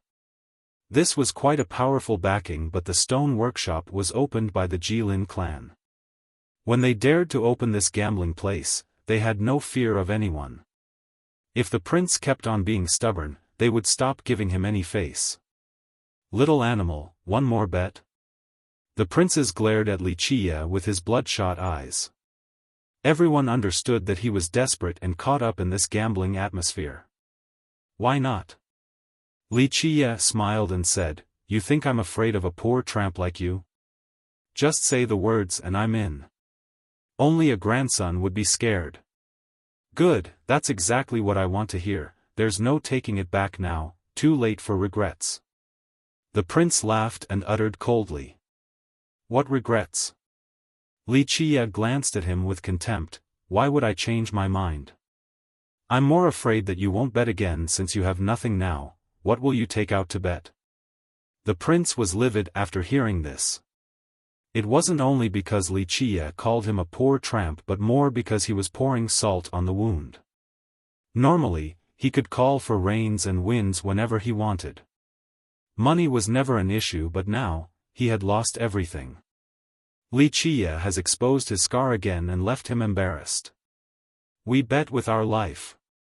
Do you dare?" Anger rushed to his brain as he cried out.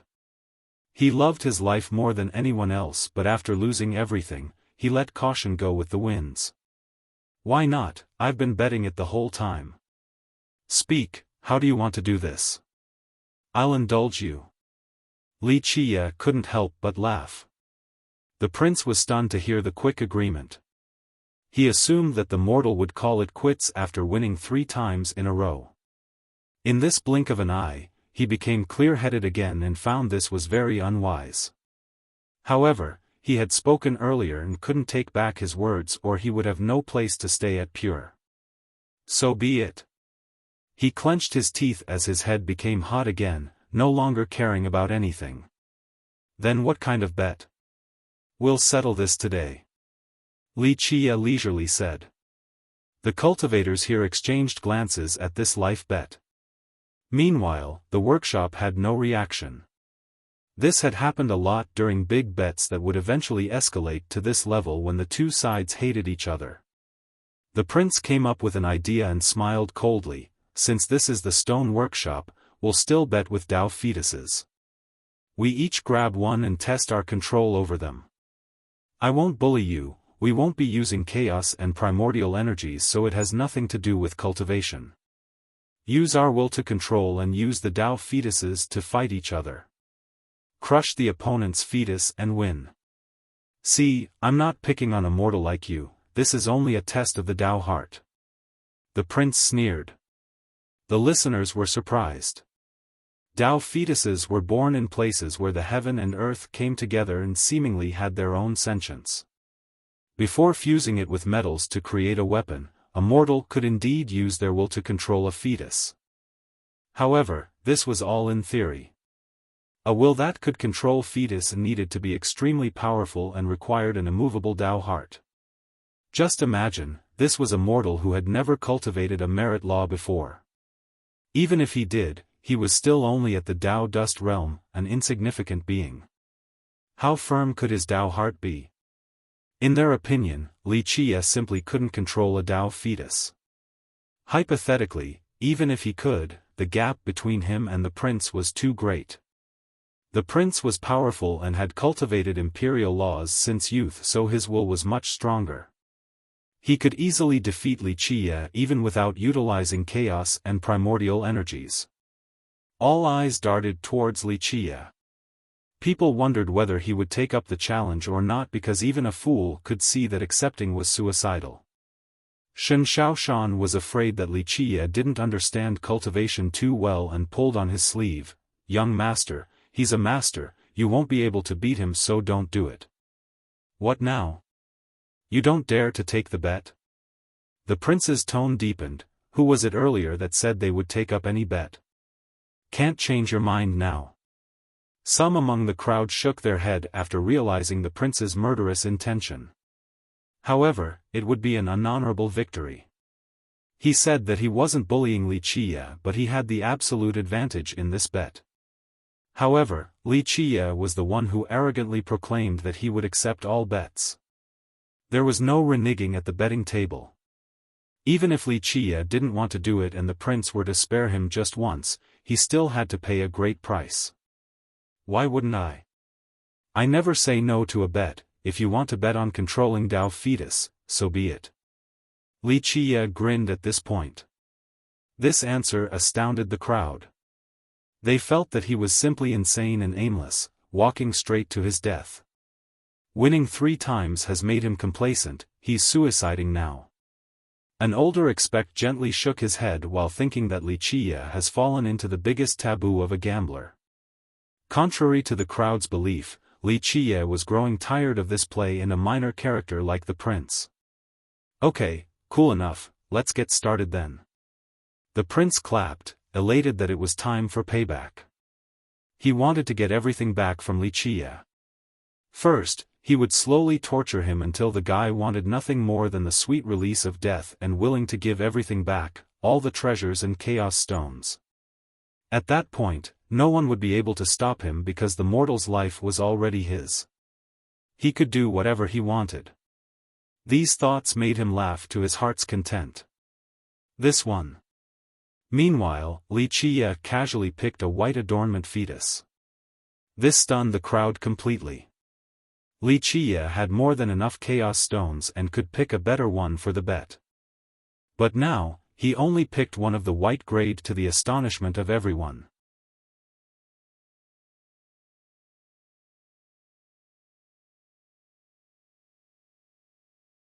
Chapter 1781, Does this brat know anything about Tao fetus control? Someone muttered after seeing Wuxia's swift selection of a white adornment fetus.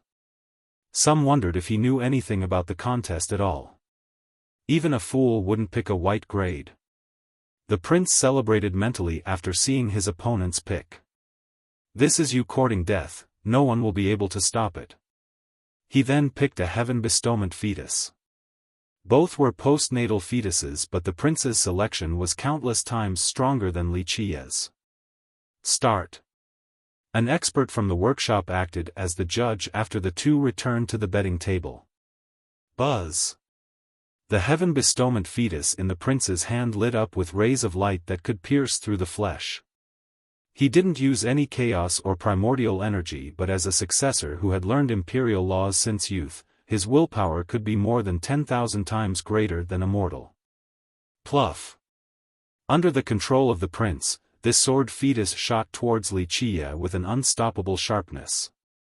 Even a regular cultivator like Xiaofan wouldn't be able to stop it. Wuxia didn't bother looking forward, his will ordered the white adornment fetus to rush up. Everyone gasped after seeing this risky course of action. A white-grade fetus controlled by a mortal simply couldn't stand up to the prince's own. Boom! A Dao fetus shattered into many shimmering pieces accompanied by pleasant ringings. The crowd was completely frozen by the unexpected scene. The thing shattered was not Wuxia's white adornment fetus but rather the prince's heaven bestowment fetus. Wuxia's fetus was completely intact while the prince's own fell into shambles. It didn't mean that Wuxia's fetus was stronger, only his will. This was an incalculable disparity. Wuxia truly had an immovable Dao heart. No way! The prince cried out and took several steps back, slack-jawed. He couldn't accept this result at all. Even a fool could see his inevitable victory earlier, but the opposite had happened. The crowd shared the same astoundment as him. All eyes were agape.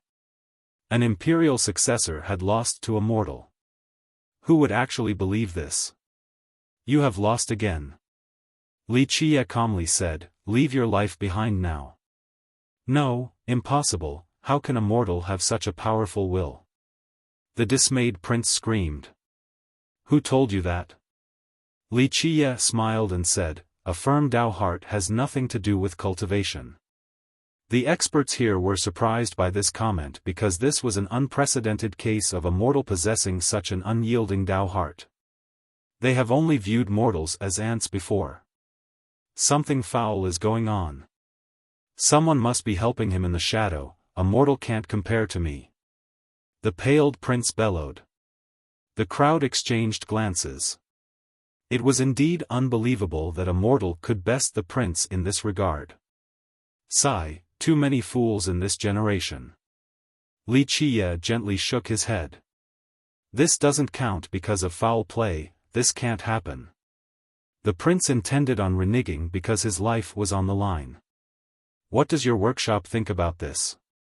Wuxia ignored him and cheerfully asked the others. At this time, an ancestor of the workshop stepped forward. Despite his hidden vitality, everyone here still shuddered. Normally, this level of characters wouldn't show up unless something significant was happening. The bet was fine, nothing was going on behind the scene. This young noble had no helper, we stake our reputation on this. The ancestor stared at the prince and said. He didn't need to say anything else after making his point. This meant that the Jilin clan was also vouching for the validity of the bet and no one could say otherwise. The cultivators here had nothing to say if the clan was stepping up for this. They believed in the workshop more than the prince since it had been in business for so long with an ironclad reputation. No, no way. The prince was still in disbelief. What now, changing your mind? Wuxia leisurely said while looking at the prince. All eyes were on him now. If the prince were to renege on the bet, he would also be throwing away Heavenly Phoenix's reputation. One could only imagine the consequence of their successor acting so dishonorably. The paled prince stood there frozen like a statue. He didn't accept this result but couldn't renege the bet either before everyone. Alas, there was no medicine for regrets. Ah, Dao brother, no, senior, do you think that we need to discuss this bet a bit more? The prince calmed down and lowered his posture in order to appease Wuxia. Of course, his face felt hot from the embarrassment. Since when did he have to bow down towards others? It had always been the opposite. Senior, you are a hidden master while I'm only a short-sighted junior. I have lost convincingly, please be magnanimous and go easy on me. Just name the price and my country will do its best to please you. The prince bowed and said. Face might be important but life was even more so. As long as he could leave this place alive, he would have a chance for revenge the moment this mortal leaves the Jilin's territory. Even if he didn't, their country would surely pay a sky-high price to get rid of him. Bowing his head now allowed him to trade for retribution in the future. This was completely worth it for the prince. He'll make this little animal pay tenfold later. People had nothing to say after seeing the prince begging for forgiveness. Honor, face, reputation, all weren't worth mentioning before potential death. Wuxia had seen all types of people before, so he read the prince like a book. He smiled and said, "No, a bet is a bet and words can't be taken back.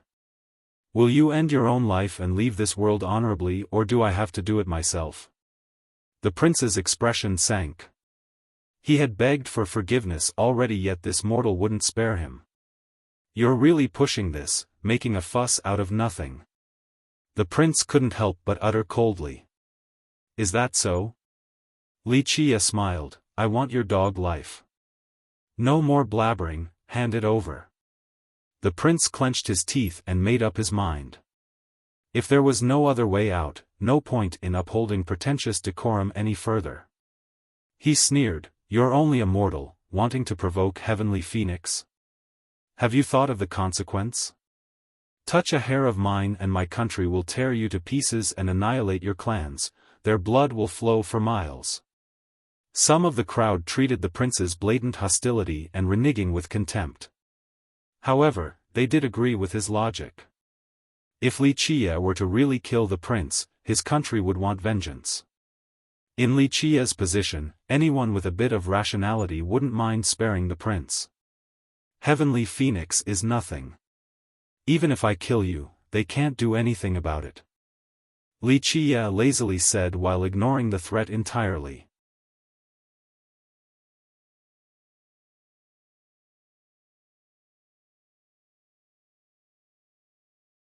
Chapter 1782, A Mortal Challenging Heavenly Phoenix as if it was nothing? The crowd started to wonder about the identity of this mortal. "You." The prince thought that he could intimidate Wuxia, but he was sorely mistaken. "It is time for you to fulfill your betting obligation," Wuxia nonchalantly said. The prince's expression became quite unsightly after being forced to the edge. "Mortal, think again. My brother-in-law will be a heaven emperor. When he makes his debut, the world will heed his call. If you touch a hair of mine, my brother-in-law will massacre your 100 races." The prince's action earned him disdain from the crowd. However, many in the vicinity still shuddered when he brought up his brother-in-law. Jin Gu of the War Monarch clan was a potential future emperor. His name instilled fear in all of Pure or even the 13 continents. In the previous generation, he could have become one. He proved his grand Dao even before Dao Dragon Heaven Emperor. Moreover, his fame and prestige were much greater as well, earning him many supporters. Alas, when he was trying to shoulder the heaven's will, members of the 100 races ambushed him, so he lost the chance. The furious candidate killed many ancestors and powerful enemies before coming out unscathed through waves of assaults. After the first failure, he returned to the War Monarch clan for isolated cultivation, biding his time for the next. Many still believe that he would find success the next time and that he was the closest being to an emperor at the moment. His existence also boosted the status of Heavenly Phoenix. That's the reason why the crowd took a deep breath when his name was brought up by the prince. "No idea who that is. I don't know every random dog or cat frolicking on the street." Wuxia waved his sleeve dismissively. "Little animal, you're dead for publicly talking about my brother-in-law like that?" The prince grasped this chance to change the topic. "No big deal, hurry up and kill yourself, or must I do it myself?" Wuxia leisurely said. The crowd was stupefied at his attitude, not caring about Jin Gu at all in Pure. "Yeah. Why are you talking about matters outside of the bet? I, Lao Lu, look down on people who won't pay up the most.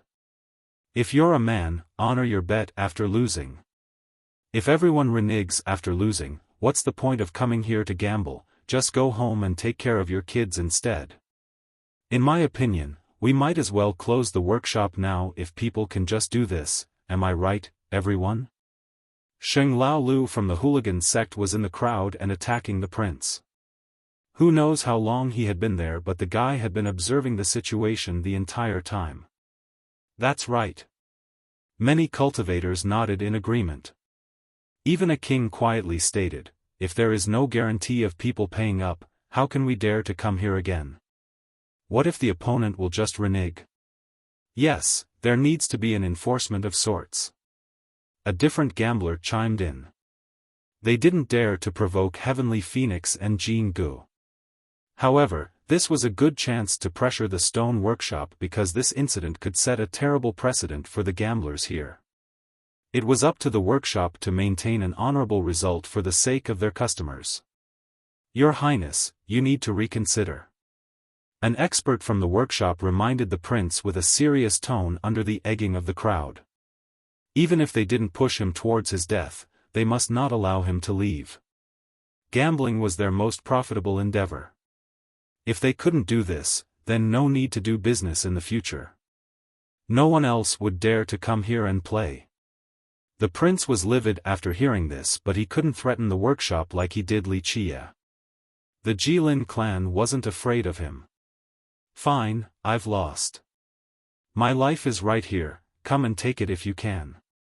He made up his mind and uttered coldly. He knew that the workshop wouldn't let him leave so easily, so he no longer gave a damn. Buzz.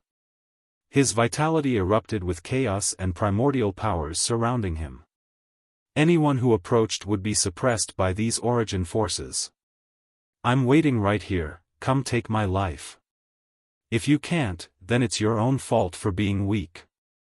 The prince shamelessly stated, ready to play dirty. In spite of the despicable nature of the move, it made some sense. He was staying right there, and if Wuxia wanted his life, he must go get it. Attention shifted toward Wuxia. The prince was quite powerful, so a mortal like him shouldn't be able to touch the guy. His 3 followers were also only weaklings, no chance of beating a real expert. Ha ha ha, I'm carrying out my end of the bet right now, don't blame me because you're not capable of taking it. The prince smiled deviously. People spurned this choice, but there was nothing they could do since he chose life over face. Boom. As the prince was quite high on himself, someone pushed him down to the ground and immobilized him. What are you doing? The shocked prince struggled, but he found his body not answering his call. His cultivation has been suppressed, and this scared the soul out of his body. He was considered a young genius, so this instant submission proved the strength of his enemy. I hate spoiled children the most. Lao Lu smiled and dropped the prince on the betting table. Who the hell are you? I'm the Heavenly Phoenix Crown Prince. The prince screamed out his identity. I know, but I'll pretend otherwise. The old man smirked before telling Wuxia, Sir, his life is right here, go ahead and take it. The crowd was pleased with this development since they didn't like the prince at all. The prince got what he deserved after trying to renege on the bet. Wuxia casually took out a sword and came over, time for me to take what is mine. You, don't be crazy. The glint of the sword horrified the prince. He felt death approaching, and even his identity couldn't save him this time. Just name the price, I'll listen to anything, treasures or money. Whatever you want. The prince abandoned both pride and face to beg. I only want your dog life. Where do you want me to start? Wuxia chuckled in response. The cold blade made the prince wet his pants. He cried out at this moment of life and death, You can't kill me. My brother-in-law is Jean Gu, my sister has a peerless bloodline, kill me and there will be no place for you in the 13 continents, pluff. Wuxia pierced his body before he could finish speaking. Blood spurted out as he was nailed to the table. His eyes were wide open with disbelief and unwillingness.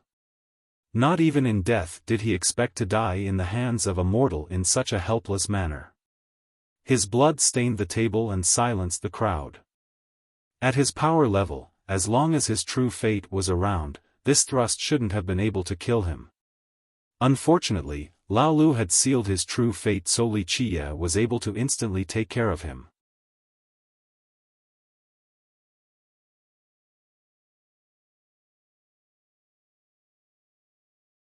Chapter 1783. The hushed crowd watched the prince crucified on the betting table. No one would dare to imagine a mortal daring to kill the crown prince of an imperial lineage. If it was anyone else without cultivation, they wouldn't dare to do anything even if the prince just stood there with his hands tied. Alas, this mortal showed zero hesitation. He dispatched the prince as if merely killing a chicken.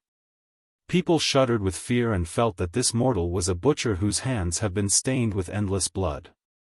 Shen Xiaoshan's group stood there agape with incredulity. They couldn't find the words to describe this situation. In their eyes, the prince was an unreachable character, someone that their sect could only look up and show respect since he could destroy them with one finger. Thus, his murder shook them to their very core. Sigh, was it worth the trouble? Lao Lu laughed and clapped before disappearing into the mass. Li Qie was amused by Lao Lu. He didn't bother to look at the corpse and said flatly before leaving, "A prey like this is no fun at all." This comment made minds wander. Was the prince a target from the very beginning?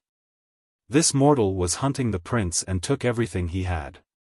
This possibility made people tremble since Li Qie was more like a beast that would devour everything whole. The prince was the perfect example of this. The crowd wondered if this mortal wasn't just a simple appraiser. "May I have your name, sir?" An ancestor from the workshop respectfully asked. "Fiercest, Li Qie." Li Qie flatly answered and went out the entrance. Shen Xiaoshan and the others calmed down and gave chase. People racked their brains to remember this name, but they haven't heard of it before. No one knew who Fiercest was. Li Qie stopped searching the Western market because nothing else here piqued his interest. The group of three followed him back to the inn. None of them uttered a single word along the way. Even He Chen, who was more animated than the others, walked with his head low. Li Qie sat on his bed and channeled his merit law to absorb energies into his fate palace. He was close to 100 units of chaos energy to break through to the Dao Ant realm. Buzz! He finally got enough. Both his 13 palaces and inner physiques emitted a faint glow. After the battle with World Emperor and the others, the death record allowed his fundamental essences to reborn. However, his opponents were too strong and left behind damages beyond anyone else. That was the reason why his cultivation was destroyed. Without it, he couldn't empower his palaces and use them to their maximum potential. As long as he cultivated and absorbed more energies, his palaces and physiques would eventually recover. The realm of Dao Ant required 500 units to break through to the Dao Insect realm. The meditation went on as he felt the beats of the world and became one with it. After a long time, someone knocked on the door. "Enter." Li Qie said flatly without opening his eyes. Creak. The door opened and Tai Shu Wang came inside. He didn't dare to speak after seeing the meditating Li Qie and simply stood there. He had finished his matters, so he met up with the group again. Of course, Shen Xiaoshan's group told him everything that had transpired. The frightened old man realized that he had misjudged Li Qie. The guy wasn't only a scholarly mortal. His legs almost gave up on him, especially when he heard that Li Qie had killed the heavenly phoenix crown prince.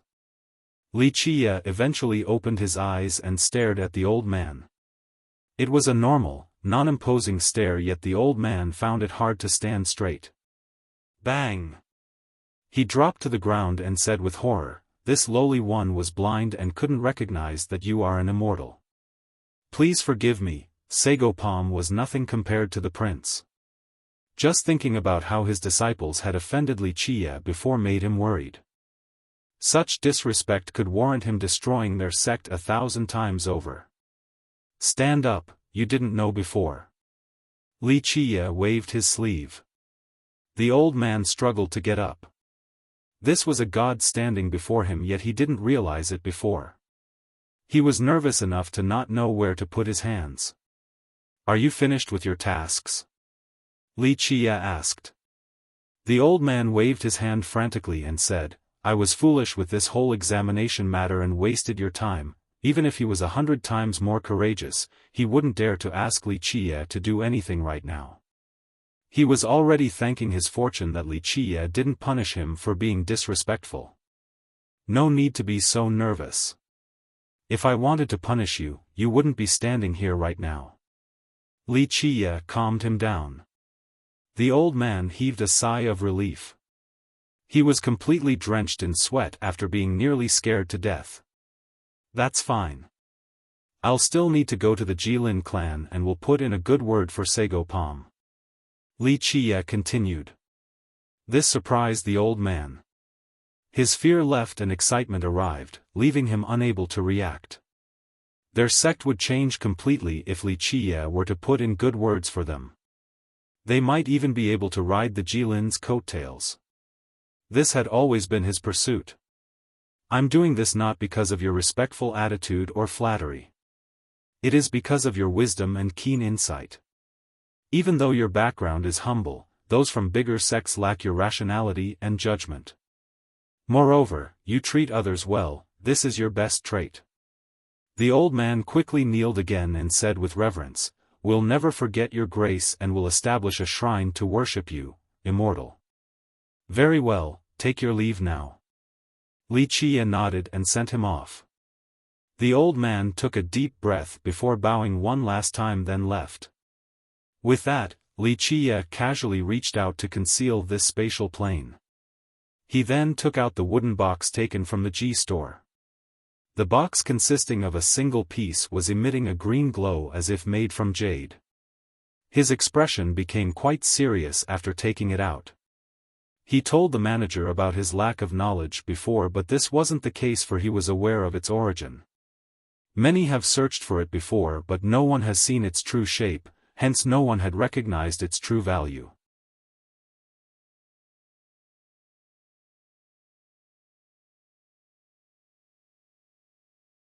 Chapter 1784, Li Qia couldn't be any more meticulous while checking this wooden box in his hand. He would caress it and try to feel something different than all others. This box was simply indecipherable.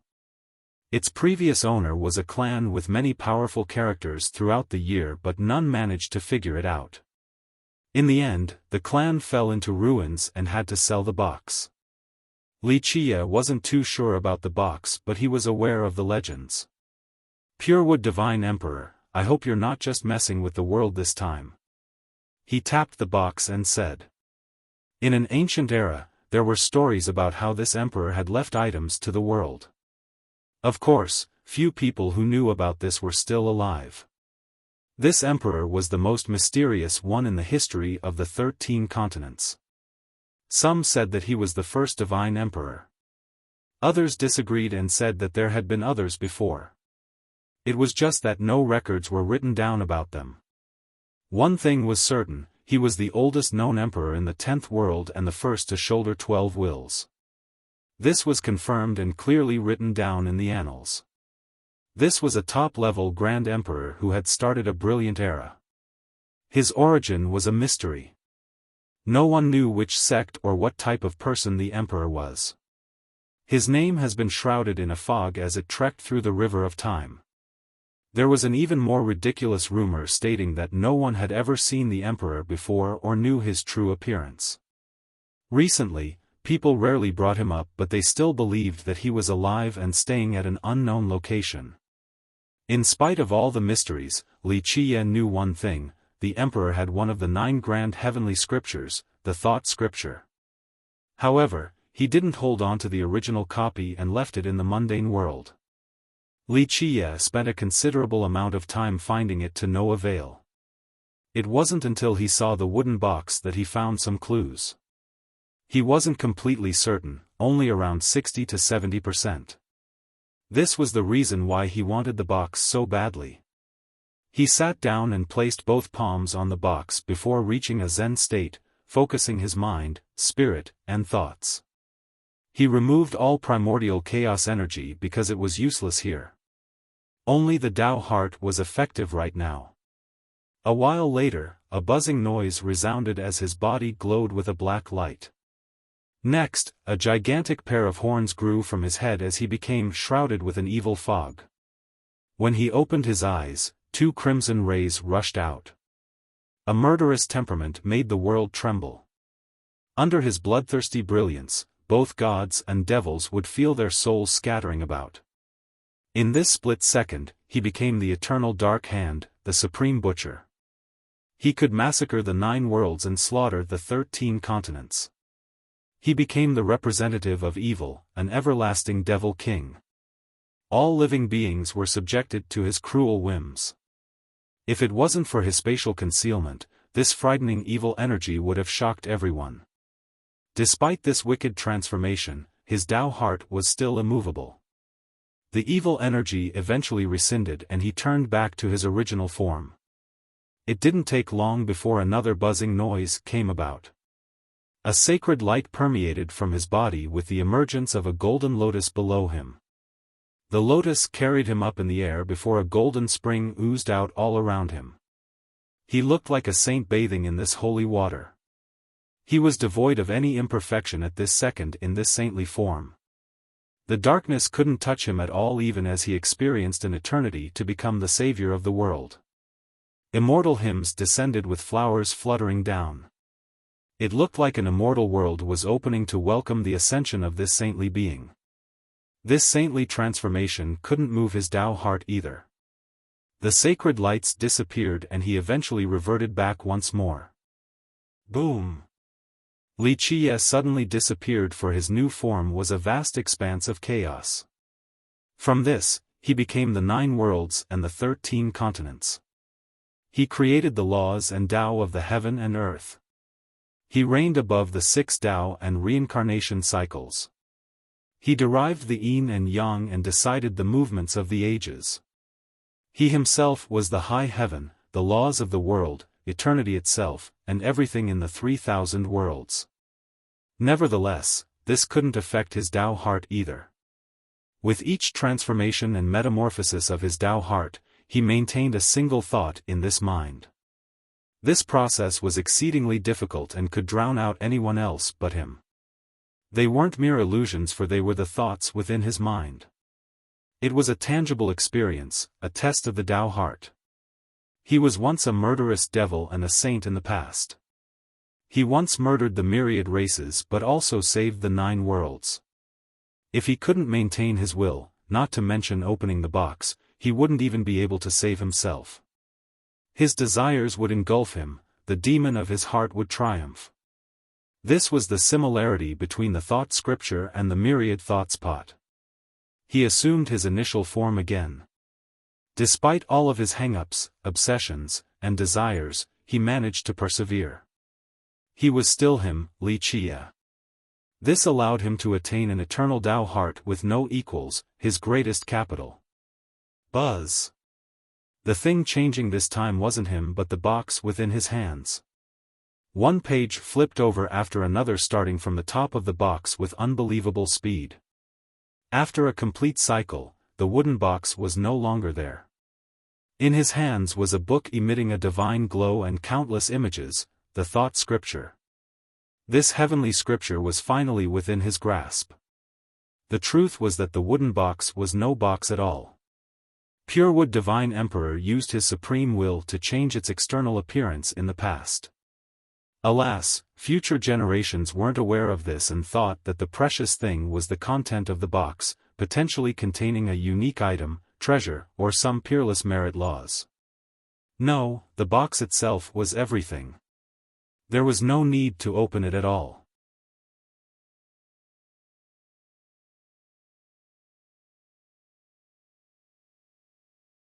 Chapter 1785, Opening the Thought Scripture wasn't difficult. One just needed to maintain their Tao heart without succumbing to temptations and desires. The degree of determination decided the number of pages flipped. If one could persevere to the end, they would be able to open the complete scripture. There was no doubt that Wuxia had accomplished this task and won his prize. He eventually opened his eyes and smiled while looking at the scripture in his hand. Purewood Divine Emperor, you have really thrown the scripture away. Who else but you can have such decisiveness? Wuxia commented with a tinge of emotion. What did it mean for a cultivator to possess one of the 9 heavenly scriptures? It meant that they would never be able to let it go. Even the emperors would try to hide this prized possession. Even after cultivating the scripture, they would never release it to the world, unlike Purewood. It didn't matter what his thought process behind doing so, this was only a testament to his peerless willpower.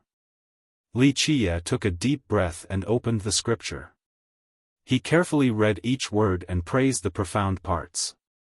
The content of the 9 was unbelievably occult and impossible to decipher even for geniuses with ample time. Alas, this wasn't the case for Wuxia since this was the master of the physique, death, and space scriptures. He was very familiar with the content of this new one as well. While Wuxia was studying, the king of Heavenly Phoenix personally ran to the War Monarch clan in order to meet his daughter. Heavenly Phoenix Princess was a distinguished character in Pure, not just because she was Jin Ji's fiancée or that she was extremely beautiful and intelligent. Her brilliance wasn't overshadowed by Jin Gu. She herself had amazing talents, resulting in her great cultivation. More importantly, she possessed the ancestral bloodline of the Heaven race. Heavenly Phoenix belonged to the Golem race while War Monarch consisted of Heaveners with their prestigious bloodline. People didn't need to say much about the War Monarch clan. This was a power with 5 emperors. Some even believed that all 5 were still alive. Such a lineage was, simply put, frighteningly invincible. Furthermore, Jin Gu was an exceptional man who could have become an emperor. Yet, he still chose the princess as his fiancée. Just think about it, would he want her as his imperial queen if all she had was her beauty? Of course not. Father, what's the matter? The princess noticed her father's worried demeanor and took her into the main hall. The truth was that the two have already married. However, Jin Gu waited till after his ascension before preparing a grand ceremony for their wedding. Thus, she had already been staying by his side and perform administrative duties for him. Huang'er was killed. The haggard king told the princess, "Daughter, you must avenge your little brother. The mourning of his son has made this once arrogant and happy king grown much older overnight." What? Where? The princess was shocked. At the Jilins. It must have been their treacherous scheme. The king shouted, "Daughter, he cannot rest unless we resolve this." The king became irascible and irrational as a result. He didn't care about the consequence, for the only thing on his mind was vengefulness.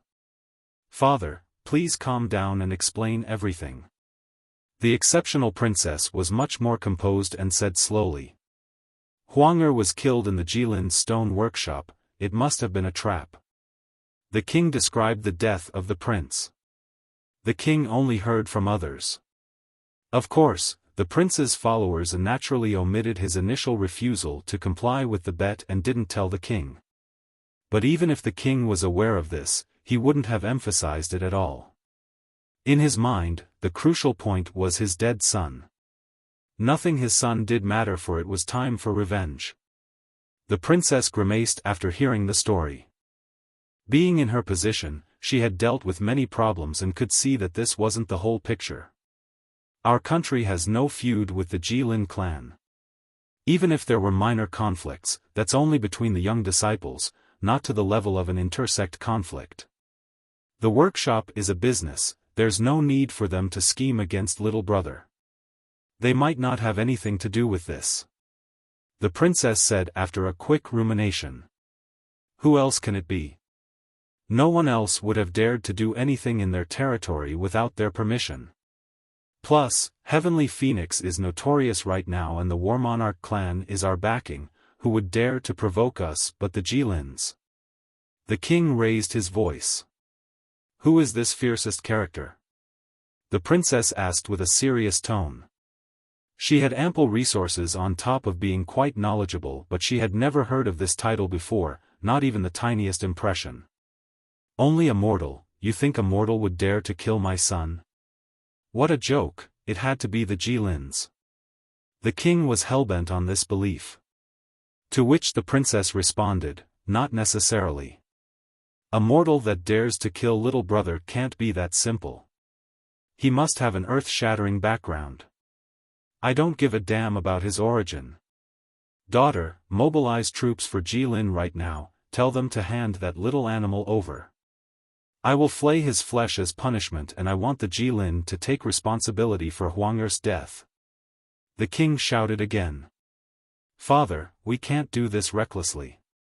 An imperial clan isn't easy to mess with. Even if this Wuxia is with the Jilin clan, a mobilization is still too much.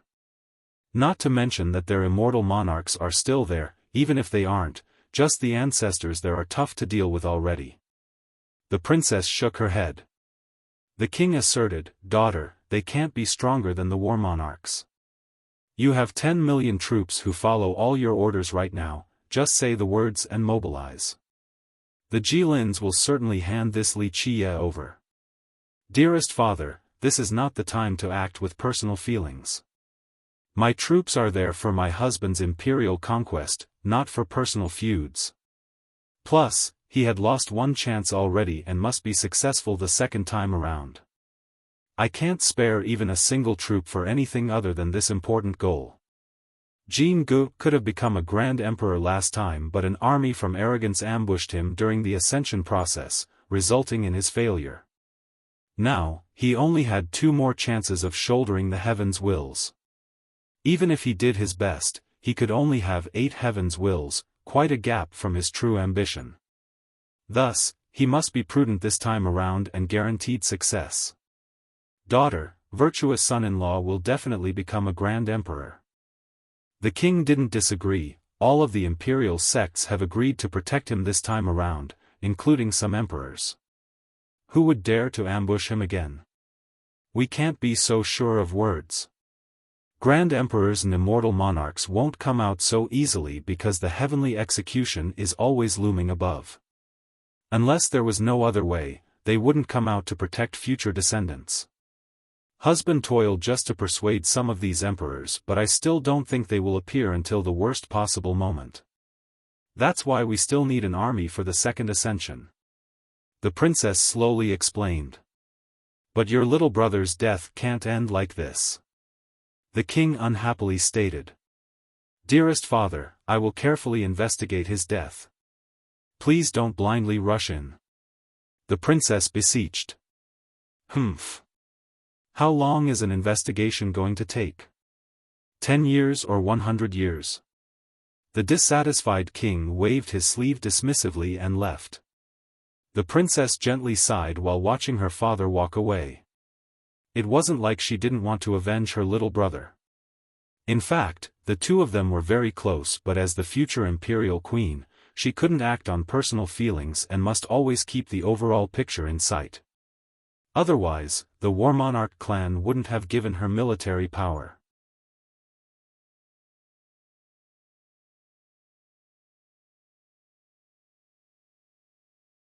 Chapter 1786. On this peaceful night, Wuxia was sleeping on his bed while still absorbing primordial chaos energies. The mortal reversion art never halted regardless of one's current state. It was the most ordinary merit law but also the best one. A reticent scene engulfed this prosperous city.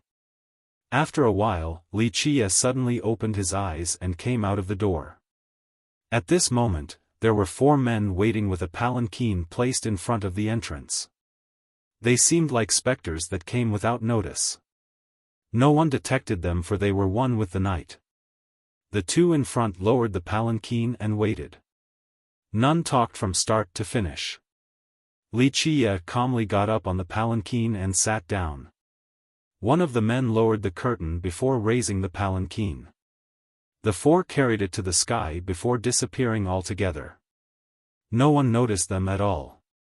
In a courtyard in an unknown location, there was only one flickering lamp, yet it could illuminate the entire sky. The palanquin quietly descended and Li Qiye slowly came out. There was already an old man waiting who instantly kneeled after seeing Li Qiye. "I didn't know your excellency was visiting, please forgive my short-sightedness and lack of a proper welcoming ceremony." If Shen Xiaoshan's group was here, they would be startled and recognized this old man. He was the shopkeeper of the imperial cabinet. Ignorance is not a sin. Li Qiye gently waved his sleeve in response. "Your Excellency, please come in, the elders are waiting." The shopkeeper led the way. There were more than 10 old men inside, dressed in a very simple manner. However, everyone would be focusing on their bright eyes anyway. The flash inside was sharp enough to cut through the celestials and the yin and yang. Such power was quite admirable. They quickly bowed their head towards Li Qiye without saying anything.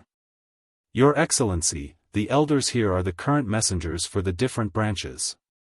The shopkeeper hurriedly introduced him. "I might be incapable but the elders trusted me so I'm in charge of the portal at the moment.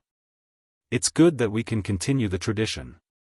Li Qiye looked at the old men and nodded. "Meeting is a type of fate, have a seat." The shopkeeper sat down and waited respectfully with the others for Li Qiye to speak. "Your Excellency, I didn't dare to make a decision without your order so I didn't message the gods and the other elders." The shopkeeper said after sitting down, "Do you want me to give the order for them to come?" "No need." Li Qiye waved his sleeve, "Just let them know that I'm safe, no need to come.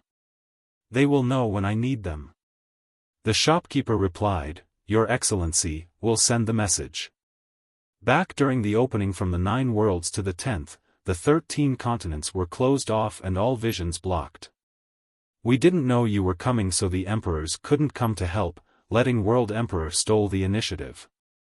This group belonged to a mysterious and powerful legion that had continued for many generations so they knew the 13 continents very well.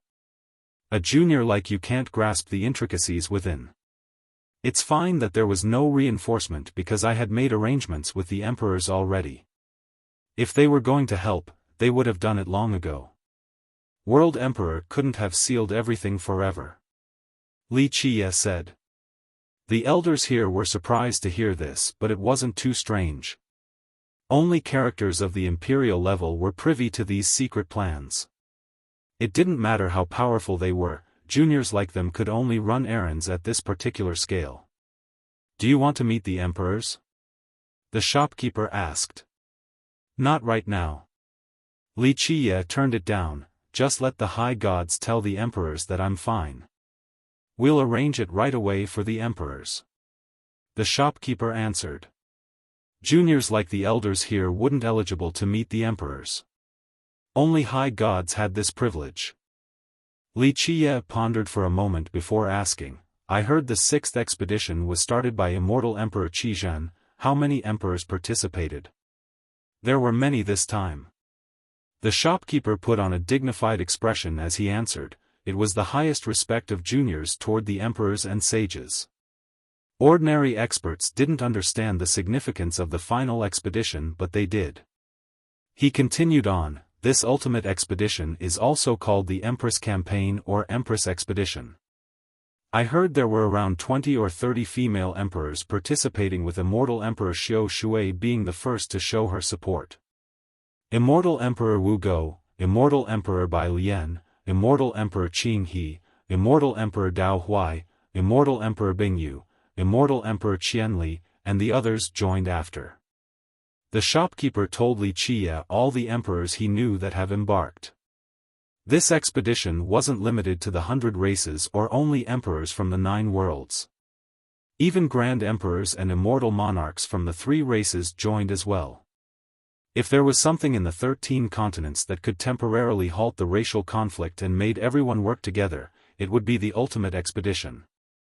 In fact, in the distant era, the races have fought together during the 3rd expedition started by Deep South Divine Emperor and Immortal Emperor Fei.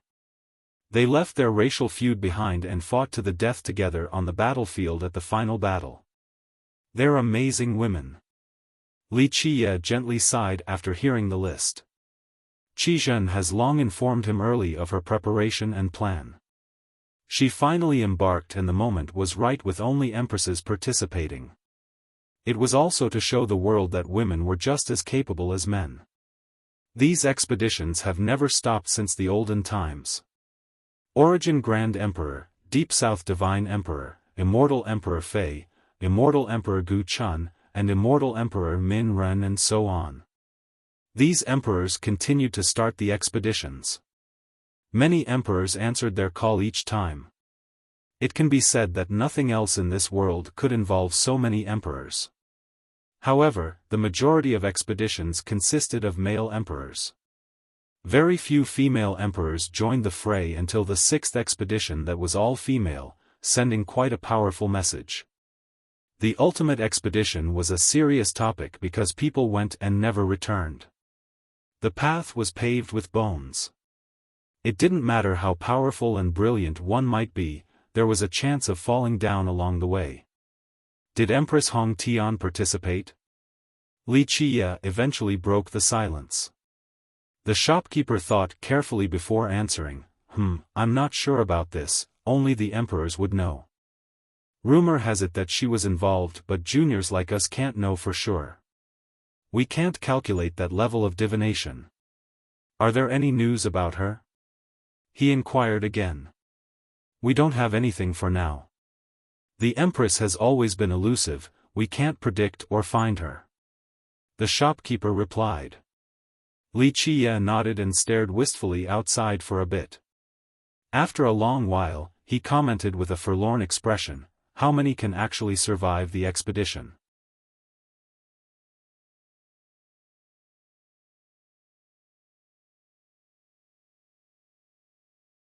Chapter 1787, Li Qia withdrew his gaze and said flatly, this is fine, just let the high gods and emperors know that I'm fine.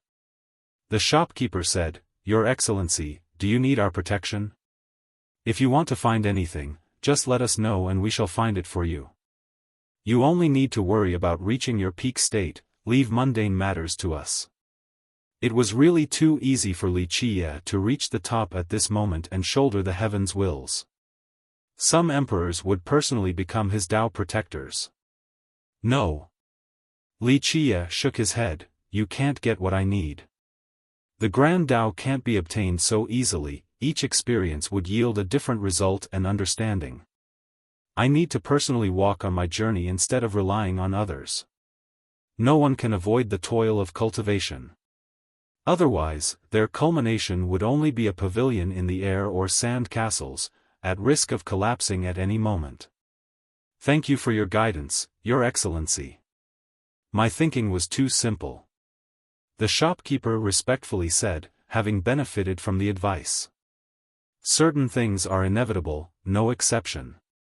Li Qia said softly, all of you need to get ready, the world is about to change. We'll definitely be ready for your order. The shopkeeper affirmed. Li Qia nodded, good, the order will come when the time is right. Your Excellency, what about World Emperor and the others from the three races? The shopkeeper became worried. Don't worry, I might be helpless right now but if they think it through, they won't provoke me. Geezer Qian knows it very well so he won't be the one to start. As for the other Grand Emperors who want to take a risk, let them come. I'll use them as nourishment. Li Qia said flatly. He paused a bit before continuing, plus, World Emperor isn't that bored to worry about this problem. He needs to carefully think about picking a side because of the inevitable nature of what is to come. No one will be able to escape it, not even his 12 heavens wills since that's insufficient by that point. This is also the reason why Purewood Divine Emperor disappeared in the river of time.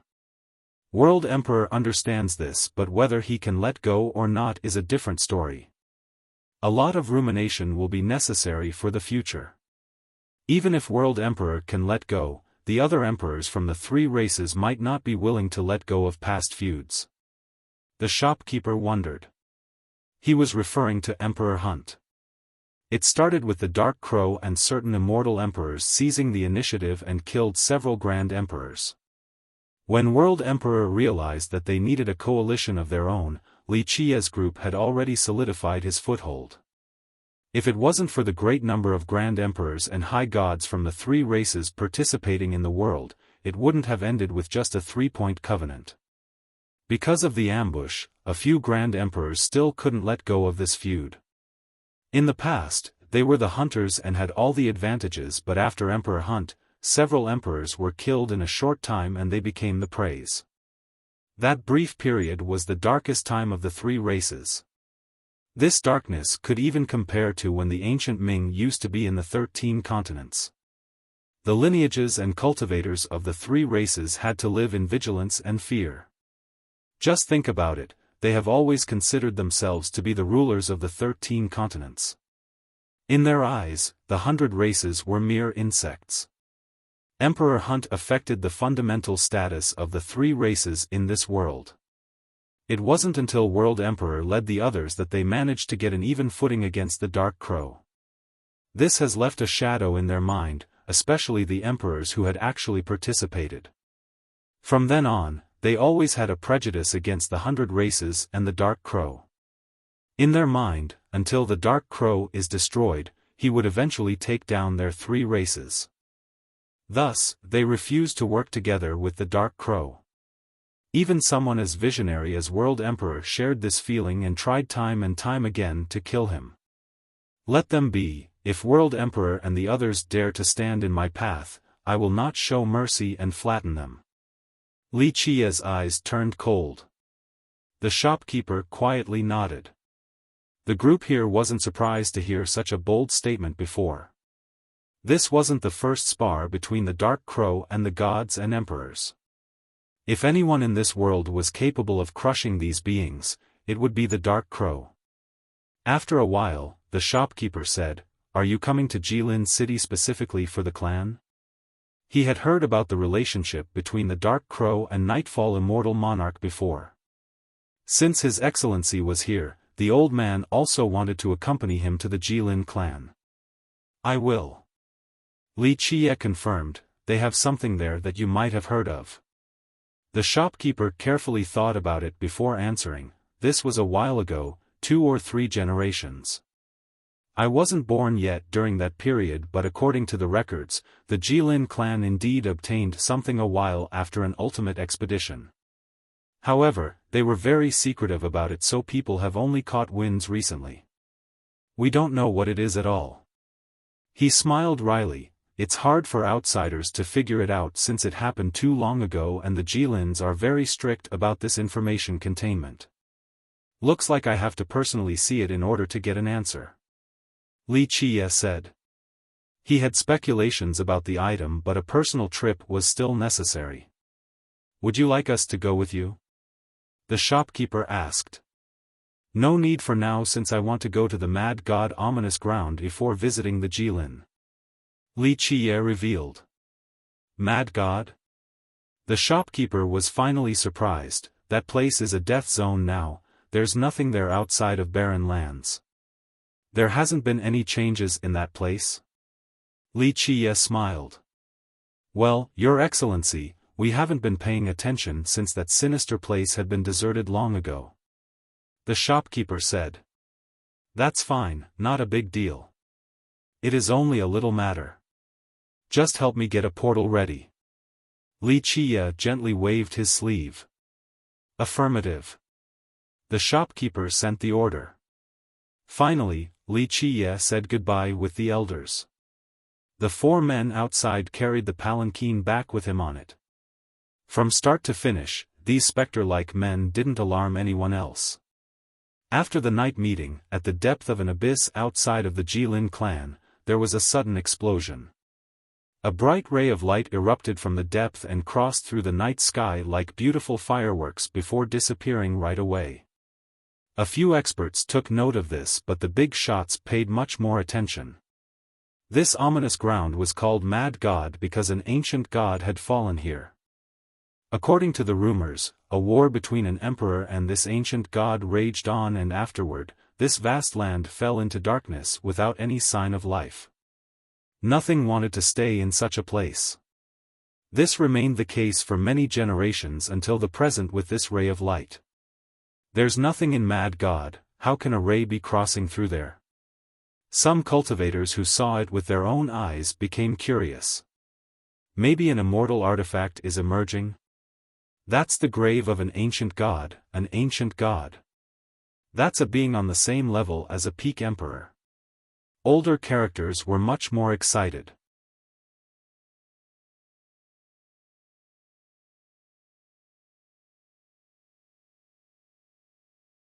Chapter 1788, the strange phenomenon happening at Mad God attracted enough attention, especially the cultivators in the Jilin's territories because it was right outside. Because of this, these experts entered the ominous ground for a look to see if there was really an emerging treasure.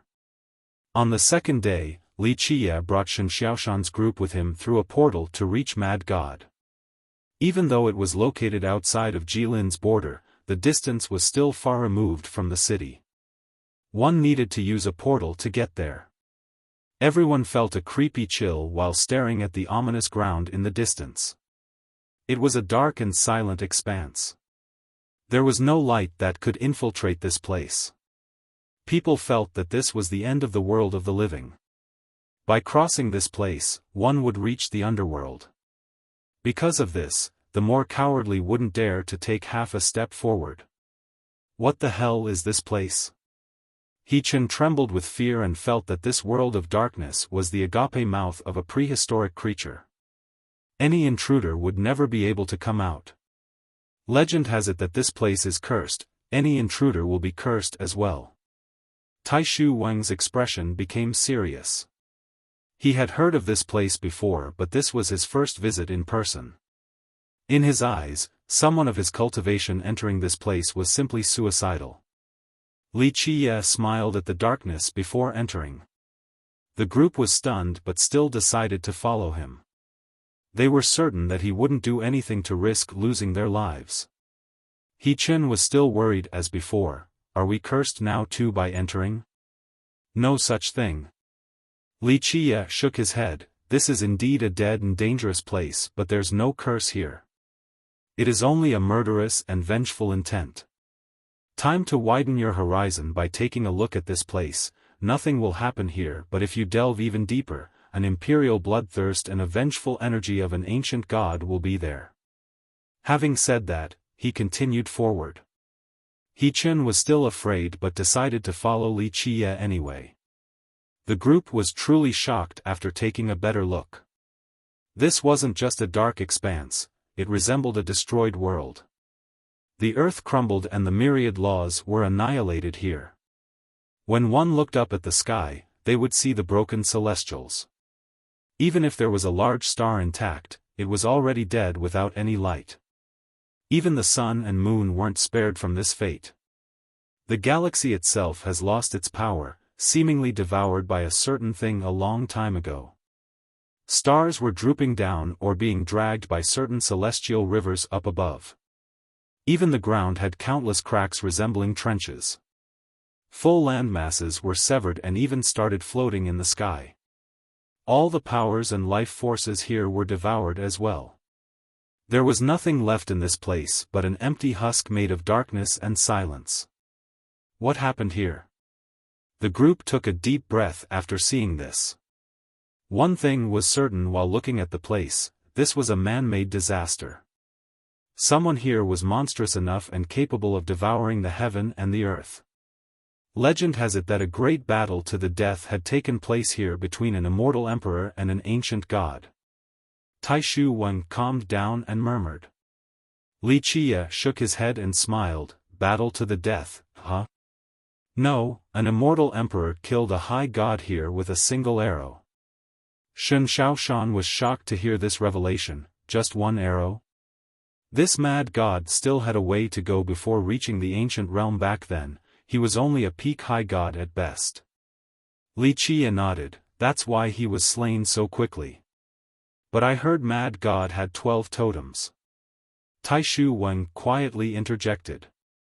If he had 12 totems, he wouldn't have needed to devour this area. Wuxia smilingly shook his head. There were also two paths for cultivators at the Tao celestial realm. The first was to compete for the heavens while the other was to reach divinity. The former had the chance to become a grand emperor or an immortal monarch. The other was to aim for godhood. At a particular level, a god could fight against an emperor.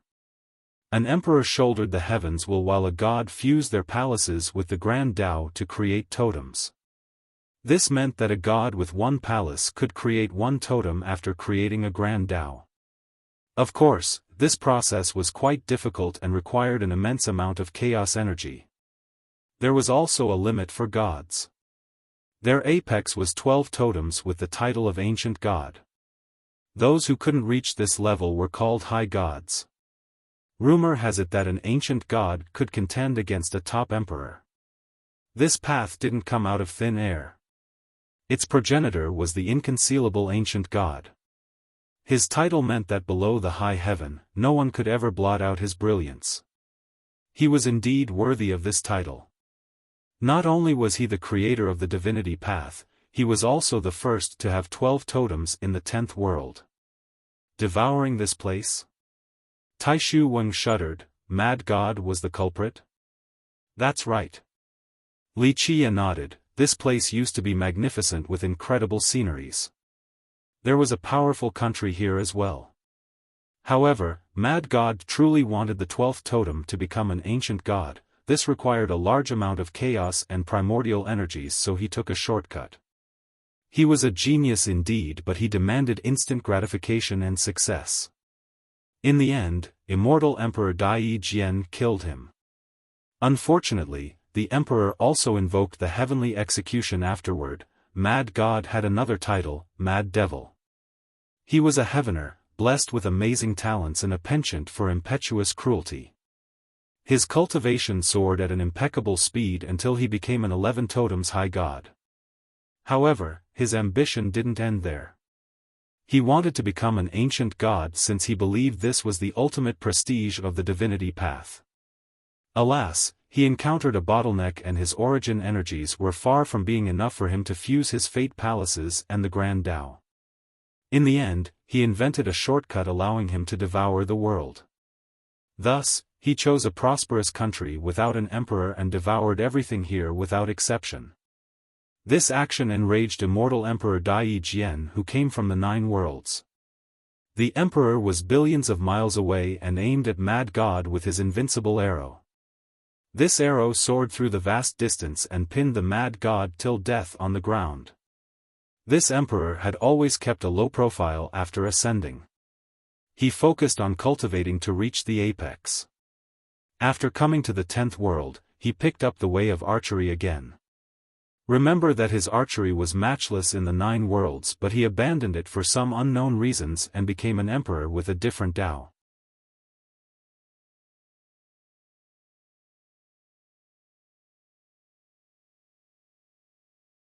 Chapter 1789. Immortal Emperor Dai Jian trained in archery again because of his deep love for it.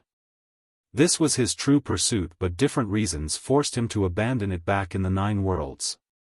After several generations, he had reached the apex of archery. He definitely didn't put his title to shame after killing Mad God from being billions of miles away in space. He was indeed matchless in this particular Tao. However, a heavenly execution suddenly came out of nowhere and even his invincible archery couldn't withstand it, resulting in his death. The end of this tale resulted in the death of Mad God, immortal Emperor Dai Jian, and this land. From then on, the land was abandoned completely. The group was shocked while listening to Li Qia's storytelling. Imagining an emperor slaying a high god from such a distance was quite astonishing. This might have shocked the entire 13 continents and surprised even the seclusive emperors. A high god with 11 totems dying so easily. Taishu Weng murmured in a daze. Despite not being an ancient god, one with 11 totems was definitely at the top of the divinity path. From this, one could only wonder how horrifying that one arrow must have been. This attack has become immortalized in history. That's right, I'm afraid no one else will be able to unleash such an unstoppable arrow again in the future. Li Qie knew what Wang was thinking and nodded. The juniors were even more amazed at this takedown of an existence that they deemed to be unreachable. The emperors from the 9 worlds must have been quite mighty. However, upon further thinking, the scariest thing wasn't an ancient god or an immortal emperor but a heavenly execution. Alright, let's keep going. Li Qie said while the rest of the group was in a stupid. The group regained their wits and quickly followed. However, they found that there was a faint fog surrounding them. Its black color made it look like an evil aura haunting them. When it made contact with their skin, there was a prickling sensation. Their skin even issued sizzling noise and began to wither. This scared them into channeling their merit laws and used chaos energy and vitality for protection to stop the corrosive fog. What is this? Xiaofan was very vigilant. Is this the curse? Same for He Chen. After all, a high god had devoured this place into ruins. It would be a lie to say that they weren't worried about walking on this land. Not a curse. Li Qie smiled and shook his head. This is the murderous power of the emperor and the grievances of Mad God. After such a long time, the two have fused together. Everything here is subjected to their corrosiveness. This only scared the group even more. Just a strand of murderous intent from the emperor could destroy a sect, same with the vengeful aura of Mad God left behind after an unwilling death. This magnitude of hatred could shake the 9 heavens.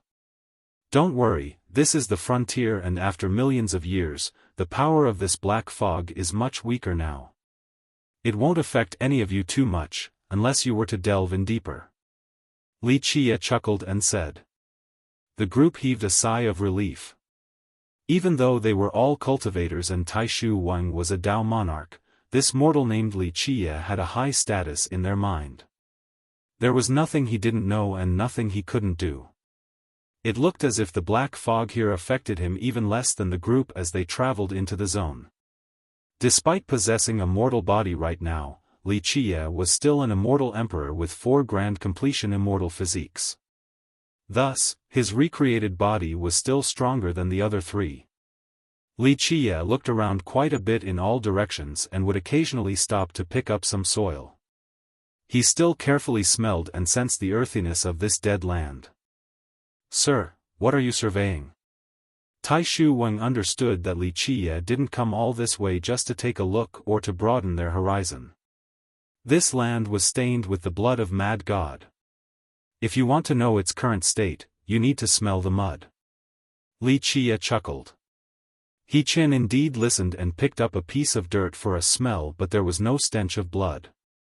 They weren't the only ones here. Many have come much earlier because of the strange phenomenon the day before.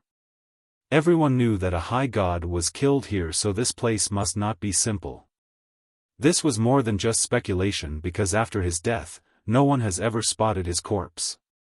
Some said that it was taken away or had been rendered to ashes by the arrow. Another guess was that it had fused with this ominous ground and sank deeper inside. Just imagine, an 11-totem high god, his blood and corpse were priceless.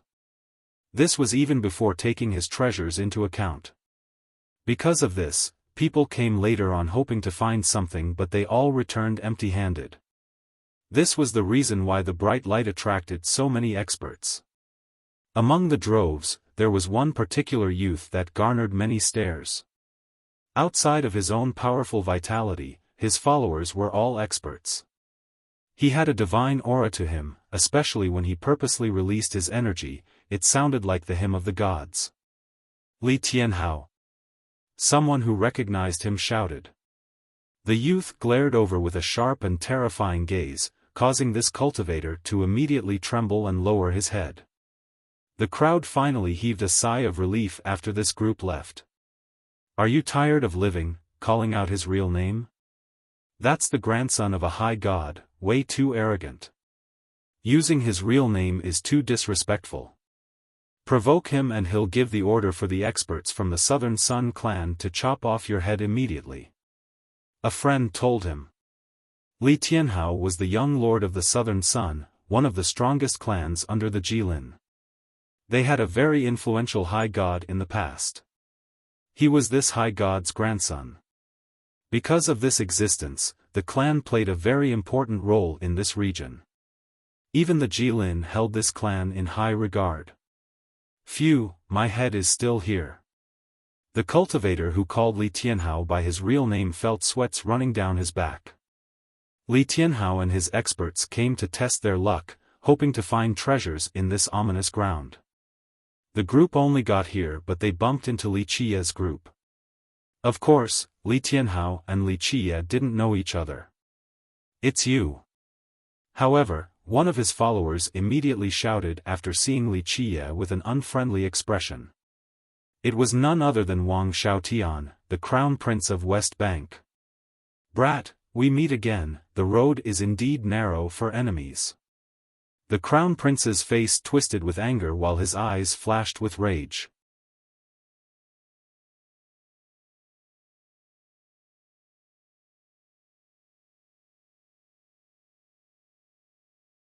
Chapter 1790, Wang Xiaotian of West Bank gritted his teeth with a mean expression. After being knocked unconscious by Lao Lu last time, not only did that old man take away all of his treasures, the guy even stripped his group completely naked before tying them on a tree in Jilin. Just imagine, cultivators and mortals saw his group naked at dawn. It created quite a furor, they became a joke in the city and lost all face. Even West Bank suffered from this. The prince didn't only loathe Lao You's group but also Li Qia and Sago Palm. If this was in the past, he would have visited Sago Palm. It wasn't hard for West Bank to destroy this tiny sect at all. However, they had no energy to do so recently because some mysterious debtors came knocking on their door. They said that a duke from his country broke their treasure and needed to pay up. There was no justification why their country and royal family should be responsible for their duke, Liang Hengyi's debt. However, these debtors didn't care for logic and rummaged through their country. Anything a bit expensive was taken by them. Even their father was taken away while sitting on his throne because they wanted the country's throne. These merciless bloodsuckers left their country in a sorry state with no time to worry about Sago Palm. However, Wang Xiaotian was able to befriend the Nanyang young lord, Li Tianhao. Thus, despite the setback of West Bank, the king still let the prince stay at Jilin, hoping that he could climb to the upper echelon of society. Their humiliation was due to this group ahead, so the prince was quite enraged to meet his enemies again. "Young Lord Li, it's that mortal." Wang Xiaotian pointed at Li Qia and said, "He's the one picking up the trash from Sago Palm," and announced that he would sweep through the borders of Jilin, dispatching Southern Sun with one punch and defeating Sun Shrouding with one kick. Xiaotian was indeed capable. He made many friends at Jilin city including Li Tianhao. The blatant lie in order to fan the flame shocked Taishu Wang and his disciples because Li Qia never said such a thing. "Young Lord Li, we never said that." Wang quickly cupped his fist and acted awfully humble since he was quite aghast. Southern Sun Clan and Sun Shrouding Gate were two of the most powerful lineages under the Jilin. Southern Sun had a living high god while the latter was an imperial lineage started by Sun Shrouding Divine Emperor. When the West Bank Crown Prince was involving both of these behemoths, he certainly had nefarious intent towards destroying Sago Palm. "Don't be so tense. You think I would falsely accuse you if you didn't say it?" Li Tianhao glared at the old man. For a young lord like him, someone like Taishu Wang was only an insect. Wang's expression became worse. He understood that this type of people didn't care about right and wrong. The only thing that mattered was whether they perceived his group as enemies or friends. For Li Tianhao and the Southern Sun clan, it didn't matter if the West Bank Crown Prince was lying because it required zero effort to stomp on an insect. Who would they side with, their hound or an insect? The answer was too obvious. They would certainly help the West Bank Crown Prince. After realizing this, Taishu Wang had cold chills all over his body. Their sago palm was nothing in West Bank's eyes and was even more insignificant for a powerful clan like the Southern Sun. If you didn't say it, then who did? Li Tianhao's eyes skirted by the old man and fell on Li Qia. Was it you? Despite having no past history between them, Tianhao already had an antagonistic impression towards Li Qia. The reason was very simple: he had met Heavenly Phoenix Crown Prince before while Li Qia was only a stranger. He had heard of the Crown Prince's death, hence his prejudice towards Li Qia upon their first meeting. Dispatching Southern Sun with one punch and defeating Sun Shrouding with one kick? What a joke! I just need to flick a finger, no need for a punch or kick. Li Qia finally looked at Tianhao and responded. My little ancestor, can you please stop talking? Wang's group was scared out of their mind. This retort was a slap on Tianhao's face. Li Qia's enemy-making skill was peerless in this world to the horror of his followers. Such a big tone. Tianhao's expression turned unsightly. It didn't matter where this mortal was from, but such a blatant insult was unacceptable. It's the truth. Li Qia had no interest and waved his hand dismissively. If you don't have any further business, scram to the side. I still have matters to attend to. Wang was at a loss for words. The fire had been lit now, the original intention of sago palm no longer mattered. The old man was praying for Li Qia to stop arguing so much. As the grandson of a high god with the divine bloodline flowing through him, Tianhao had never been insulted in this manner. Brat, this isn't Jilin or the workshop, no rules will protect you here. A murderous glint flashed in his eyes. Wang's group became startled. There was nothing in this land. If Tianhao actually wanted to kill all of them, no one would ever find out. Ha, a lawless place is even better. Suddenly, someone jumped out of the ground and laughed. We can do whatever we please then without any constraint. Everyone was surprised at this newcomer outside of Li Qia. Young Lord Li, it's that guy. That one who ambushed us. West Bank Crown Prince hurriedly blurted. The newcomer was no other than Shenglao Lu. He glanced at West Bank Crown Prince and cheerfully smiled. I heard you ran naked around Jilin, you must have quite a fetish. The prince hated talking about that debacle the most, so his face turned ugly. However, he didn't dare to provoke Shenglao Lu. Who the hell are you? Tianhao stared carefully at the old man before asking. He was aware of West Bank Crown Prince's cultivation. Someone who could easily take the prince down was certainly not simple. Just a little merchant.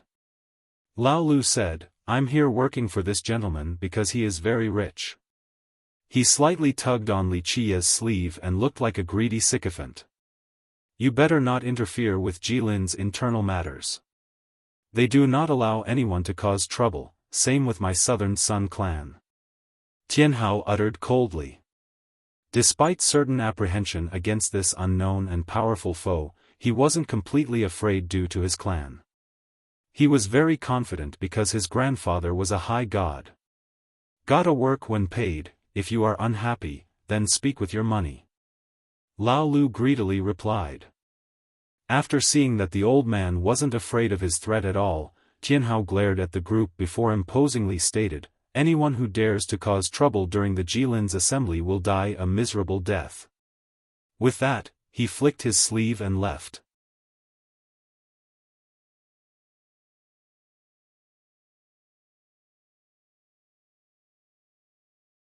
Chapter 1791, Taishu Wang was horrified by what Li Tianhao said before he left. He didn't know whether to be happy or not about the upcoming examination at the Jilin clan. As the day approached, all the territories would be under watch and some big shots will personally preside over the event to keep the peace. But now, Li Qia had antagonized so many great powers under the Jilin. If these powers were to fan the fire in front of the imperial clan, it would be quite a predicament. Their sect might be annihilated in the process. Thus, he didn't know whether it was wise or not to follow Li Qia, but he had no other choice. Regardless of the outcome, the fate of his sect was already placed on Li Qia. Have fun, everyone, see you later. On the other hand, Lao Lu was very nonchalant and kept on waving at the departing group in a boisterous manner. After Li Tianhao left, Li Qiye finally looked at Lao Lu and said insipidly, "Why did you come to this ominous ground?" "Ah, sir, please don't misunderstand, I didn't follow you here." Lao Lu was scared out of his mind and quickly justified, "I'm only here to make some money. Rumor has it that this was the place where Mad God was killed and his body is still nowhere to be found, so I came hoping to get lucky and didn't think I would meet you here." "Very well, I need an errand boy anyway, it's good that you're here." Li Qiye didn't care at all. "I'm here to obey as long as you need me." Lao Lu's eyes brightened even more so than if he were staring at a gold ingot. He rubbed his palms and excitedly agreed. His identity was quite frightening with a vast knowledge. He didn't care for successors from imperial lineages, but Li Qiye was different. This was an untouchable overlord. If he were to earn Li Qiye's favor, it would be a lifetime of benefits. Even though he didn't understand why this overlord was strolling around as a mortal, he didn't dare to ask either. He was certain that something shocking was going to happen in the future. This was the reason why he wanted to go along with Li Qiye. Intuition told him that this was a wise move and he had always listened to it. "Let's go." Li Qiye smiled at the excited man and continued forward. With a new party member, Li Qiye carefully looked around the ominous ground before finally gazing at a deeper region. "You guys stay outside and wait for me at the God-watching peak." Li Qiye gave the order before preparing to delve deeper. Tai Shu Wang and his disciples bowed deeply without any objection. Shen Xiaofan quietly said, "Take care. You, come with. It's coming. This land has been quiet for a long time now, the withered tree will grow again." Li Qiye told Lao Lu. Lao Lu was extremely excited to hear this. He knew this land better than the other three, but judging by Li Qiye's action, he realized that Li Qiye knew even more and there was no need for him to display his slight skill before an expert. Li Qiye still perused the land carefully after coming in with Lao Lu. "Sir, may I ask for your purpose?" the fearless old man eventually asked along the way. "What is your purpose then?" Li Qiye looked at him with one eye and said, "This lowly one is here for treasures." Lao Lu didn't try to hide anything before Li Qiye. "My bold guess is that the body of Mad God is still here after being killed by immortal Emperor Dai Jian, since no one had found it yet." "Makes sense." Li Qiye chuckled. Lao Lu smiled wryly and continued, "If that body is still here, so are all of his treasures. But even that arrow used to kill him must be an incredible tool for murder. That's a big harvest in and of itself." "That's it?" Li Qiye said. "I really don't have any other intention." Lao Lu was scared because of Li Qiye's glance and quickly defended his innocence. "I'm sure you have heard of some rumors given your background."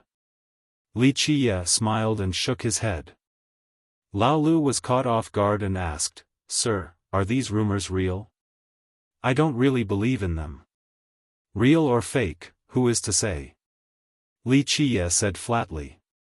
Could it be that Mad God had obtained an extremely heaven-defying treasure back then? One that is on the same level as the High Heaven Scrolls, or even better? "No, it can't be a true immortal armament." The old man blurted out. "True immortal armament?" Li Qiye laughed and said, "You are too greedy. How can there be something as nice as a true immortal armament? If this was the case, all of the emperors in the 13 continents would have come running already and it wouldn't be your turn. Since the start of time, there have only been 5 sets of this level." "You are right, I got crazy." Lao Lu agreed. If Mad God had a true immortal armament, he wouldn't have died to one arrow. These armaments were coveted by all the emperors. Of course, one wouldn't be found here. It might not be of the immortal level, but Mad God indeed got an armament with great significance. Otherwise, he wouldn't have rushed to become an ancient god in order to refine it. It could have been a miracle, an armament that would allow him to become the strongest god in the world. Li Qiye revealed. What kind of armament? Lao Lu loved this topic. His knowledge of this topic only consisted of some legends, not anything concrete. A white adornment set. Li Qiye calmly answered. A white set? Lao Lu didn't expect this response. Many would think a white set was already quite amazing, but not Lao Lu. No, don't tell me it is an armament with more than 10,000 fetuses. He thought of something and cried out. White was the lowest grade of all the armaments. However, it had a unique advantage since it could contain a higher number of fetuses compared to the higher grades. Thus, once this number reached a particular level, the set could still be quite amazing. 600 was a soft limit, anything beyond this meant an exponential rise in quality. In fact, any white set with 600 was already exceedingly rare. Anything above 1000 was as uncommon as phoenix feathers and qilin horns. There was one more myth to this: a white set could break through 10,000, but the world couldn't imagine, let alone seeing one. Does such a thing exist? Lao Lu was a bit stunned. The white set with the highest number that is verified is 7,777, considered to be the strongest white armament and is in the possession of a high god. Only 7,777, yet it claims to be the strongest? Li Qiye shook his head. Then where the hell are you gonna place a 99,999 fetuses set then? 99,999? Lao Lu took a deep breath after hearing this number. He eventually said, the legend is real then. The ultimate armament truly exists. That's right, it is also the strongest white armament with the highest number of fetuses. Li Qiye confirmed with a nod. Lao Lu was momentarily stunned and murmured, even though it can't compare with a true immortal armament, it can definitely compare to a high heaven scroll. The one and only ultimate armament, it does have some special charms. Li Qiye nodded. Lao Lu began to daydream about this ultimate armament. Just how wondrous was it to be made from 99,999 Dao fetuses? Its power must be unimaginable.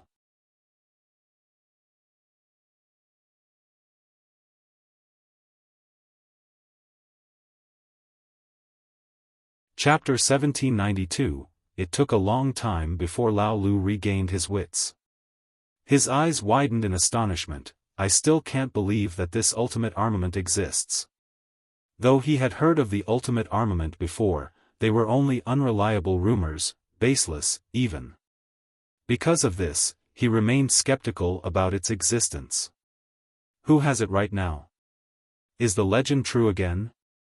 Only the top emperor can wield it? Lao Lu asked again. Close enough, this white armament can be considered one of the best, so it isn't that easy to obtain. It's a great test for those with great determination and Dao heart, so the person who got it back then was indeed amazing. Only someone as holy as him would be able to get it under those circumstances. Li Qiye said. So it belongs to Holy Emperor. The legend is true. Lao Lu jumped up after hearing the confirmation. Holy Emperor is indeed an amazing character. Li Qiye slightly nodded. Yes, he's a grand emperor worthy of respect. Lao Lu said with reverence, well, virtually all emperors held him in high regard. For imperial titles, anyone with one word before emperor was incredible enough.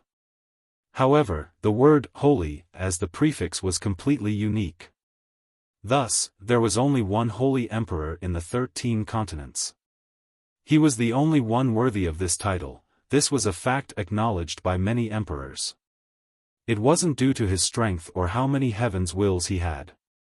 In fact, he was among those with the fewest heaven's wills. This still didn't deter his worth as a person. His talents were quite pitiful at a young age. It wouldn't be an exaggeration to say that he was stupid. It wasn't until the age of 100 did he break through the Dao dust realm despite cultivating his entire life.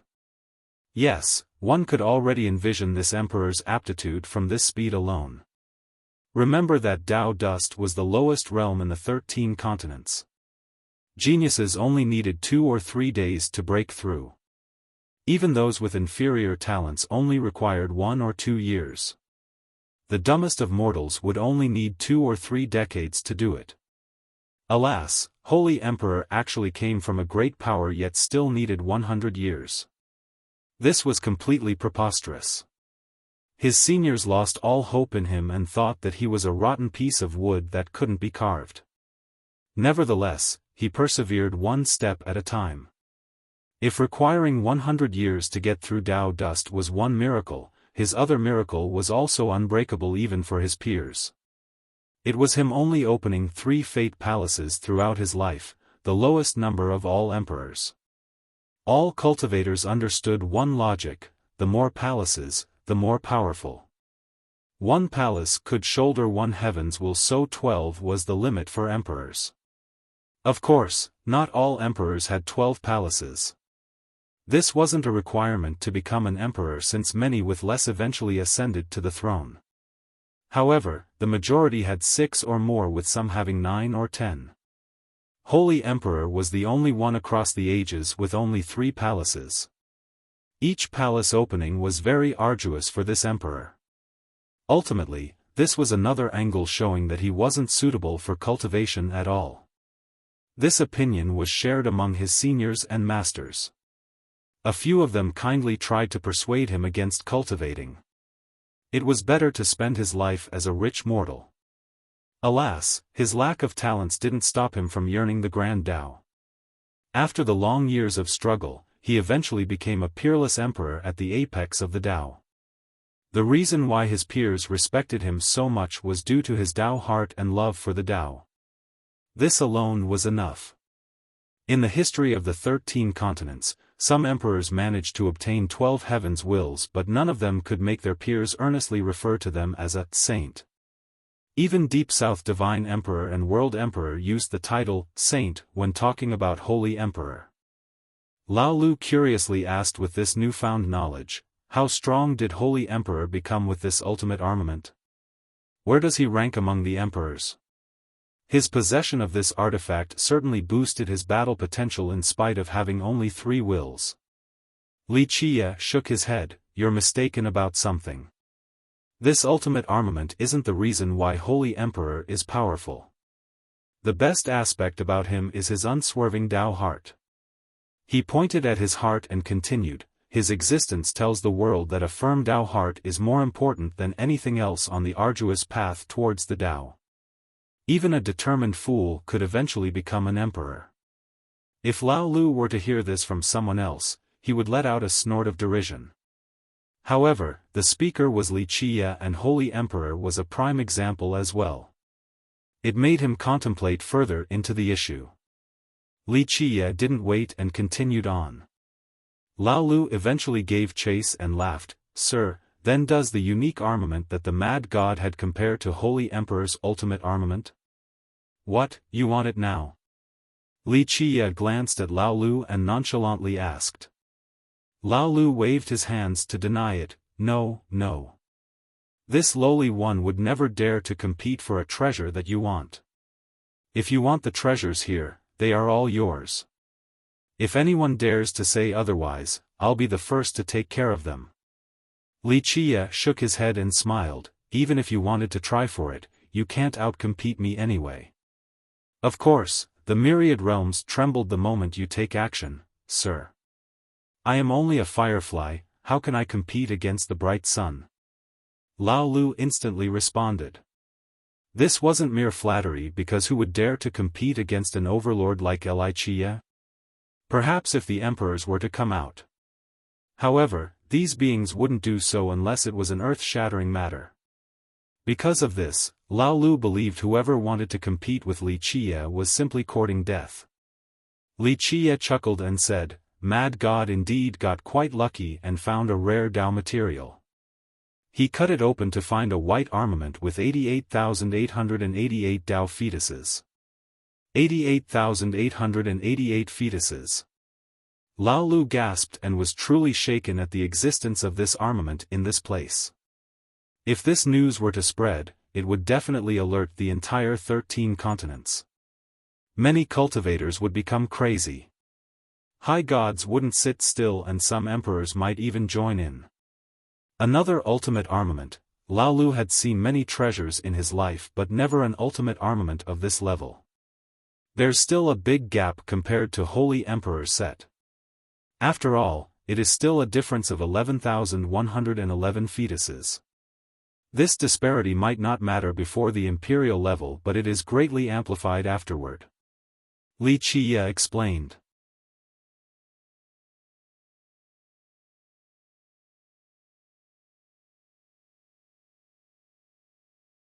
Chapter 1793, but it's still an 88,888 Dao fetus armament. Lao Lu was still as excited as before. There's no real difference to speak of for juniors like us. Just think about it, the moment this armament came out, it would be the best white set outside of the one that belonged to Holy Emperor. It could crush all opponents at the same level easily or even allowed its master to defeat those at a higher realm. It would drive others crazy with greed. Lao Lu himself was salivating after knowing of its existence in this land. Li Qiye smiled at his expression. If you want this armament, I will give you a fair chance to compete on top of sparing your life, out of consideration for Qigong.